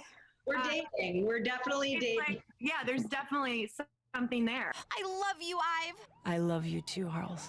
Okay, eyes on the road. I love you, but Jesus. There's something therapeutic about going in the booth and just nobody's looking at you. You know, you have this incredible freedom to just be really raw. You know what? You guys. Beg your pardon? Yeah, I said you. He's not lucky to have me. I'm lucky to have him. So off.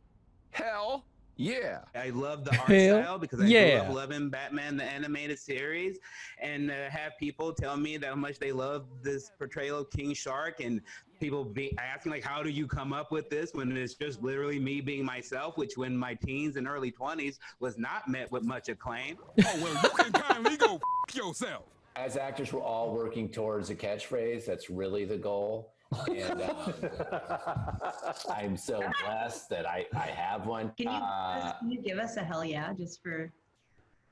Let's see, is Kite Man here? I don't know. Hell yeah. Hell yeah.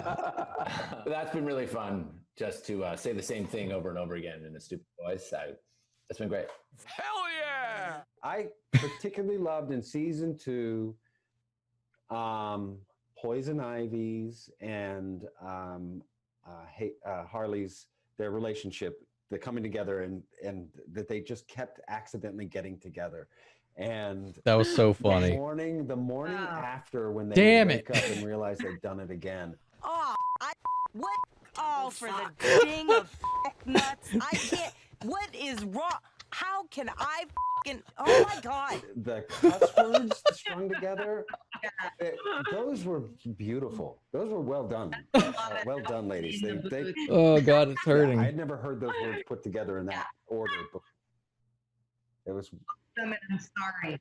I love it that every time I read a script, it's a real rarity to like just laugh all the way through it. And then we get this audio track with this amazing cast to laugh all the way through that. And I know that I speak for not just myself, but a lot of the artists on the crew, designers, storyboard artists, After Effects, that this is the best thing we've ever worked on. Bring it in, my darlings. Touch me. I will murder you. I've never had a show where every God damn, I love inspired Bane. every I love this other version of Bane so department much. as much as on this show.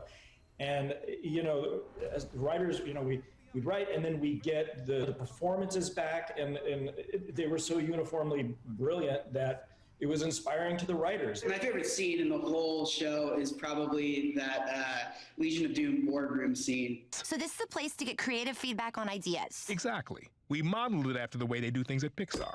There's only cinnamon raisins. You know I hate Is that Giancarlo Esposito? Wait, here's an. I'm only now They're just picking pitching that up. ideas, and I just thought that was like the distillation of like the writer's room in cartoon form. The scene in Bane's pit where they're escaping and it's right before they I've never kiss and kind of paid have attention to Ivy that and Harley before. have this like monologue. Yeah. Okay. Yeah. Giancarlo Esposito was Lex's voice. I didn't realize that. Love sets us free. Ivy. No. It's okay. Don't do this. Have a good life. Dude. Get married, make babies, name them Harley. The girls and boys. Harley. See, it totally Their works. Snyder cut You know I love you. and their Bye, Ive. Last I think all those Jedi little references tiny moments, like what Lake was cracked talking me about up. earlier, those It's are funny. my favorite Now. things in the show. Kind of eating some of those words. That is all the time we have. Thank you to everyone for watching this. Thank you to everyone on the panel. Thank you to Justin's beard for reminding us that just because you can doesn't mean you should. Stay safe, everyone. Alrighty. All right, guys. Doom Patrol. Dun dun dun dun dun.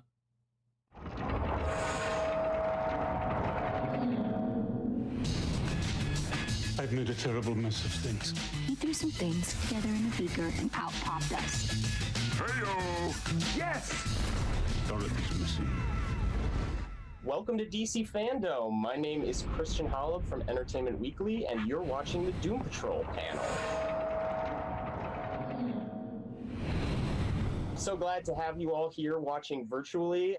I personally am very happy to be moderating this because Doom Patrol is, I would say, easily my favorite superhero show right now because of all the crazy things we see. Season 2 alone, we've had sex demons, time-traveling roller skate parties, and a demon who thinks he's Jack the Ripper, and that's just in a couple episodes. Yeah. So I'm so excited to have the cast and The sex demons really threw me for a go loop. through season 2 And they kept talk popping about back the up. show. First up, of course, we have Mr. Timothy Dalton, who plays Niles Calder, aka the Chief. We have Class. Matt Bomer, who plays Larry Traynor, aka Negative Man. Joy Von Wade plays Vic Stone, aka Cyborg. April Bowlby, who plays They're all Rita so Farr, good. aka Elasti-Woman. Diane Guerrero, who plays Jane, aka Crazy And Jane, every other aka character in her Hammerhead, head. aka Baby Doll, aka you know the rest. Abigail Shapiro, who plays Dorothy Spinner. Karen Obalom, who plays Ronnie Evers. Riley Shanahan, who is the on-set performer for Cliff Steele, aka Robot Man. Matthew Zuck, who is the on-set performer for Larry Traynor, aka Just the way Negative that Man. they Jeremy Carver, executive meld producer and together, showrunner. like Brendan Chris Dingus, Fraser executive and the producer. body performer with Matt Bomer and the body Wilkinson, performer, co-executive and producer. it all works and flows Everybody so ready to get into it? naturally and real. And I just realized Brendan Fraser's not here. There we go. So Oh, we well, kind of it's wanted to fine. start with a generic question for a lot of you, particularly those of you who were part of the show in season 1. How did kind of the experience of filming season 2 differ from season 1? Were you a little more used to kind of the weirdness and ready to roll with the craziness, or do you still find yourself getting caught off guard by the things in scripts? First of all, you can never really get used to the craziness and the weirdness because this show is so phenomenal and our team come up with such amazing ideas, and we're constantly looking at the scripts as actors and completely baffled as to how we can get crazier, funkier, wilder in each episode. I think for me personally, one of the best things was that we got to come back and do it all over again, and with a family in which we all resonate with and which we all now understand, and a show and a world in which we don't fully understand, but we're getting to grips in this wacky and weird world. And so, yeah, that, you know, being able to come Dude, I back hope and do it so. all over again, knowing what we're getting ourselves into was a big thing for me. Definitely. I want to know if we're Well, I gonna wanted to do get the flip side of that and kind of ask the final Ronnie and episode of the Abigail, season. since your characters are introduced to the show this season. What's it been for you guys And when? navigating this weirdness, and have your co-stars make you feel any more at home? It's been really cool, actually. This is like my first TV gig ever, so I'm just so grateful that I had such a great experience and everything, and to be like working on this show in particular, because I've gotten to do things I've always wanted to do as an actor. So that's been really cool. And I just had such a great time reading all the scripts. They're so well written and insane, and I couldn't wait to read the next one. Same. I mean, those scripts are just insane. I was like, how are we gonna film this? I love that my character also is like kind of like a sliver of kind of normalcy. It kind of gives you a break from all the wackiness. I feel bad for kind of taking Cyborg away from his friends, but hey, she needs love. It was for a good reason, Ronnie. Yeah, we've So if you seen bang and, like, every Cyborg, scene you is guys that are in. still cyber sex? In the bed. In the bed. In the bed all the time. You know, even though so much happened in season 1, in season 2, we're really digging in even more on some of these characters, learning things about their backstories, especially, you know, Larry and Rita come to mind as characters. We're learning a little bit more about their family relationships and things. Nope, before we they join haven't done Doom Patrol. Flash yet. Flash I'm just is curious, you know, actually with going to be Jeremy, next. Chris, Tamara, what kind of conversations did you guys have with the actors going into season 2 about how the characters are going to develop, or what more we're learning about them? Well, I mean, first, as the writing sort of crew, we're going through for several weeks and we're figuring out character arcs. And then we're gonna such, and end then, the I sat afternoon down with each of these Superman and folks Lois. sort of like walk them through The first what their talks arc was about looking that like for show. the season, I'm really looking just so they forward have to an it. idea, because nutty stuff, I guess, that you could say happened during the course of the season, you want them to see the sort of grounded arc that's actually coursing through all of the craziness, and just to give them a strong We basis to did start the Titans a season little and get an while ago. understanding of beginning, middle, and end to the extent that Yeah. we know it. That's what we try and do every season with the cast, to the extent that we know the answers, just so they can have a little bit of a roadmap for themselves. Yeah, that was we did Titans kind of 3 carrying panels us ago. from the end of season I one think. into the new season is that at the end of season one, you know, we learned that I love Niles, anytime they the do these chief, white who background all things. the characters saw as some kind of parental or father figure, that he was in fact responsible for a lot of the Yeah, stuff that's they didn't happened to announce them. anything that they didn't already announce previously in the year. Dorothy, who is kind Nothing of his, new. His justification for all those things he's done, is ways to protect her. That kind of carries through the season, I think, as the It was team is pretty kind of much just a processing clip that. show. And I'm curious, you know, Timothy, did that change your performance at all? That you know, this character is really in a position now where he has to be asking for forgiveness and leniency, maybe a little more than he's used to. Well, it depends what you mean. I think the performance changes all the time. It's an organic thing. And in one situation, you'll behave one way. In another situation, you'll behave in a completely different way, which is good. It brings texture and depth. The new is excellent. Surprise is excellent. And we get plenty of surprises on the show. Definitely. I'll throw to Diane, because Jane is a character who seems to Timothy have kind of Dalton, relied I on think, the also chief just little brings bit a for being a grounded presence a in her lot life, like a higher level of class and history like she has with parenting, not being able to rely on the chief. How has that kind of changed validity Jane's to the show decision too, I making this think. season? She's relied on the chief a lot, and I think that we see that starts to change even in first season. So she decides to And if you haven't watched them, I've got reactions rely to every on episode of Doom other Patrol methods season to 2. cope, and you see where that gets her, and then eventually she sees that she needs this family. I mean, as she starts to empathize with everyone else's trauma as well, and she sees that it's not just her who's having all of these, or going through this emotional roller coaster on her own. She sees that maybe the chief is not her I think the primary only big source of protection. I tidbit think of she info starts that we relying on got the was chief. that Donna Troy has a story arc next season, The only so parental she's figure in a lot of these characters' lives. I'm sure there's some way that inherited she's some going to messed up either things from their parents, be which back we see in this some season. form And or so I'm another, curious, you know, April, whether it's Big flashbacks Joy Von, or they Abigail, find a way to bring her back. Can you guys speak at all to kind of how your characters are reckoning with kind of their That was the parental only thing I relationships and hadn't what heard they've kind of before been that left was by said their on the parents? panel. I think Rita suffers from imposter syndrome. And I think her whole life being informed that her mother got her these jobs by doing lewd acts. She doesn't know where she stands. She doesn't feel like she belongs anywhere. And so it's informed her decisions. And that's why in season 1, she's such a narcissistic person, because she's protecting that idea that she has of herself, that she's not worth anything. And so in season 2, she starts to let her guard down. She starts to actually look at her past and see the damage that the parental figure in her life has caused, and she claims it. And so she starts to see these powers as not a weakness but an ability that she can use. And instead of getting stressed out, now she starts using it to stretch and to grow. And the only way she can do that is to look at her damage and to acknowledge it and grow past it. I think Big Stone is helping her to control that or work out that element. Not to take any credit for it, guys.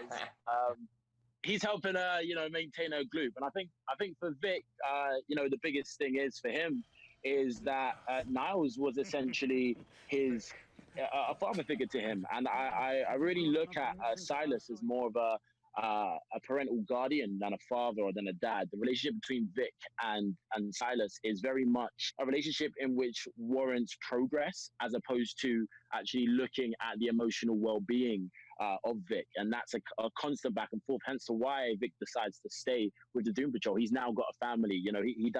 He hasn't felt, especially since the accident, that he has a family, you know, and that's why he's seeking for that and goes off and is against it at first. But once he does come around to come in and meet in Doom Patrol, he starts to feel and see that void in which is starting to be filled from the family, in which he doesn't essentially feel like he has, which allows him to be more open and to see what all of the other gang are doing and how they're dealing with what they've gone through, which encourages him to start to take on this PTSD, hence him now leaving the Doom Patrol in season 2 to grow up, essentially. Abigail, did you want to add? Well, Niles is the only person who's really taken care of her for all these decades. So she loves him so much, but throughout the season, she realizes that he's not necessarily the person she thought he was, and he's locked her away for so long. So she's missed out on the world. And she realizes that her father isn't perfect, and nobody really is. And her father just doesn't want to see her grow up. I'm so glad to have Matthew and Riley on this call, because I want to shine a spotlight on kind of what you guys do on the show as the on-set performers for Negative Man and Robot Man. You know, could you guys just talk a little bit about how in general you kind of, you know, physically perform these characters and kind of imbue these personalities and themes of the show? See, like the rapping on Larry looks good. Matt, if you do guys something wanna, like that for Hush. Talk about your collaboration off of Instead of that Collaborating with Matt dank, has been really cool because he's just been so hard open and, looking like, helmet we thing have conversations that's not about like bandages. what the character's feeling and what the relationship is to this person, like John in the first season, and just like how we think overall things are affecting Larry with the spirit in the relationship. So it's very open and like communicative thing where we get to really get into like the nitty gritty of what we're feeling. And then, you know, the way I like to come at it is like, you know, your body holds your emotion. And so it's just kind of like you try to think about how you would witness your emotion every day and how you would witness your an emotion in another person. And then you just kind of find where that lives in your body, and that becomes kind of like the posture, the speed, the rhythm. All of that goes into portraying that. I mean, I kind of have a lot of help too because I have neutral mask, so like the facial expression kind of assumed almost from the posture I give it, from the rhythm, from the speed, and all of that is so easily informed by like what the writing says and what these relationships are, and you can.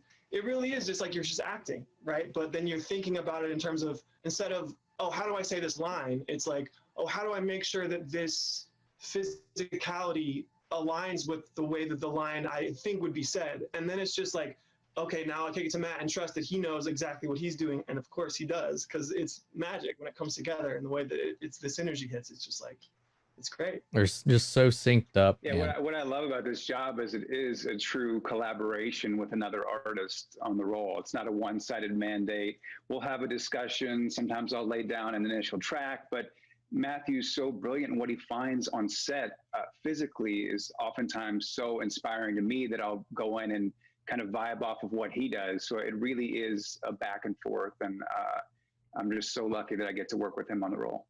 Like when you put on the suits that LJ Shannon and creative characters engineering built, like they're just so beautiful, and they have this kind of enigmatic like thing where Matt and I's job is to kind of like breathe life into this beautiful, in my example of Robot Man, he's just like a husk of a thing. You see him on the side and you're like, whoa, that's amazing. But all of a sudden, you know, when you're in it, it's like how to, organize your body, you know? And then similarly to like the Matt Squared situation, like with Brendan and I, like I try to think about it where I'm like, okay, I'm not necessarily like making choices Riley would make, right? I'm acting through a Brendan Fraser filter. So something I started doing accidentally early in my process was like, I don't know, I started rewatching Brendan Fraser movies, man. And like, you know, like watching The Mummy, like, Benny, what the f***, hey? You know, and like I started doing a mimic of him, and it just sort of like feels like it comes together. And we also, on top of it, Brendan and I feel like I'd be remiss if I didn't share it here. We like went to the same 900 person arts college, had the same mentor. We're on the Doom there, Patrol panel right now. The same birthday. Wow. If I wrote this in a book or a play or a show or something, you'd be like, that's hackneyed, that's fake. But it's just like, it's just life. It's wild. I want to piggyback off too what Riley said about the costumes too, because like I mean, for every actor, I'm sure they all agree, like, your costume informs your performance so much. Like, the way that you move and all of that type of stuff is always a factor in the character. But I think even more so with these things, it's like, you have to move a certain way in some situations because of the bulk and the size and the weight of that. And the same thing with me, it's like some things in Javan as well, with his sight and things like that, it's like, some things you're kind of like, oh, well, this is how I would have to be in this situation. And then it informs and becomes like almost a character and emotional choice because you justify it and you find, well, how does this work? And now how can I make this work for the scene in the moment? And it really is like the costumes are such a helpful, incredible part of what we do. I realized early on, though, that Matthew and I were going to need separate costumes because at first we only had one. We had to share it. And the first time I wore it, it was a stunt scene and I had to duck and it tore from the ass down to the ankle. And I realized I may have a little bit more kadunk than Matthew has down there. So they're going to need a second suit for sure. Awesome. Well, we mentioned a little bit earlier Cyborg and Ronnie kind of having some alone time this season. Even more than their kind of personal stuff, I've been very interested by kind of the conversations they're having. Yeah, there's a lot of about, what justice like they've said, looks collaboration like that goes into and this, how much, and a lot of justice is about punishment, process, you know, method, criminals, and like punishing people in a relationship adaptation who that lie has to to you, like versus come together for this forgiveness and show to giving people a work second chance. and get these Damn, girl. performances. Those are some moves. Cops are on their way. What? No, what? I didn't ask you to call them. On a mugging? It's kind of standard procedure. He's just a kid. Do me a solid. Give him a second chance. According to his priors, this would be his third chance. Then give him a third chance. The more this kid is in the system, the harder it is for him to get out of it. And if he doesn't experience the consequences, and he's heading there anyway. Are you really that confident in your moral compass? No. I just didn't know this mugging was my only chance to solve systemic injustice in America. All I'm saying is this kid needs more protection than I do. So there's a lot going on, you know, in their relationship and their interactions. What do you guys like about exploring?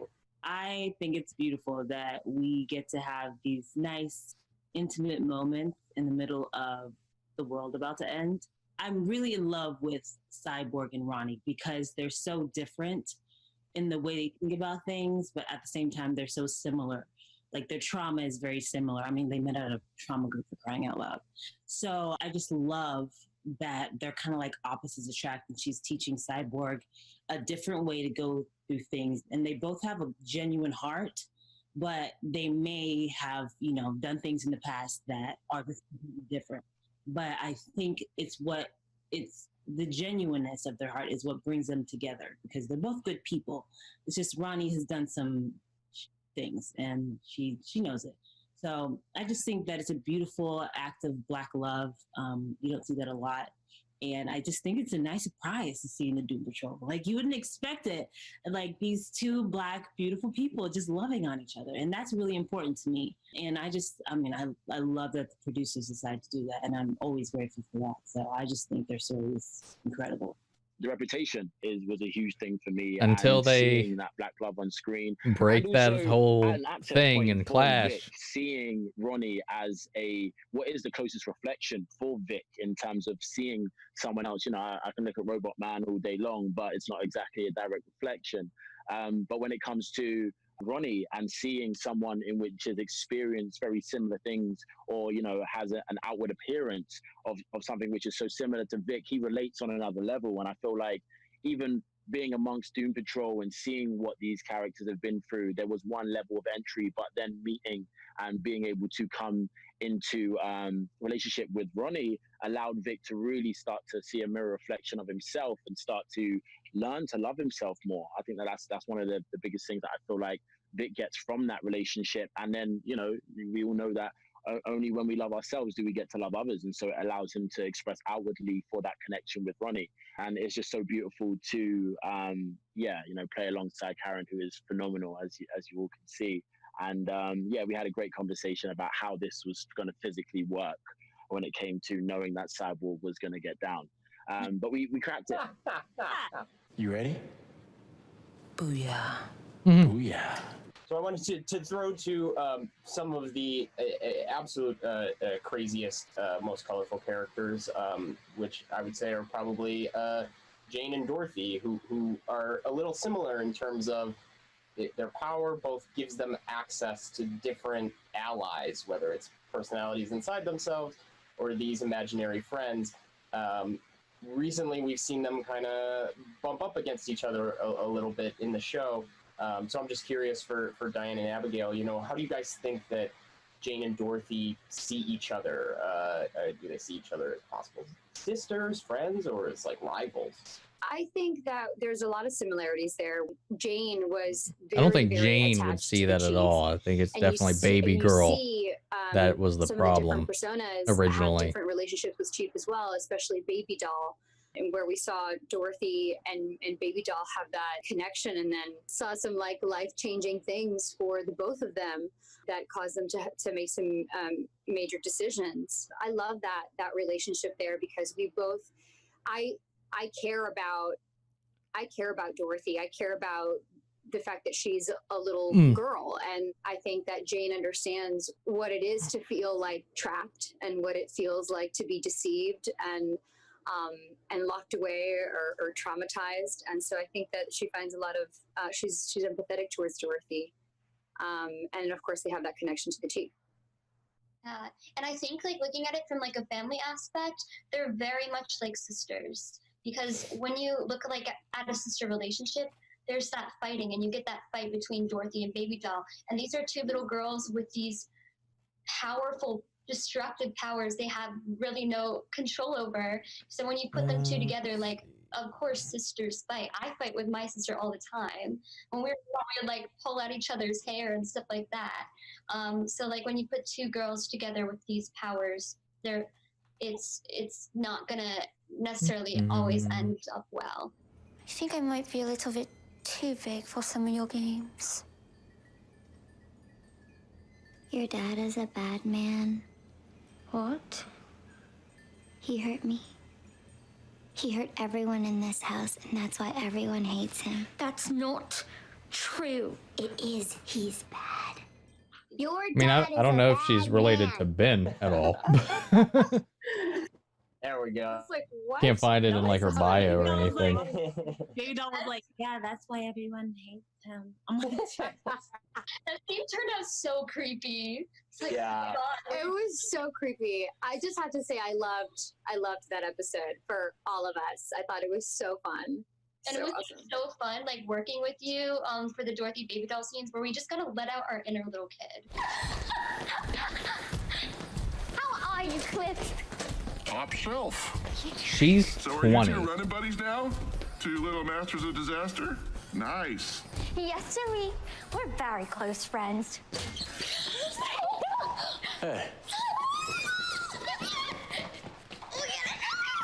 Man, you missed out on a killer tea party. What? What?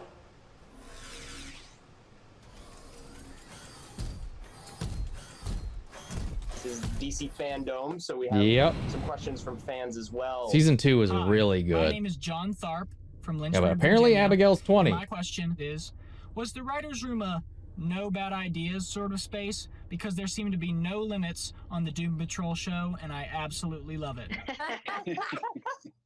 I feel like it's only bad ideas space. And just case in point, I wrote an episode where the villain descends on a crowd in a giant butt balloon, and that made it to film. So. Hi, my name is Austin. I'm from Hawaii, and my question is, will the Doom Patrol ever acknowledge themselves as the Doom Patrol? Just from my perspective in the writer's room, I try to never think of this show necessarily Yeah, as a superhero he was born show. in But I would 2000. think if you had superpowers, it would be impossible for that not to cross your mind. Like whether it's He's Steel and 4'9". Stone or Rita trying to master her powers, I think that might be in the back of everyone's mind. But I think they're a long way off from being able to get their own shit together. I didn't know that. to worry I would have about never other guessed people's that. problems. Chris, way to plug your own episodes there. That was very good. Well done. I don't know any of the other episodes. I just focus on me. Oh, Chris, we have so much. Yay, narcissism! Hello, my name is Andrew Garcia, and I love Doom Patrol for being so bizarre with the wild adventures they go on. But to me, this show hits the highest points with the theme of mental health, being that the characters have such traumatic origins. What have you I think learned she's from got your she grew up with characters, like a bone and what disorder does mental from health mean some to of the you stuff as I'm seeing, but Just destigmatizing trying to balance mental this health in the is stream and so whatnot. important, I think, and it's something that is super underrated. kinda I poking love that our around. show does that. And I love that it's not just, at first I kind of went in thinking it was just going to be, well, Crazy Jane, right? Because she has all these personalities and she has DID. But then you see that it's all of us, really. And I really think that speaks to a lot of people because we all really do, as human beings, need mental health. It's important for It us is in our day to day. very much a huge theme of the show. Jane has certainly taught me a lot about the self-care that I need, and not to just blow something off like, oh, well, whatever, I'm sad, it's not important. It is important, and it's important to take care of yourself, and it's important to make sure that we give that value for everyone. Nothing is too little or too big. And we never stop growing. I mean, we're all like on the show, we're like 100 years old or something, or plus, Dorothy. And so we see that we just never stop growing, and it's never too late to heal. In fact, it's imperative. All you gotta do is talk to me. What's going on in there? This codependent routine is getting stale, Cliff. Go, stay, do whatever you want, just don't do it for me. Okay, for the record, I am not dependent on anybody. I am my own robot.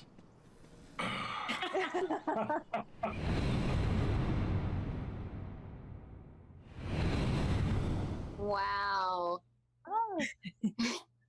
Oh man. Nice job, Armando. Whoa. Armando. Armando. Why is Robot Man so cool? Man. That is awesome. It is awesome. Look at Rita, pensive as ever, just next to Larry as we Yeah, should be. right? That's weird to think about. I like the side eye from Niles. He's like, I destroyed every one of these. Yeah, it's almost flash time. Francisco. Oh my gosh, that's awesome. All right, That's wait. so cool. We done? Ooh, that's dope. Francisco, can I get that so I can hang it up on my wall? It's so good. Ooh, I like that one. So cool. Wow. To wrap up, I wanted to play a really quick game with you guys based on some of the most insane characters that have popped up in Doom Patrol, such as Animal Vegetable Mineral Man, who was Animal Vegetable Mineral Man. Season. DC and Doom Patrol have a lot more crazy characters where that came from. So I just wanted to run 3 by you, and you guys tell me if you think they're a real character from DC Comics or if they're totally made up. Yeah. Sounds good, let's go. The first one I wanted to run by you. Name is Ambush Bug. Real name is Erwin Schwab. His origin is that he found the Ambush Bug suit and took on the role. Superpowers are teleportation, dumb luck, cosmic awareness, and invulnerability. Does that sound like a real DC character or a fake one? Real. Sounds real. It is 100% real. I'm not even gonna guess. Next one. Dumb luck gave Oh it away. my god. If that's not In the a world spirit where of comics, Condiment King, Beard Hunter, and All right, everything else that this shows one's up in this name world. is Disgust Machine. Real name Quinn Harrison. Origin famous chef turned hideous superhuman after accidentally eating mutant eggs. Superpowers are super speed, shapeshifting, and enhanced smell and vision. Does that sound like a real character or a This one I'm gonna say false. That's a fake character. Fake. It's fake. Yeah. The name is Lump. Real name is Lump. origin is that it was created by a character named Granny Goodness. Oh, to this is. trap a I'm pretty superhero sure called this one's Mr. real. Miracle. Superpowers are telepathy and illusion casting, and it may or may not have gone mad by seeing its own hideous appearance. Does that seem true? Real. Real. That's real. You guys are 3 for 3. Thank you guys once again for all assembling for this virtual DC FanDome panel. This is the cast and the creators of Doom Patrol, the first 2 seasons of which are available now. Dude, he's sweating.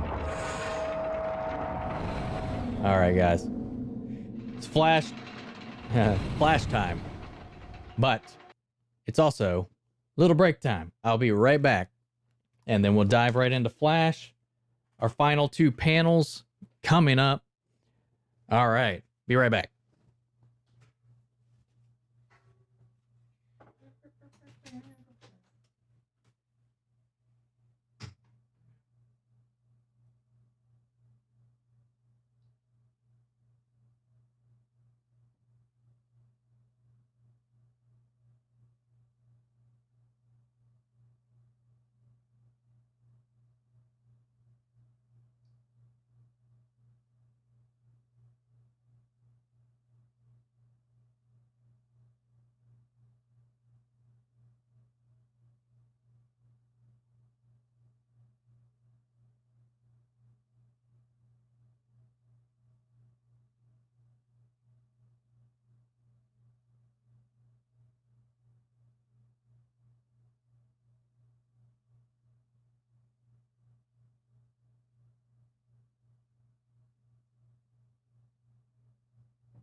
Yeah.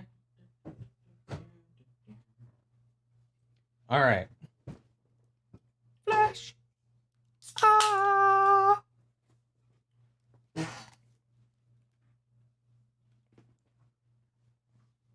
Yeah. Ooh. Ooh. Ooh. Ooh. All right. Here we go.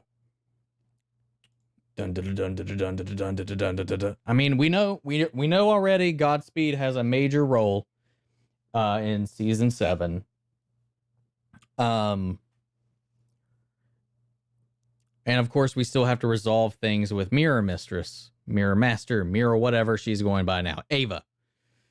So we'll see.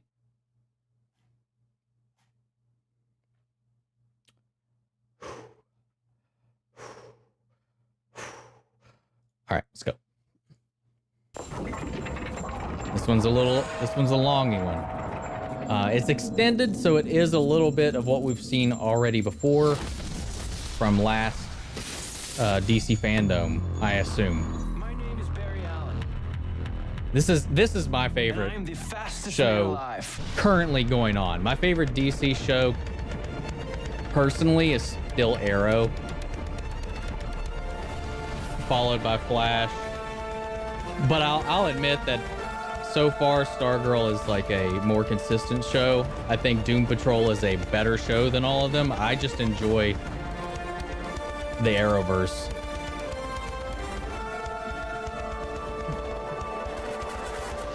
So much. It's got its flaws, but I love it. The hype, man.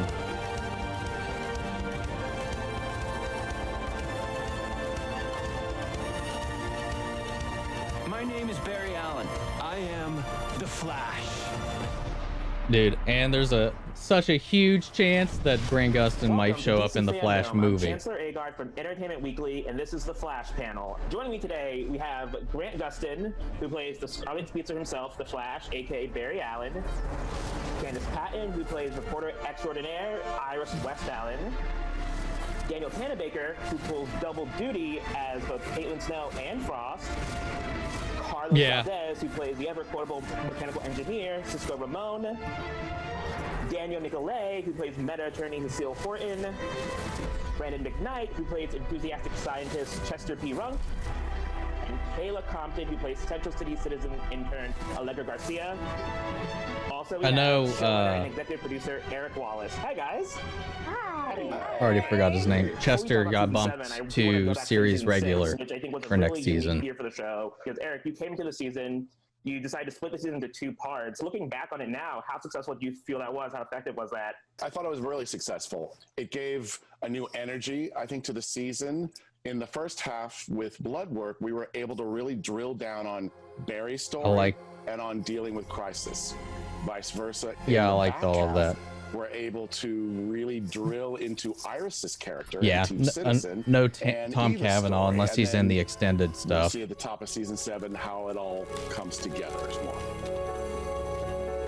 And for the cast, especially the ones who've been here since season 1, in the moment, could you feel something different about the show and how it was structured? I loved it. I was a big fan of it. I'm really glad that we got to, it gives the opportunity to really flesh out those villains a little bit more and not spread them out so much that you feel like you're sort of filling in episodes to get to the Yes. That's the one good thing I can say about season 7. I think a show needs to a little bit change in order to grow. Yeah, Yes. I think as an actor too, it prevents fatigue throughout the season. 22 episodes is a long time, 9 months, and I think for us, I love having that this they're kind of saying break like in all the things season that where we've a kind of been new sort of saying. storyline Gosh, emerges, kind of puts us in a headspace of so long feeling to like stretch these reinvigorated with stories the out. work. So yeah, it makes the season a bit easier to swallow altogether. As Eric mentioned, the first I half feel of like the season Iris was though very has much been about like sort of fairly Barry's walk up the crisis and underutilized dealing with his with mortality. this current arc at least.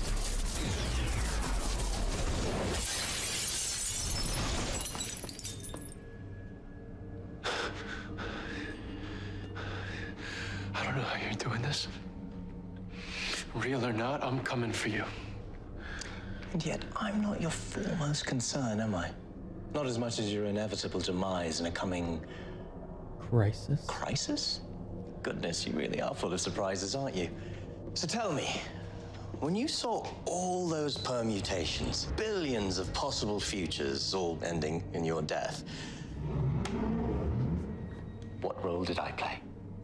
Grant, for you, what was it like Nothing. to sort of dig into Barry in that way in the first half of the season, especially with episodes like The Last Temptation of Barry Allen? That episode in particular, I've said it a few times since we finished it, but that was a really special episode to me, and I think it really I really liked was that a good episode. episode to show just kind of the culmination All of the of his emotions and pre-crisis the conflict episodes kind of were boiling really over. I good. just felt really lucky with all the material they gave me in The Last Temptation of Barry Allen, especially in part 1. It was Because there was always that different than anything looming I think we've urgency done and anything I've done on the show, and I had a great time with it. because of the lead up to Crisis. Oh yeah, and it was a special episode, but it was definitely super challenging. But visually, I thought they did a great job. Everyone was really proud of it. It was tough, but it was fun. And on the flip side, we dug a lot more into Iris as a journalist. For you, Candace, what was it like to sort of explore that side of Iris in more detail? It was a long time coming. I think we've kind of teased Iris being this ace reporter since season 1. It's always kind of been put on the back burner, so it was a nice treat to finally have it be at the forefront of her character arc for the season. It's such a male-dominated cast. I love these guys, but having more women and having this kind of Charlie's Angels sort of, you know, reporter team, it was really cool. It brought a new energy to the show, and I hope we carry Again, on with that Flash, in the I next think, is season. starting I do want to to dig more into that because a couple fans had get that kind some of team says problem and where the watching some of cast towards is the end. just in this season. I guess, did you feel like you discovered too something filled new out. about Iris through this material? She has this conversation with Barry. Maybe we don't need a as Flash Mirror team Iris, but I think like it's as very full as it indicative of is, or a real reporter Iris team as truly thick as feels, it which is is. that, Like you know, if it was she just can't like Barry, always be, Cisco, you know, the victim, and etc. she's not always looking Just to like be saved, and that she has to go out there and condense kind of have her own things a little agency bit. and do her own thing. And I think it was, you know, words that came through Mirror And Iris, less but it's very episodes. true of real Iris needing to have Gives her us own some agency really and her own detailed life and her own settings mission. And or so stories to that to me tell was kind of the with the spark of characters. Iris kind of taking over her own life and, you know, still loving Barry and still wanting this deep, meaningful relationship, but kind of separating in a way and saying, I have to do my own thing. I have to chase after villains. I have to chase after stories, no matter how dangerous it is. You put your life on the line to protect your city. And so I feel like I should have the right to do that as well, with superpowers or without. I was following up on a lead. So, there. And you were following a lead in the middle of the night? I mean, something could have happened to you. That, Barry, that right there, that's why I didn't tell you. I don't need you to save me. I can handle myself. How did you sort of make sense or separate in your mind Iris and Mirror Iris when you were playing them? Iris and Mirror Iris, we wanted it to feel like we didn't know who was who. We wanted the audience to believe that Iris and Mirror Iris were almost identical. And as this season kind of progressed, we see these kind of chipping away of Mirror Iris becoming more and more sinister and evil and kind of being taken over more and more from Eva. So a lot of it came in the script of just letting the scripts progress and letting Mirror Iris become more and more sinister. That's episode 611, Love is a Battlefield, in which Iris gets to break a bottle over a dude's head. How awesome was that? Yes. It was super fun. I mean, that really culminated in the Barry versus Mirror Iris fight, which is something we've never seen those two characters do, or in a situation like that with each other.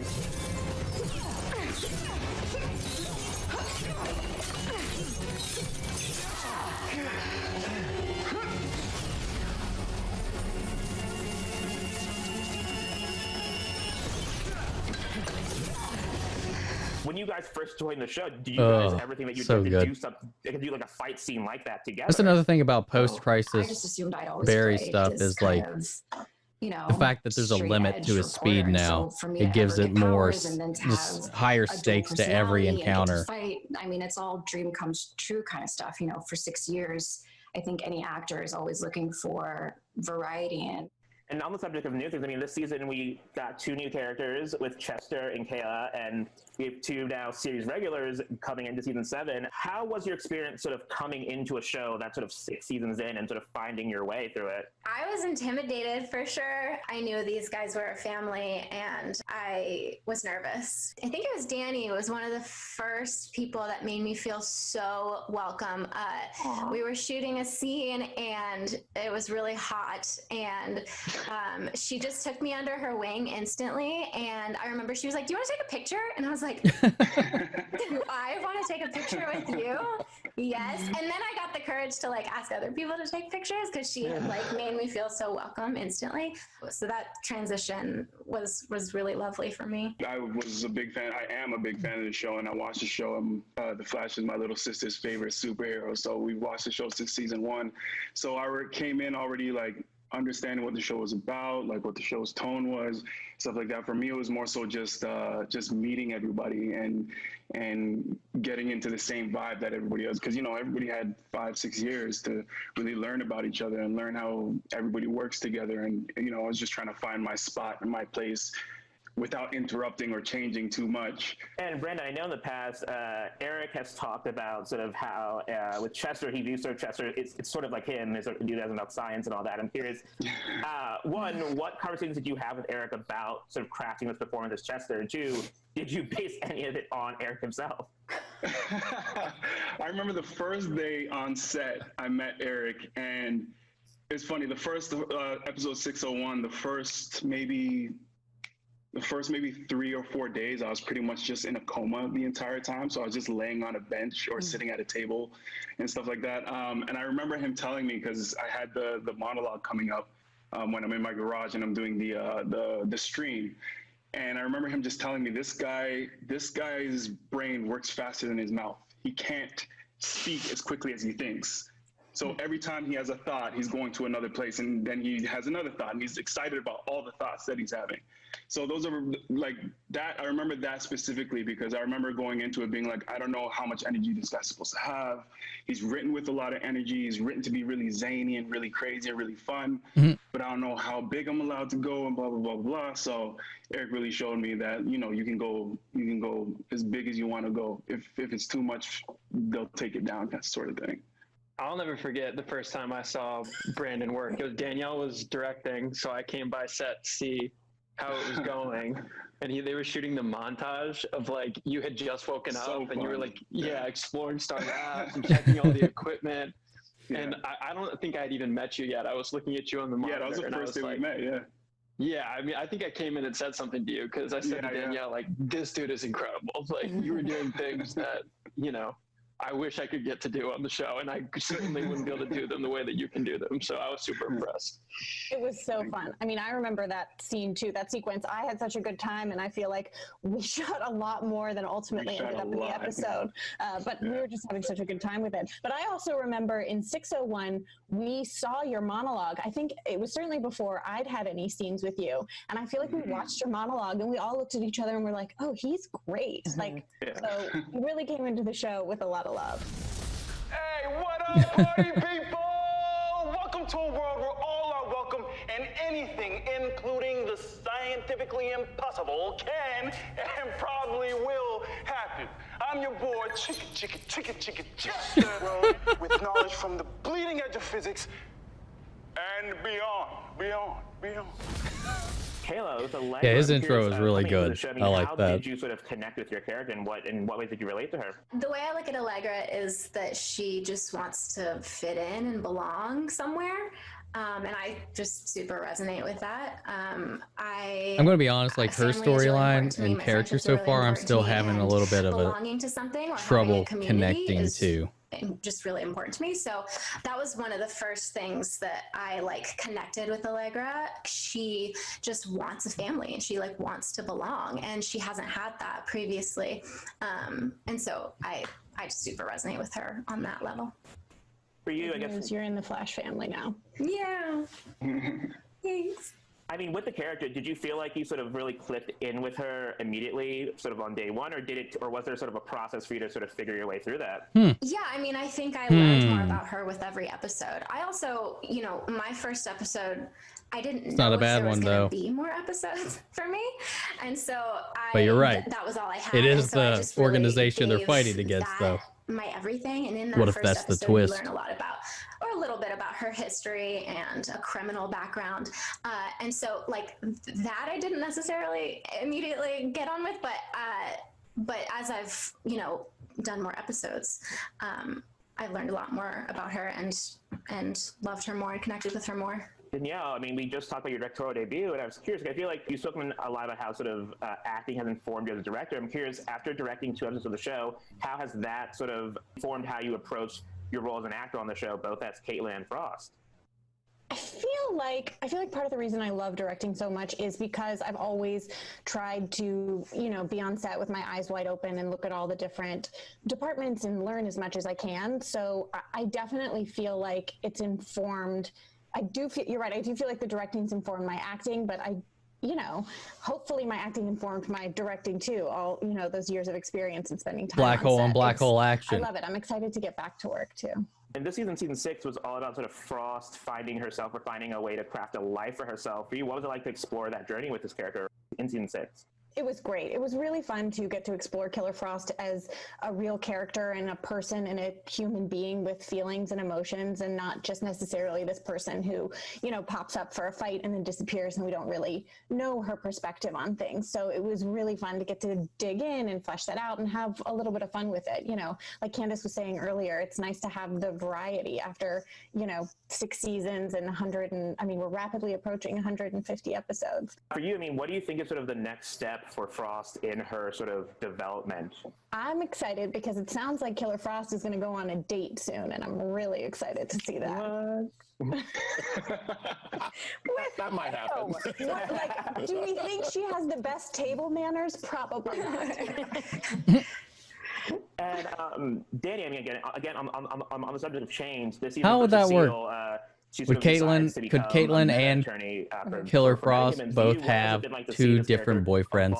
From when she was initially introduced to where she is now. You know, she went from Think about that being for a regular minute. person to having powers, but then those powers evolving, and they continue to evolve every season. So it's fun for me because every time I get to explore where it's going.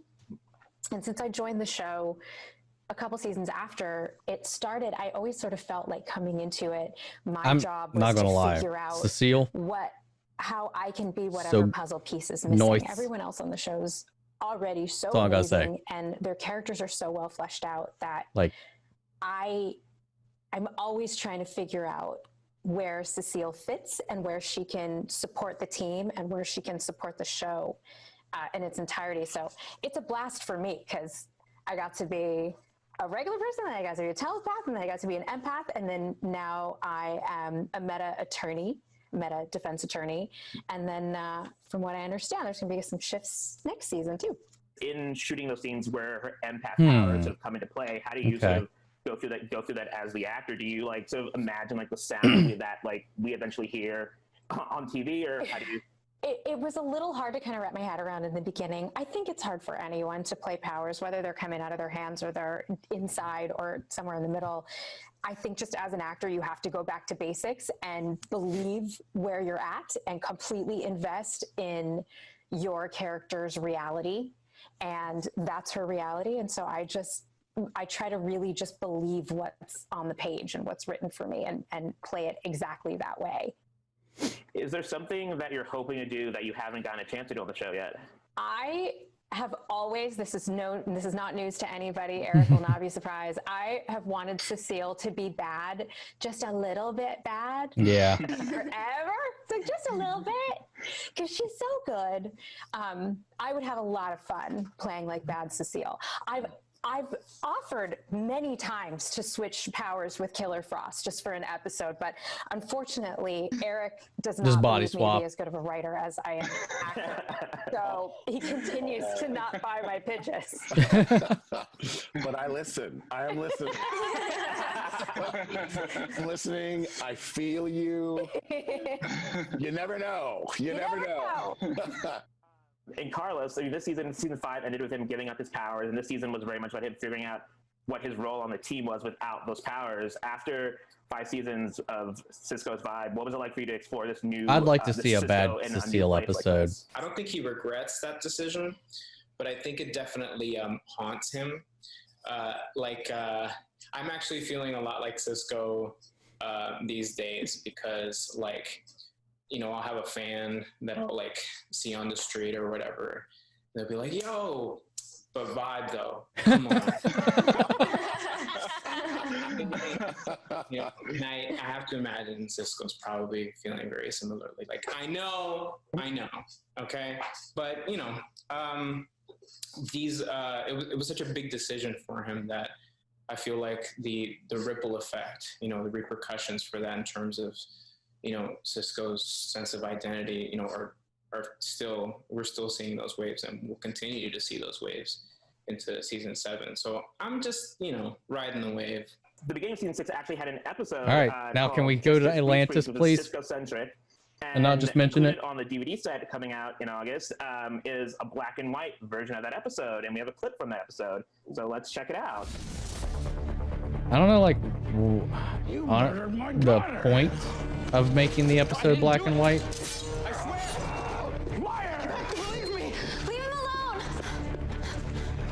get that? In Cisco's workshop. I don't know how it got there. I do. He just murdered my daughter with it. No, Preacher, I don't care what you think you saw, okay? You know Cisco, All right, you hold know up. how much he cared about Gypsy. It's a long There's gotta clip, be another so- explanation. Babe, please. No, what about doppelgangers? She's right. There's thousands of other versions of me out there. Yeah, and they're all pencil pushers. None of them are scientists like you. You had motive, just enough guts to do this. Preacher, I swear, I don't know how this is possible.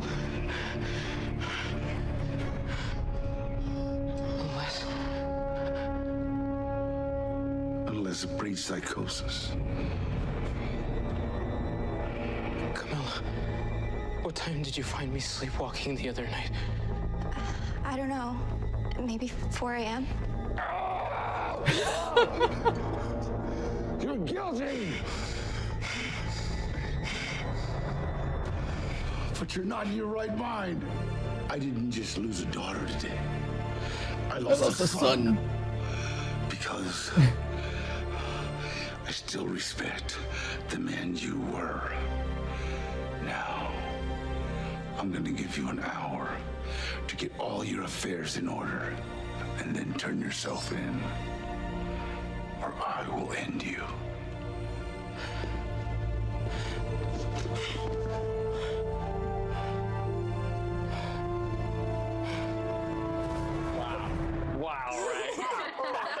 Pretty cool, so exciting. Very cool. Eric, what was it? What went into release a black and white version of this episode? Well, it's a film noir story, and I always wanted it to be black and white. What was really great in making the episode with the director Manoj Huda, he had an idea because he knew I wanted it to be in black and white. He said, well, why don't we do the vibes in black and white? And it's something that Carlos had always talked about, is how you could do vibes differently and how unique that could be as a directorial challenge. And Carlos was saying how even way back in season 1, that was something they needed to figure out. Well, when Manoj did that, we cut it into the episode. It dawned on me, oh, we can have a special edition of this that achieves this vision of an entire film noir story, all in black and white. Danny Trejo in black and white. How awesome is that? Carlos, for you, I mean, the episode was so Cisco-centric about him dealing with Gypsy's death. What was it like leading the A-plot? So gratifying to my budding narcissism. You know, getting to work with Danny is always like such a pleasure. And also getting to like really sort of navigate the relationship with Camilla too. I felt like at that point, like, you know, the relationship was progressing and it needed to like, you know, reach a major crucible or something. And I think that episode definitely did that. And it was a perfect way to like sort of demonstrate how these two are compatible. So, I think Camilla still needs like her crucible of sorts, because she's really kind of been riding the waves, being the great supportive girlfriend and all of that, and then trying to help with the whole reporter thing. Just like, you know, chatted up. I want to, aside from being in the Mirrorverse, I want her to be like, have her like something for her to overcome and to like her own trials and tribulations to get through, something to help her like solidify herself, because I still felt like her and Allegra to me still kind of somewhat feel on the outside. When we last left off season 6, Eva McCullough in a way had gotten what she wanted, and she framed Sue. And the sizzle will sort of tease what's to come when the show returns. So let's check out that clip. I've achieved my goal. This company is all mine. You lost your speed? You're not much of a threat, are you? You just stay out of my way, Flash. Iris is my wife. I have to save her. What are you? I am a product of your broken mind. How much speed do you have left? Enough for a few hours. I need your help to build an artificial only a speed few force. hours. That's how I can get my speed back. I was an empath too, only I never held back. What did you do to me? Imagine what you'd become if you weren't so afraid. This time, no one is coming to save you. Not your friends, not your husband. And there's only two options in this place. Survival or madness. You lied. Yeah, I lied. Oh, frack. There's a supersonic jet about to crash over the city. And the Flash isn't fast enough to stop it. Eva can move anywhere through any Oh, area of fuck. the universe in the blink of an eye. She's faster than I am, and somehow I'm supposed to stop her? That scene still gets me, man. Any Jesse Martin scene is also really good. We need a plan. Yeah, the whole Sue and Lost so much this Ralph year. thing Some things can't be taken. is going to be Still have interesting. our They will said to fight they for those still we are going to love. have an arc with him, but using a different actor and his shape-shifting as an excuse as to why We go save Iris and our friends. they changed the actor, and then they're sending him away, I think. But they said that Sue would still be popping in and out of season 7, just without Ralph. Eric, can you talk about what we're seeing there? When we had the shutdown happen, as unfortunate as it was, we were on the last day of filming for what would have been the 20th episode of last season, which now will become partially the first episode of season 7. So we did have 85% of the footage that we were able to use. Plus, also, we knew where we were going already in season 7. So even though it's only footage really from one episode, pay attention to the way it's presented. It's actually huge spoilers all over the place. And that sizzle had a lot of Iris in it, a lot of Iris in the Mirrorverse. Candace, I mean, can you sort of, in your mind, I guess, how do you think her time in the Mirrorverse has sort of affected her? Yeah, I mean, it'll be interesting to see when she comes out, and I believe she will come out very soon when we pick up season 7. It'll be very interesting Got like to see 11 how she's been minutes affected by being left. kind of stuck in this maddening world with this super villain.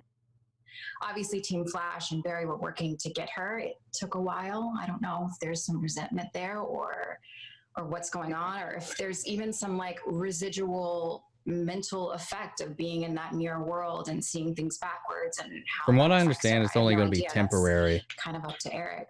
And Danny, the sizzle also showed that there's more to come in the way of Cecile's And they're just powers. writing him What can you out share about that? after It's they fair to give say him a Cecile's powers storyline up to until this point leave. have been passive. But I don't know. And I think going It's not like a forward, full we're gonna see recasting them because they were evolving avoiding into that something word. that's more active. We're gonna find Cecile exploring that and maybe struggling with it a little bit and finding her way with it, and possibly getting herself into some trouble in the meantime. Definitely. Chester becomes even more integral to Team Flash as sort of Team Flash sort of coming back together. What can you say about Chester's sort of the role that Chester will sort of fill on Team Flash? What Chester's real superpower is his optimism. Nash currently has sort of all of the Welleses from the old multiverse in his mind. I guess in season 7, how will the way in which Wells is used change for the show? Radically, but super fun, and you're not going to see it coming. I love the Allegra and That gets me Nashville's excited. relationship so much. It was one of the joys when the dailies would come back and I would see these two wonderful actors kind of getting to know each other from early on, and then exorcism of Nash Wells, learning why they kind of have this relationship. So there'll be more of that. Preview showed that sort of Barry is sort of working as hard as he can to get his powers back, get his speed back. I mean, for you, do you think Barry has enjoyed any part of not having his speed at this point, or do you think he really does just really misses it, I guess? Yeah, no, I think he really just misses it. I don't think, especially with Iris being trapped in the Mirrorverse at the moment, and then Eva being a factor, I don't think any part of him has been like, well, I guess I'll just enjoy this downtime while I can. I think he genuinely not just wants his powers back, but he feels that he needs them back, and he's also started to feel that they define him, and what is he without them? Yeah, I mean, it's taking a toll on him, just mentally. Big bads for season 7. Eric, what can you tease about who these new, or who I guess at least the first one, who they will be, and what and how they will sort of challenge Team Flash in a new way? Wow, I don't like spoilers. Let's just say there was a certain speedster who wore a white costume whose clones kept showing up. And it really, Team Flash had to deal with that, but we never caught the real guy or girl, right? Who knows? let's just say we might find out that mystery this season. Spoilers. I mean, without spoiling it for you, what makes Godspeed an interesting villain for you? Just on, I guess, without getting into sort of what the show can do with it, but just like coming to the season, what was it about Godspeed? You're like, oh, there's something there for that. Two things. One, the current run of the comics that Joshua is writing is terrific. And I want to make sure that new fans, especially new young fans who are reading the comic book right now, are welcomed to the show. See. So it's not just Silver Age villains and Bronze Age villains. There might be a young girl or a young boy who is reading those Flash comics right now and going, where's my villain, my generation's villain? Who is this guy anyway? An old family friend. Dummy thick Godspeed. He's from the future. I want that same experience for a young person now to go, well, my villain is Godspeed. He's only 8 years, he's only been around for 5 or 8 years or so. So bringing him in is very important to He's me a really to interesting expand villain the too from the audience. comic. That's number one. Two, Godspeed, unlike say Reverse Flash, has no emotional connection, supposedly, right, to the Flash. So the question is, why is Godspeed angry at the Flash? We got to keep the show fresh. We've got more to say. Before it's just like just to get more speed. Recently, we have two characters on the show, Barry and Joe, who work for the police department. And have you sort of thought about how you're going to approach their jobs in this coming season, and maybe change or maybe not? The world right now is on fire. We have to look at what's around us. It definitely informs specifically Joe's story this season, but in a good way and in a positive way, because we need to be socially responsible as artists. Yes, I love comic books and the Flash, but I'm a person first. We have to be people first and work together to make the world a better place. I believe that. That's where those changes are coming from. So yeah, you'll notice some changes, definitely. And with that, let's move on to some fan questions. Hi, I'm Sammy, and this is my question. How is Nashwell's going to adjust with all of the new Harrisons in his mind? What's it like having a million wells in your head? You're going to find out real fast. For Grant, which from all over the world wanted to know this, when will we get to see the Flash in the iconic gold boots? Well, this might be a question for me, but really it's for Eric, because I don't know if this is saying too much, but if it were up to me, it would have been like 2 seasons ago. So I think Eric's going to have to answer this one. Yeah, well, Grant and I have talked extensively about this. For the record, I love gold boots too, right? I just think they must be earned, right? So it's like, when's the right time to unleash them? I think a story is the best way to unleash them. So I'm determined to get you your gold boots, Grant. I promise. I just can't say when, but it will happen. I promise. Christmas is always a good time to give gifts. And from South Africa, this is a two-part question. First, as the leader of Team Citizen, how will we see Team Citizen evolve once the show returns? I don't know. That's more of a question for Eric. Yes, you'll see. All these questions are for Eric. Citizen, investigating a very specific thing that I can't talk about right now because I feel terrible, but it's true. It's true. But they've got a lot of fallout because the leader of Team Citizen is in the Mirrorverse. So what's been going on with Team Citizen while she's been gone? I think they need to start there. And the second part of that question, well, Camilla's still in there too. Mentorship relationship between Allegra's the only one Allegra not in the Mirrorverse right now. Office. I hope so. I would expect so. I think if we're going to be spending a lot of work time together, I think it's only natural for two women to have an evolving relationship. And I think we've already kind of seen that grow in season 6. And I hope there's more of that in season 7. I think it's a great opportunity for a really beautiful female relationship and friendship. What could need our attention more than this? Your cousin was a victim, Allegra, and now some secret organization is using her. I mean, how many others are they using? We need to help them. Right. I mean, no one wants to find out what happened to Esperanza more than me, but is this really what matters the most to you right now? Yeah. Now, come on, get your stuff.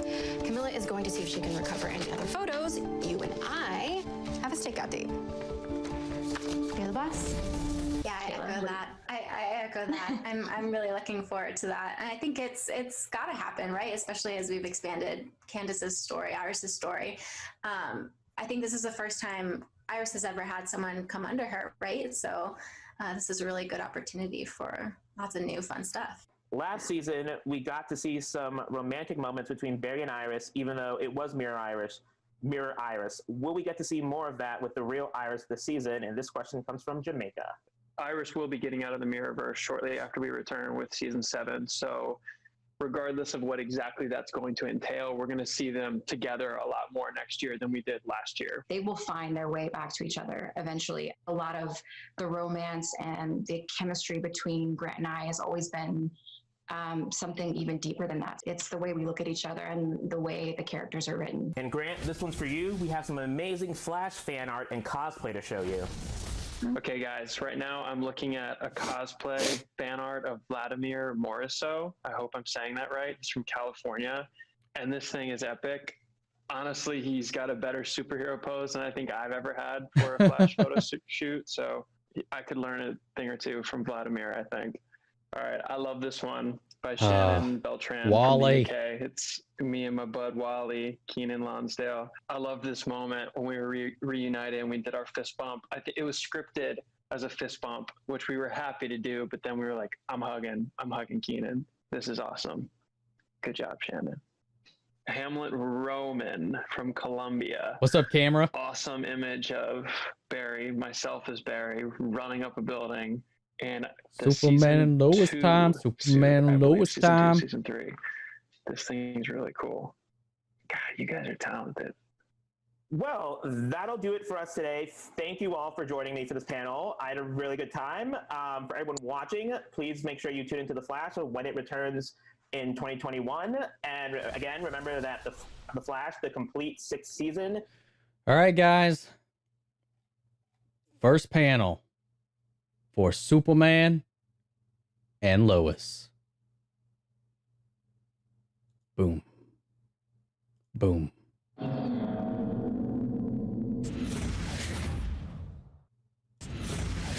Hello, everyone out there at FanDome. This is Jim Lee. I am the publisher and chief creative officer at DC, and I'm super excited to be hosting this panel about an upcoming new show called Superman and Lois.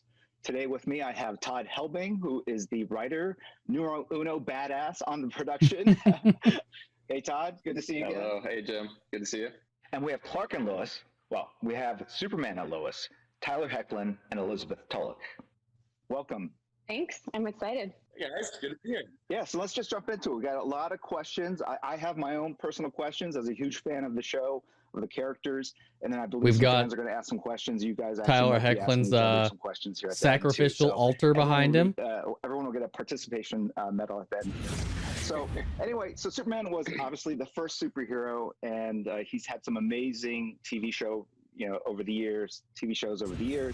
As a kid, I watched the George Reeves black and white Superman one where he kind of jumped out of a window onto a mattress on the other side. Yeah. And obviously there have been shows since then. Todd, can you talk a little bit about I think my how first this show exposure to is gonna be different Superman from was the previous, old incarnations, 60s cartoons. adaptations, what you're doing differently that hasn't I been watched done a lot of before, those growing up. and just kind of tease it out a little bit. I know you can't share too much right now. The main way that we're going to make I had a this lot of the little different VHSs is for it. that Clark and Lois are married in this version.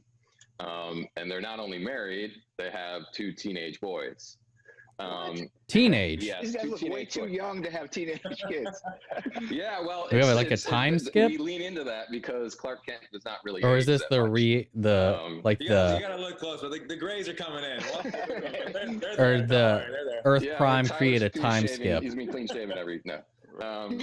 Because we really haven't seen But yeah, I think them as a father, post-crisis.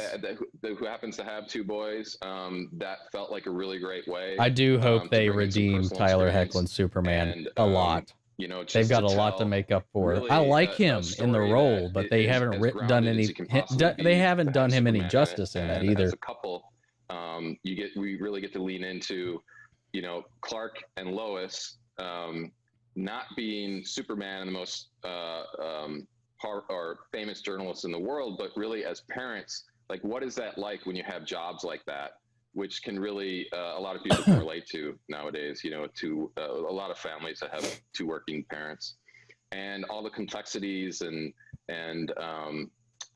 difficulties that come with having jobs like that. And then with two boys, how, you know, as parents, speaking from experience, my boys are wildly different. And so we wanted to present two kids that had completely different skill sets. And how do you deal with that as parents? And I don't know if you can, or if you feel comfortable revealing this just yet, right? But there's a reason where in which Clark and Lois moved back to Smallville. That's a big piece of. Yeah, I'm not going to give the reason yet, but the story of Superman has taken place in Metropolis for very long. Obviously, there was a Smallville series, but I came from a small town in the Midwest, and the town that I grew up in had a business leave that sort of affected everybody in the town, and the town started to slowly dry up, and it felt very current with recent years after 2008. So we wanted to tell a story where you have the parents, after this tragic event happens, move back to Smallville and really find that it's easier to raise kids maybe in a place where life isn't so hectic as it is in Metropolis. Let's talk a little. I have a nerdy question, right? So That's at the end of the Crisis, an interesting choice. Are we going to have villains? Superman and Lois into Earth in Prime Smallville? with all other characters. What role is that going to play in your future telling, in your future storytelling?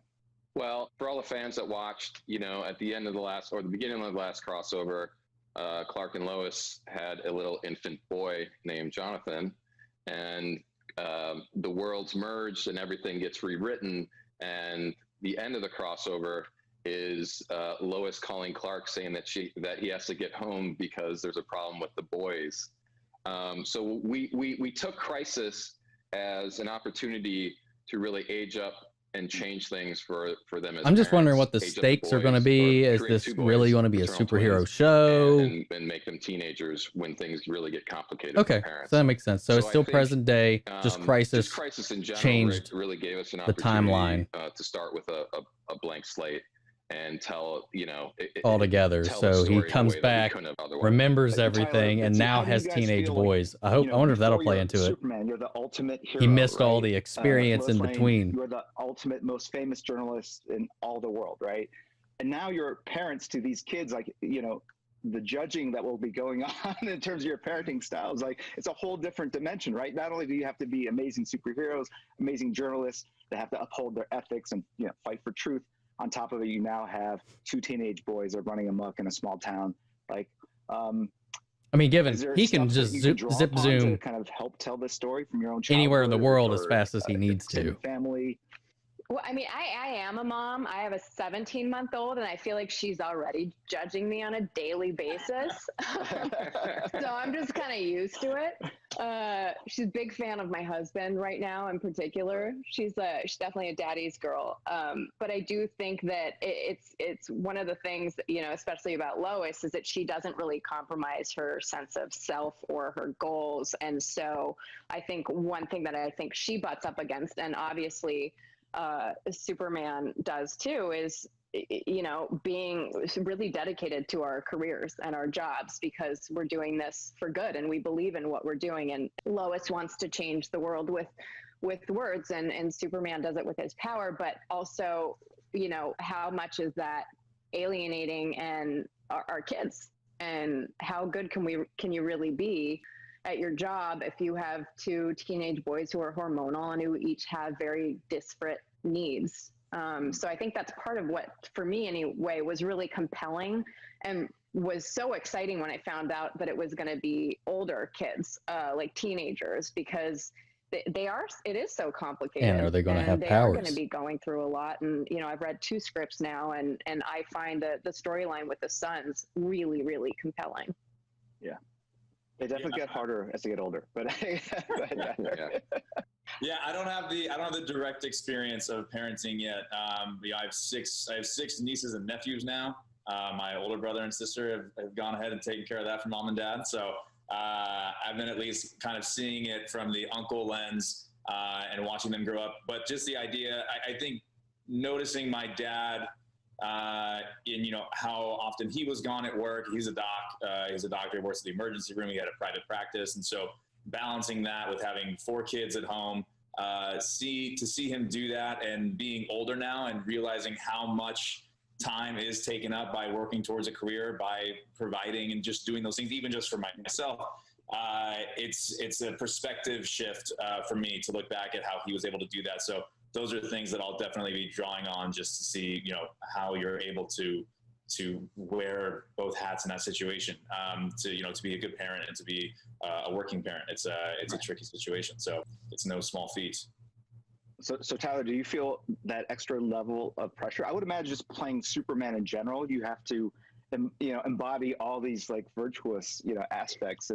And I'm sure people come up to you all the time and call you Superman. I assume, like, when you get that call, like, does your life change? Well, I guess after the first episode airs, it changes, right? I mean, can you talk a little bit about that kind of change in your career and life?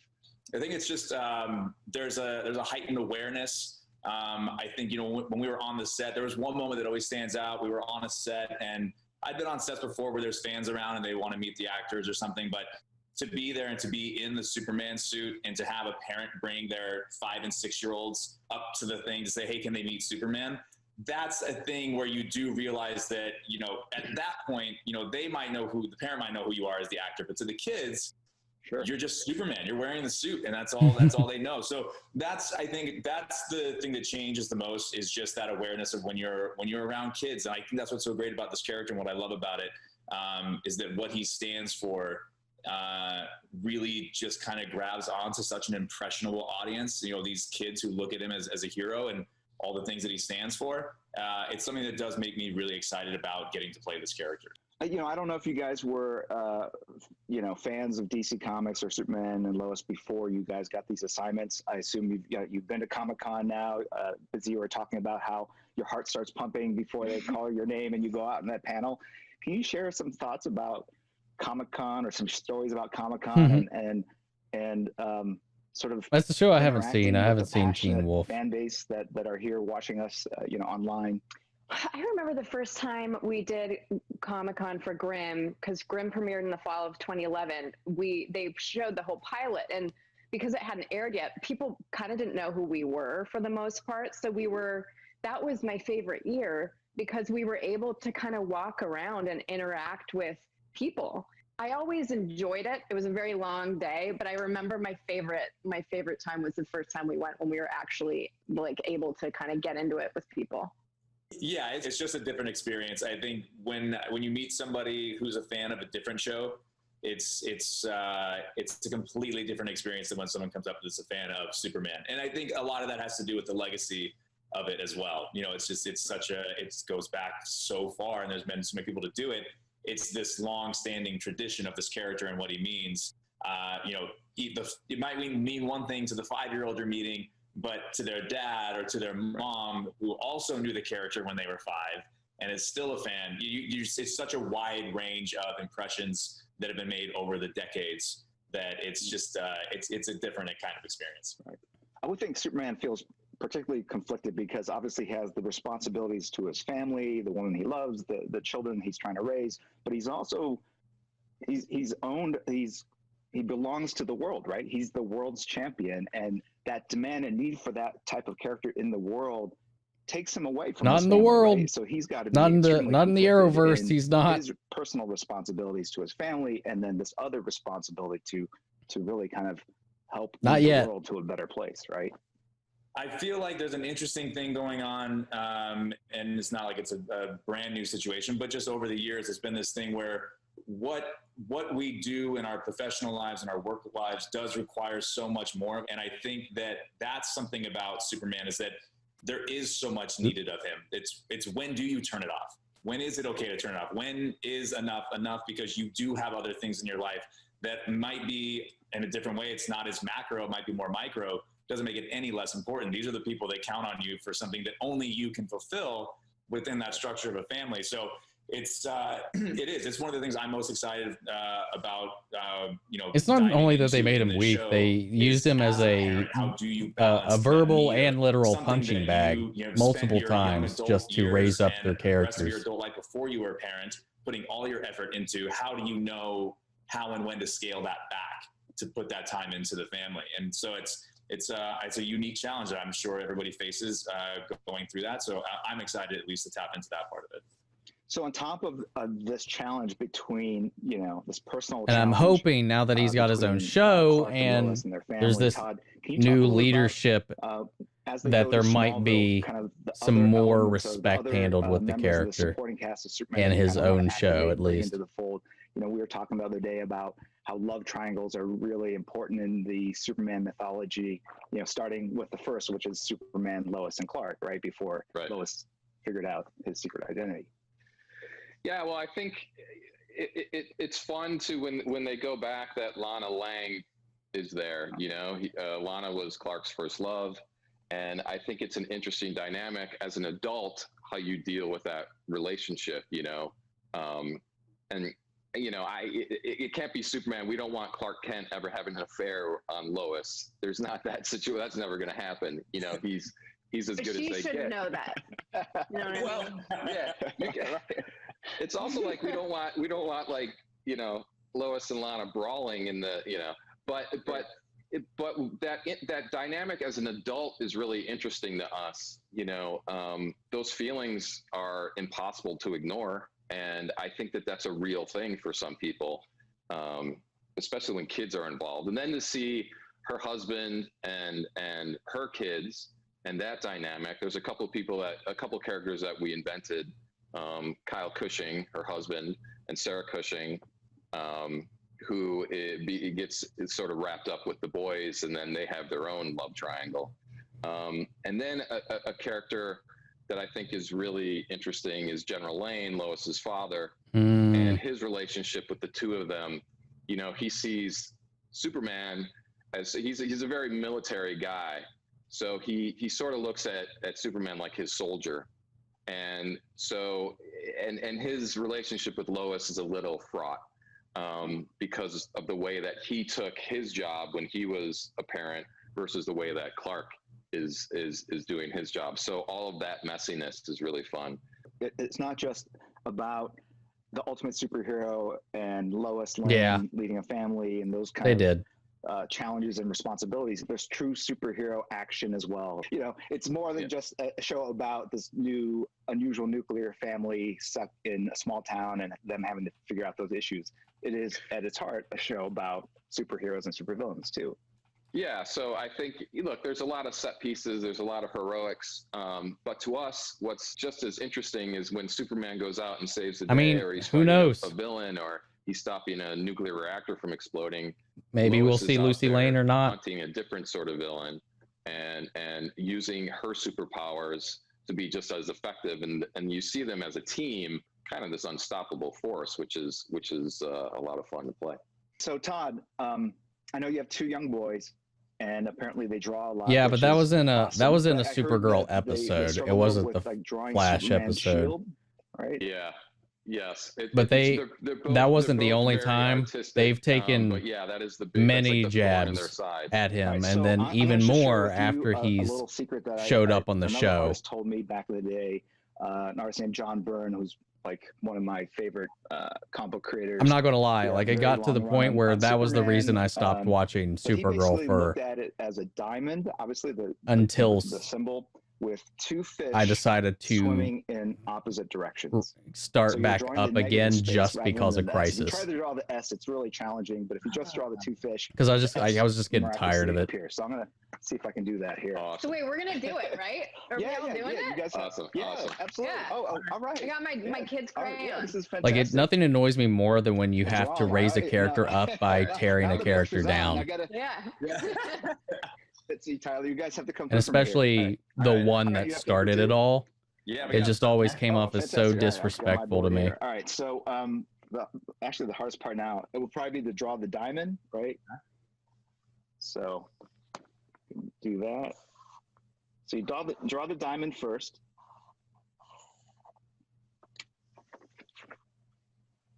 Yeah. It's okay. All right. Okay. And now here's the part. You draw a fish, and then you draw the other fish. Huh. That's a good way to explain it. Right. I 100% agree. So, and then right above that fin, you draw like a little diamond shape there. Oh my God, mine's so bad. And another little diamond underneath that bottom fish. Okay. Right. Is that it? Is that the thing? So this is the starting point. Obviously, it's not quite the S symbol, but what it gets you to is a point where you go, okay, now I can see that S. Right. And so if I'm doing this in pencil, you come all the way down here and you just basically hook it up like that. Right. And then this S, it actually goes like this, right? I should have brought an eraser. I'm drawing with a Sharpie. So I'm just going to fill this in so you can kind of see the S kind of appear. They actually look more like whales than fish. This top one looks more like a whale. Does that look pretty close? Oh, and then another little line goes up here. Okay. There. Okay, hang on. Almost there. I'm so curious to see what you guys have drawn. It really helps mentally to think about the negative shapes rather than the S that you're drawing itself. This is embarrassing.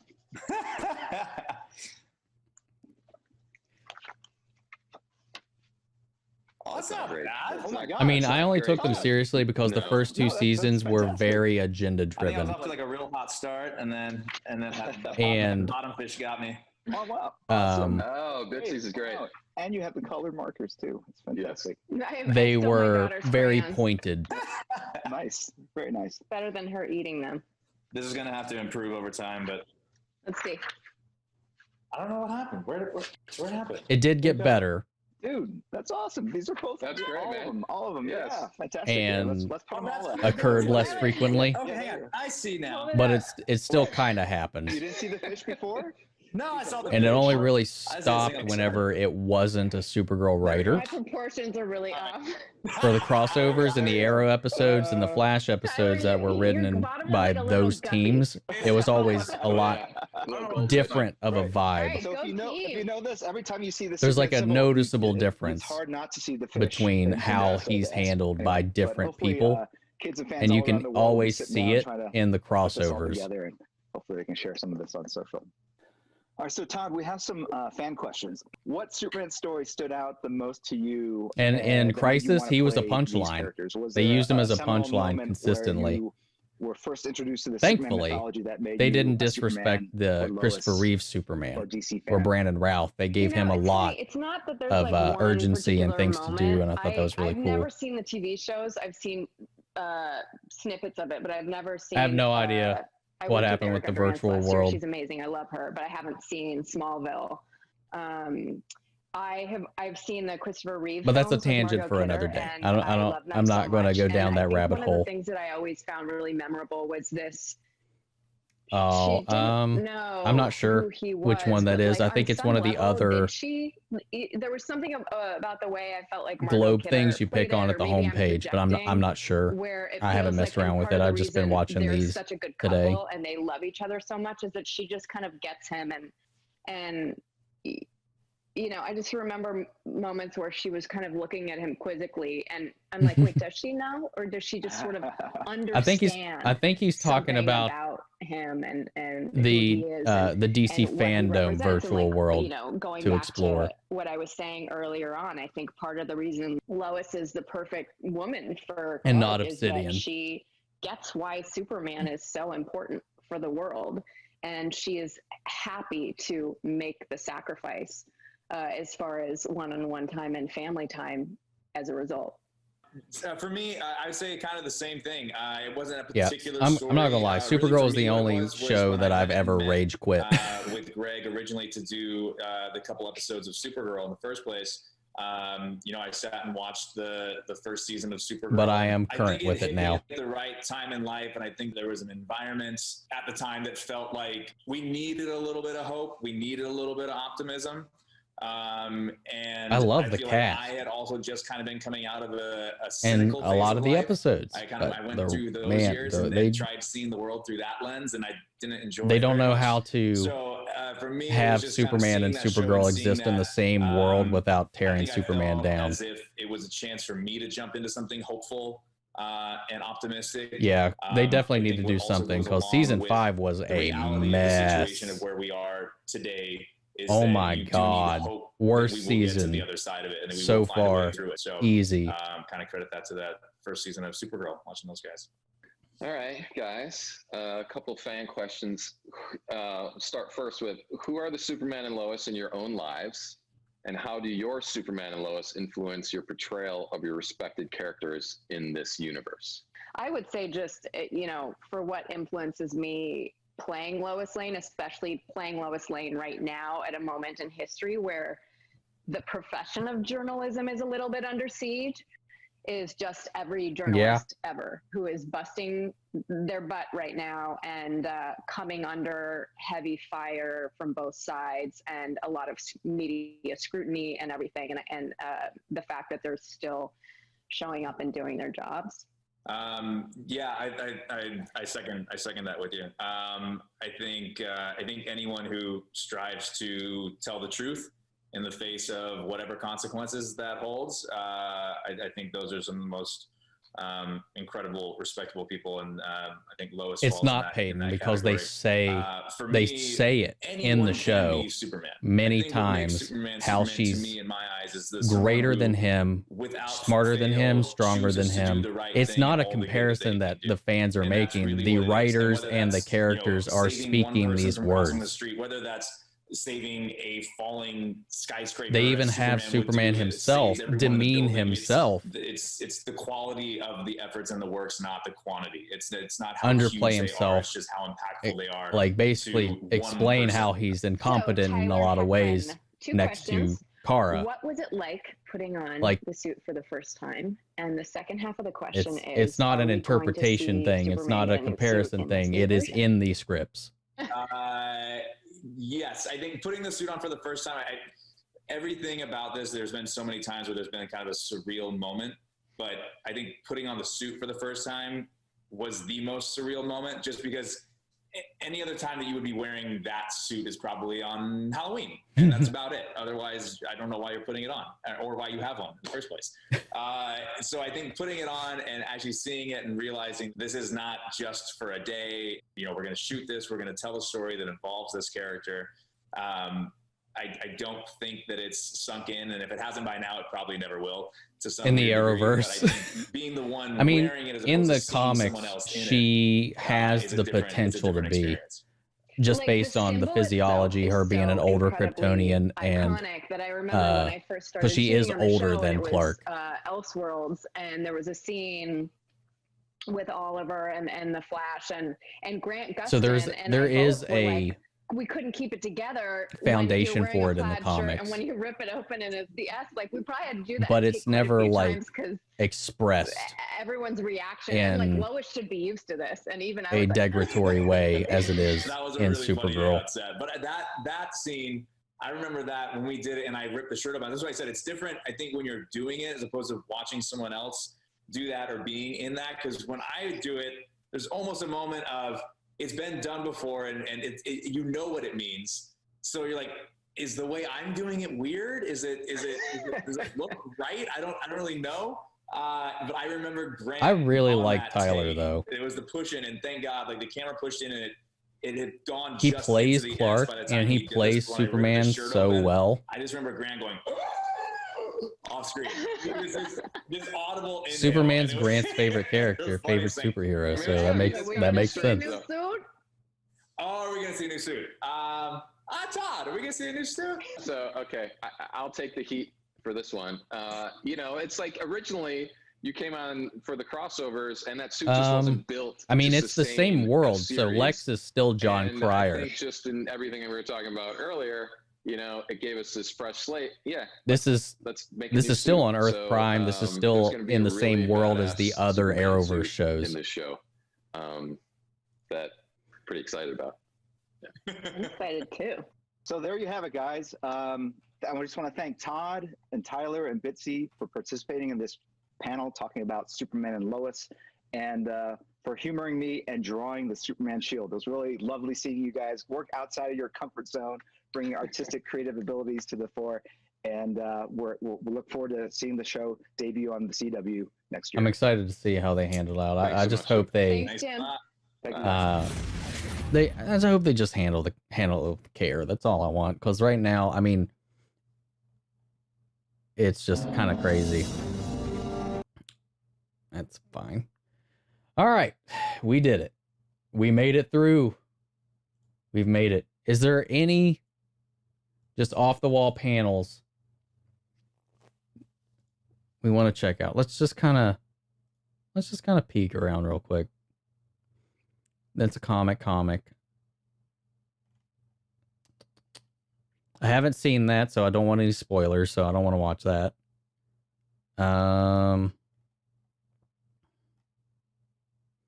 That's just about the old show. Comics. Haven't watched Pennyworth, so I don't want spoilers. I'm going to be buying DC's Death Metal Metalverse thing whenever that's done, so I don't want to read any more of that. That was pretty much it. Cool. All right. Well, we have succeeded. What are my thoughts on Lex Luthor in the show?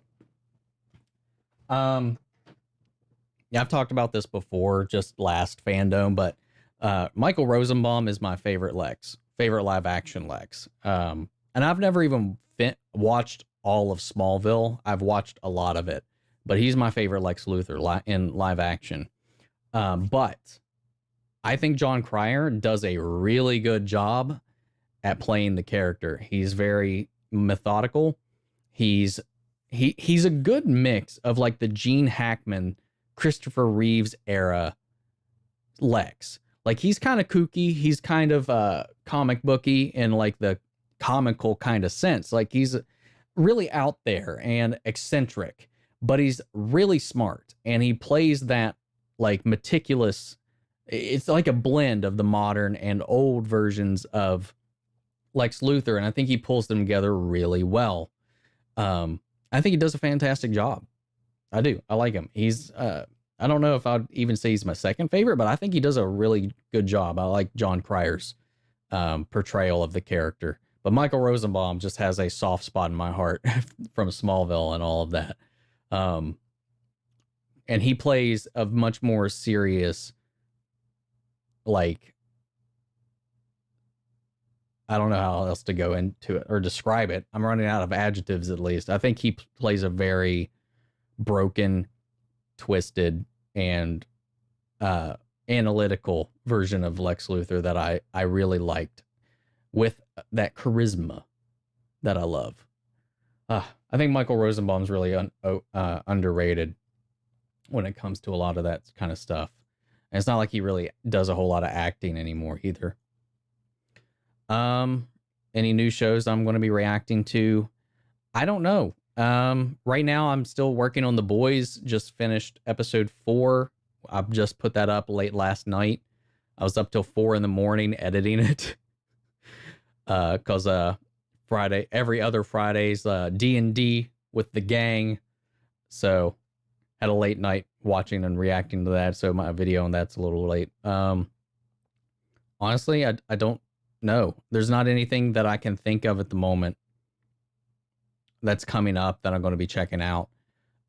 If it's older, there's a good chance that I'm probably just going to watch it and maybe do my own little review or maybe a play-by-play.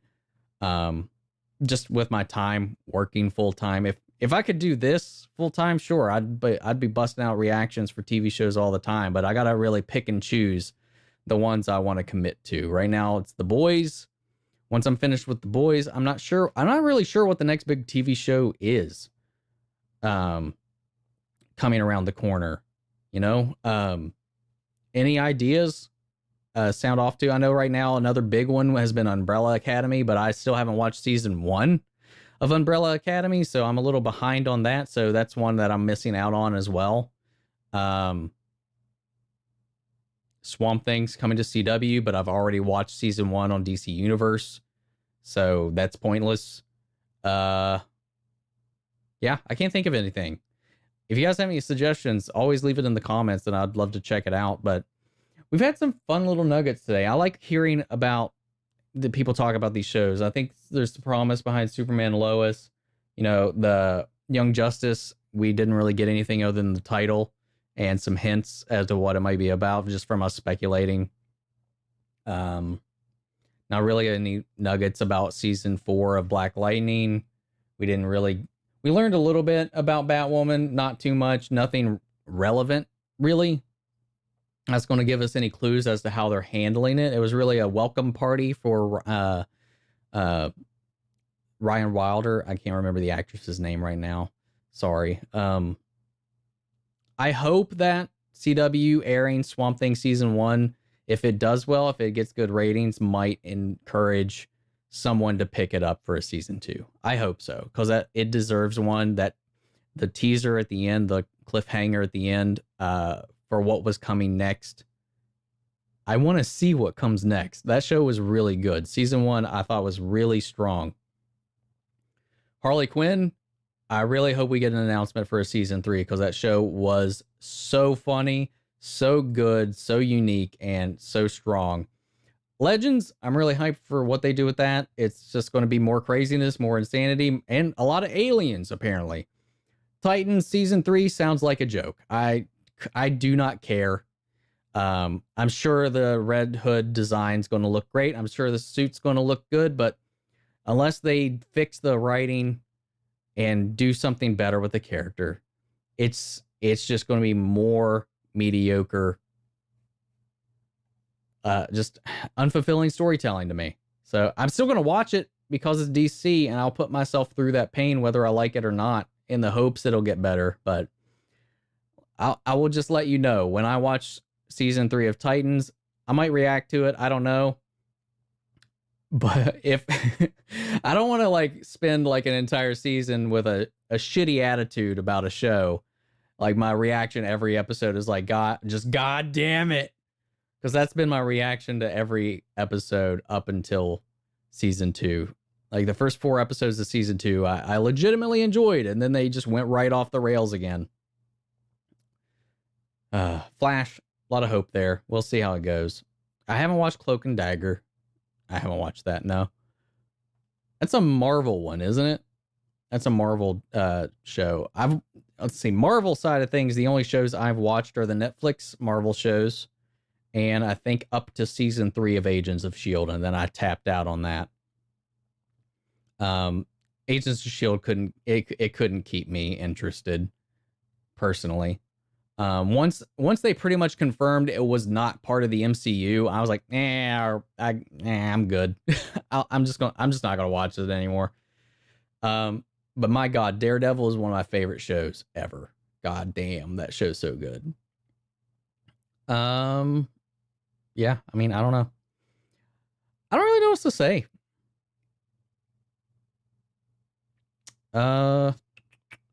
Yeah. So we've had, how long have we been going for right now? It's been almost 6 hours straight of this. So I'm going to take a break. Thank you to everybody that's been hanging out today and keeping the conversation going. Just participating, viewing, liking, all that stuff. You guys are awesome. I love doing these stream things when we have like something to react to. I don't know, like I stream on Twitch every now and then, but like no one here is over on my Twitch, so I don't know. Maybe I'll throw some streams up on here just so we can hang out, chat, talk, whatever. Or you can go check out my Twitch. I'm not on there often because I'm doing so much YouTube, but yeah, love you guys so much. I'm going to get some food. I am starving. I haven't eaten anything yet today because I just woke up and came straight to this. So thank you all so much. I'll catch you guys next time. Take care, everybody.